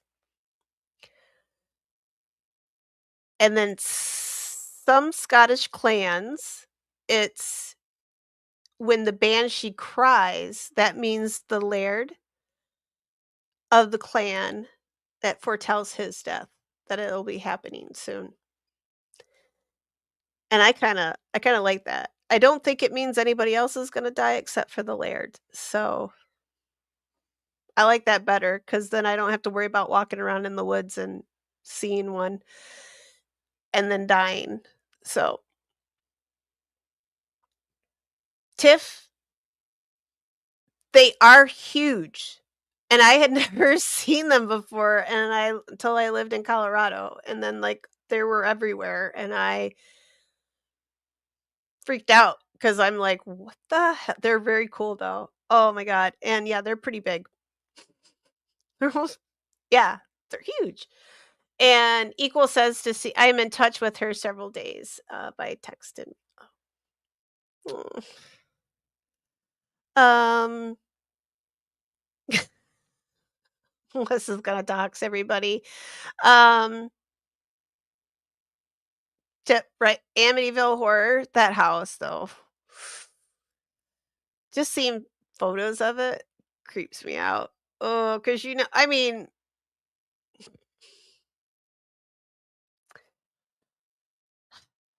I'm proud. See, I'm just gonna get. I'm never gonna get into the paranormal community this way, but I have some doubts on the Amityville Horror. I have some doubts on that house. I mean, I know what happened there. Bad, bad stuff went down in that house. Right, a whole family died. Um, that whole the rest of it, I have some doubts, but maybe that's something maybe that's something to talk about like on a Sunday night. That'd be fun. Um, it's a lot for me. I don't know, like, I love ghost stories, but you're not and I love the paranormal, but, yeah, sometimes I'm gonna be more on the fence. I'm just not gonna go, like, with the demons, orbs. I'm gonna be a little bit more, yeah, I'm not gonna just jump there, but that house with those pumpkin eye windows, it feels like they're watching you, right? Like, it's yeah. Oh, creepy. Um And she is, let's see. I visited her a year ago when she had another scare. We spent a week just chatting in her living room. She is of another era, World War II, hidden with the maid's family. Oh my gosh. Well, she's lived, wow. She's lived a life. That's, wow. Equal, you just, yeah, you just bring some of the cool that's, like, just fascinating. Yeah, you always have something just fascinating. That's the word I wanna use. I'm trying to use better words, like unsavory character. That's my newest one. Um, but that is amazing. It's just, like, just to know what some people have gone through, wars and yeah, just like I look at my grandma and I think that too. I'm just like, I can't even nothing I've done is could ever match any of that. Like, we're just yeah, it's just a different generation. Um, in central Philadelphia, everyone's a Miller or, oh my gosh, a Kleinenhofer, equal parts of each. Uh, if you were guessing, my name is actually Rumpelstiltskin. Oh, you're not supposed to say oh, shit. I wasn't supposed to say that out loud, am I? Or is that 3 times? Is that like Beetlejuice? Shit, was I supposed to say that? No, I'm just kidding. All right, I'm gonna start wrapping up here, guys. I do have some leftovers, and I'm very hungry. Um, let's see. I stopped using the Von title on stuffy shirts. The Rumpelskills. Oh yes, I think I might be descended from some of the Rumpelstiltskins in Central PA. I do know I have some Dutch. They're not Dutch, they're German, but the what is it? The Pennsylvania Dutch, not Dutch. Um, Ridenour. That's my mom's mm, my mom's father goes back to Ridenours in, Pennsylvania,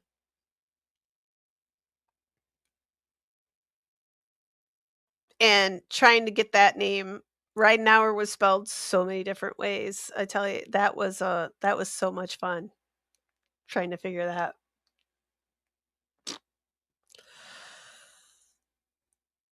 If you know, you know.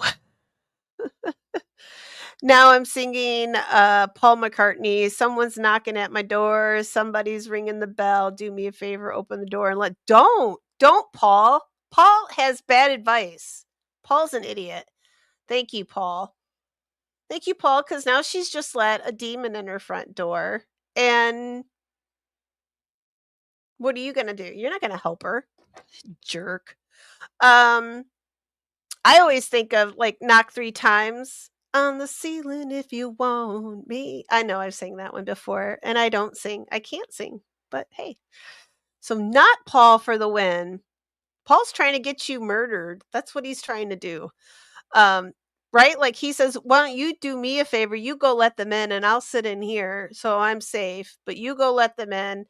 That way you die, and I don't, jerk." You have a license plate. Okay, you guys have a whole other conversation going on here, and I could just sit here all night. This is what we're supposed to do for that 6-hour stream that I promised you guys. I'm just gonna sit here and let you guys talk in the chat, and I'm just gonna read them. Just gonna read your comments out and have. Oh my goodness! See, it's time.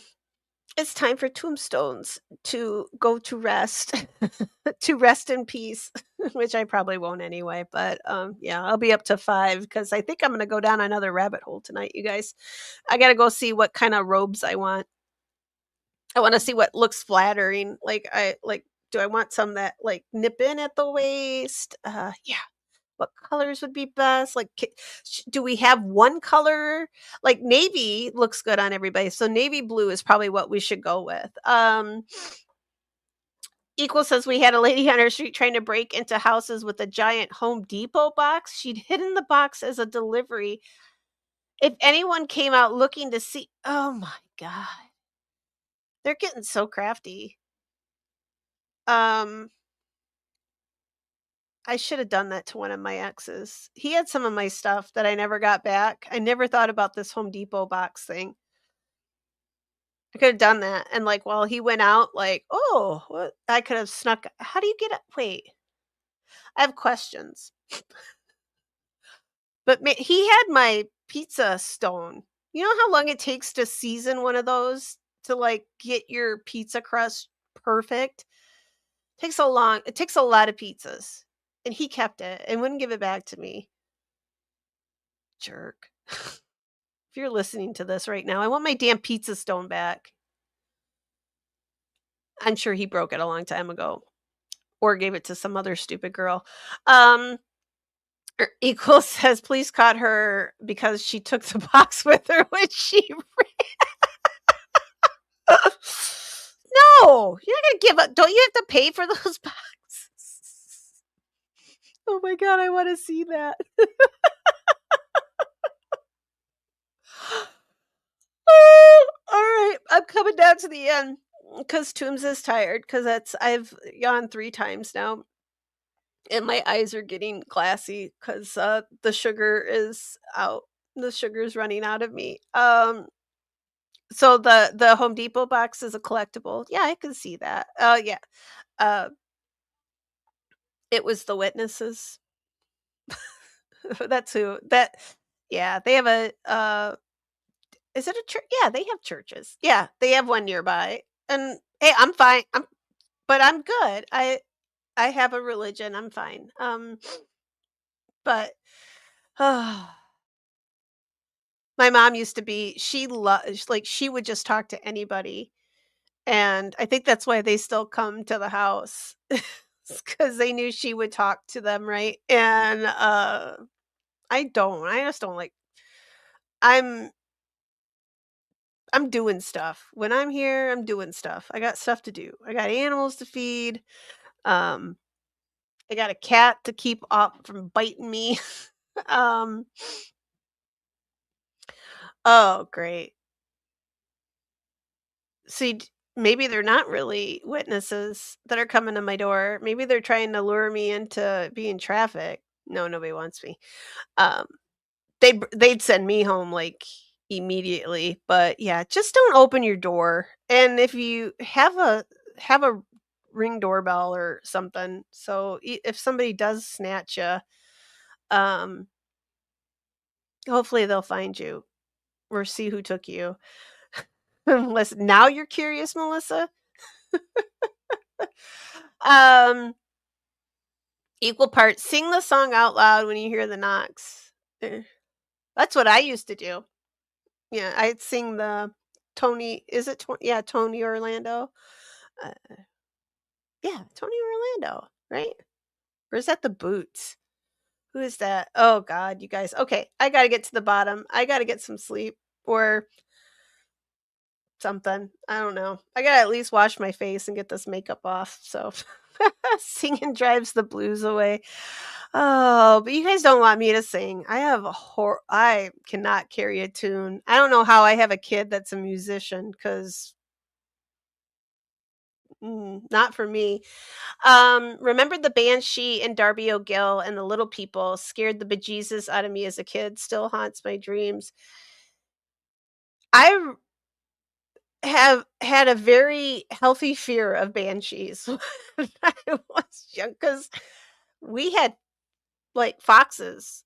We still do. And you know how what they sound like? They sound wicked. Like they sound like women screaming, but like really scary women. And my mom told me they were banshees. And you hear that shit going on. And then you find out what banshees do, right? She was a funny lady. She was so funny. No, she was not. We're all gonna die. We are. Momentum mori. Whether Oh, I probably am a banshee, guys, cause that's how I sound when I sing, so you guys are all somebody I just killed everybody now because I sang. You never saw the original, it was scary as a kid, my dad would take me to all the scary movies. My parents watched all of them with me. I watched Texas Chainsaw Massacre, I think it was. Like, we had a, drive-in movie theater up until, like, the late '90s. Like, I don't think it went seems like it was still going until, like, 2000, early 2000s maybe even, like, it was there for a long time. And that was right, like, they threw us all in the car, and we'd go and they had horror movie nights. I'm not big on horror movies, I'm just not. Um My life is scary enough. It's been scary enough. I don't need fake stuff. I've seen it real. But yeah, they I remember going to check Texas Chainsaw Massacre and it's every time I was probably no more than 10, 10. Yeah. And my brothers were even like a few like yeah, like younger. Every time that damn chainsaw would start up, like I have my blanket in the back seat, like under the blanket. So we saw Amityville Horror, we saw the Texas Chainsaw Massacre, some of those other creepy ones, right? The only ones I can really watch are like The Shining, because this, I mean, I guess that's horror, right? But um, why does it when I say horror, it does not sound like sounds like I'm saying something else. But yeah, Tiff, like when you're, yeah, that's what I used to do when I get in trouble as a little kid. My Right. Well, our old house was right in front of where the new house is, and my step grandma lived across the yard, and she hated me, just hated me. And I'd get in trouble because I'd piss her off, and she'd send me home, and it would be dark. We're out in the country, so there's no lights, and I would have to walk from her house to back to our house, and it's just across the yard. It's not that far, but when you're like a kid, right? It's a long way. It's terrifying. No lights on, right? And I would just start singing Jesus loves that song Jesus loves the little children. That's what I would just start singing that, hoping Jesus was going to protect me when because I and it did. It made me feel better and then I would book my ass across, like, yeah, I just tear back then, I could run really fast. Now I'm just gonna be murdered because I could never outrun a serial killer. I'll just let him kill me. It's fine. Rittenhauer is on a historical map I saw recently. It is a isn't it I think it's a county or something too. I have to look it up. I haven't looked onto that side of my and on that far back. They're the only part of m- my grandpa's side, that side of the family that has any New England connection because they actually most of them all came in through Virginia. So yeah, they were like Pennsylvania Dutch. So yeah, it was I've seen that name spelled so many different ways. And it's so fun. And what were they? They were God, what were the Pennsylvania Dutch? I always forget. Not Mennonites, but were they Anabaptist? Seems like, if somebody knows, shout it out, but yeah, I gotta get down here and I gotta start or I'm just gonna fall asleep. You guys can watch me sleep, watch me drool and snore. I'll probably snore too. Um, I have some leftover, chicken pasta that I think I'm gonna eat. It was really good, but it probably won't let me. Tony, Orlando, and Dawn. Weren't there 2 Dawns? Right? 2 Dawn I think we talked about this last time too, but you guys bring up the knocking and then well, I guess I brought the knocking up this time, but yeah, I always remember that song. Was my grandma I think my grandma played that one, alright. Navy robes and muumuus, you gotta have pockets, 'cause I gotta have places to put stuff. Always gotta have that dollar for emergencies. If Mia listens to this, she'll know what I'm talking about. And, always gotta have a bottle to or a pocket to put one of those little wine bottles in, like, one of the little Alright, guys. Oh, Equal, thank you. And Equal, keep bringing you need to just have a channel. Your stories are better than mine, like, hands down. Way better. And C Smith said yeah, pockets for sure, or utility belts. We could have utility belts, right? And we could be more like superheroes. For those of us who don't wanna wear ropes for special occasions, and then we have our utility belts for every day. Not fanny packs. Utility belts, it's different. But I'd wear a fanny pack too. They're so convenient. You can fit so much in some of those. Um, and hostess divine. Ooh, you know what? How can I change my thing? I'll change it for Sunday.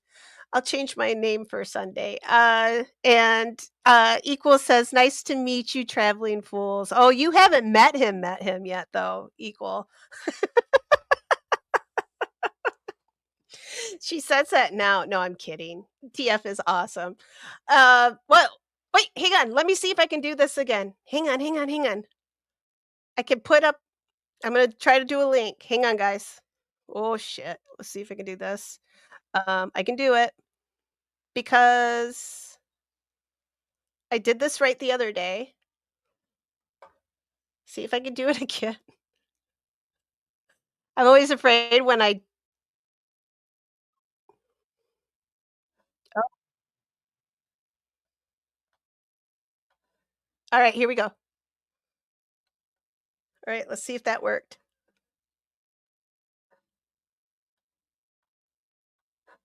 All right. Did it work? Did I do it? Did it work? Somebody click it. Go like and subscribe to TF Traveling Fools. Yeah, this is where I'll be not this Friday, but the following Friday, which I'll keep you guys posted on. But you guys got to come cheer me on, because you guys see what I do. I say shit wrong all the time, so I'm sure some sort of erectionist crap is gonna fall out of my mouth, and I need you guys there to hold my hand when it does. So, okay. Did the link look right? Oh my god, I'm gonna be so proud of myself. Like, this is the second time I've done it and made it work. Um, but yeah, see, now I can be a moderator. No, I can't not because I still lose I can't do technology is beyond me, apparently. My kid said I'm right, I am a dinosaur. It's not funny. Alright, guys, I'm gonna wrap up because I do need a utility apron with pockets. Well, I think that kinda goes without saying, right? If it's a utility apron, it's gotta have pockets. Alright, guys, I hope you guys enjoyed Betsy's story. I hope you think she's as cool as I do, or at least some kinda cool, 'cause she's badass. We need more women we need more knowledge of women like her in history. She didn't just who cares if she did the flag or not? Look at all the other crap. She went blind making blankets. Like, her poor little thing. Can you imagine what like, arthritis, all that stuff, right? She gave up a lot for our troops, which who desperately needed it, right? Like, yeah. So, hats off to Betsy, she's freaking cool. Hats off to the damn Quakers because I think they pretty much rock. Like, their burial practices, I'm all down, up, down, I'm down for that. I dig it. So, alright. Sunday night, it's just gonna be ghost stories. That's all I'm bringing Sunday. I'm gonna look up some fun ones. I've got some videos saved for you guys. That's what I'm gonna do Sunday night. And wait, yeah, Sunday, right? What is it? Oh, it's Friday already. So Sunday night, that's what I'm gonna do.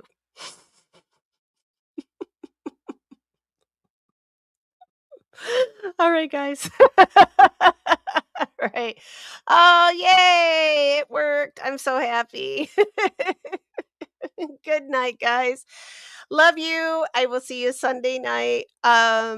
Maybe I'll get somebody to come on with me. I know I'm boring. So, yeah, I'm just going to tell you guys about dead people, but maybe you know what? I'm going to hit Megan up. Maybe Megan wants to come on Sunday night. But she wants to talk crystals. So, maybe I'll find some ghosty person to come on and talk with us and tell us some ghost stories. Maybe I'll get Bestie to come up here.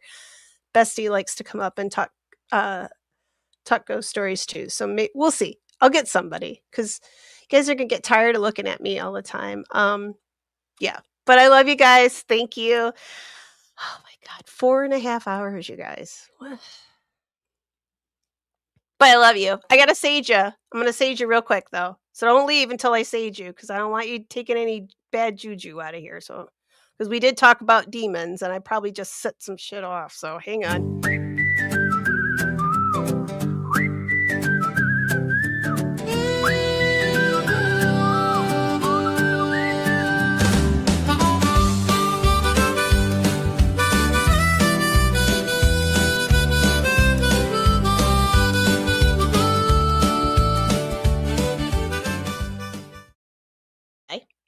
All right.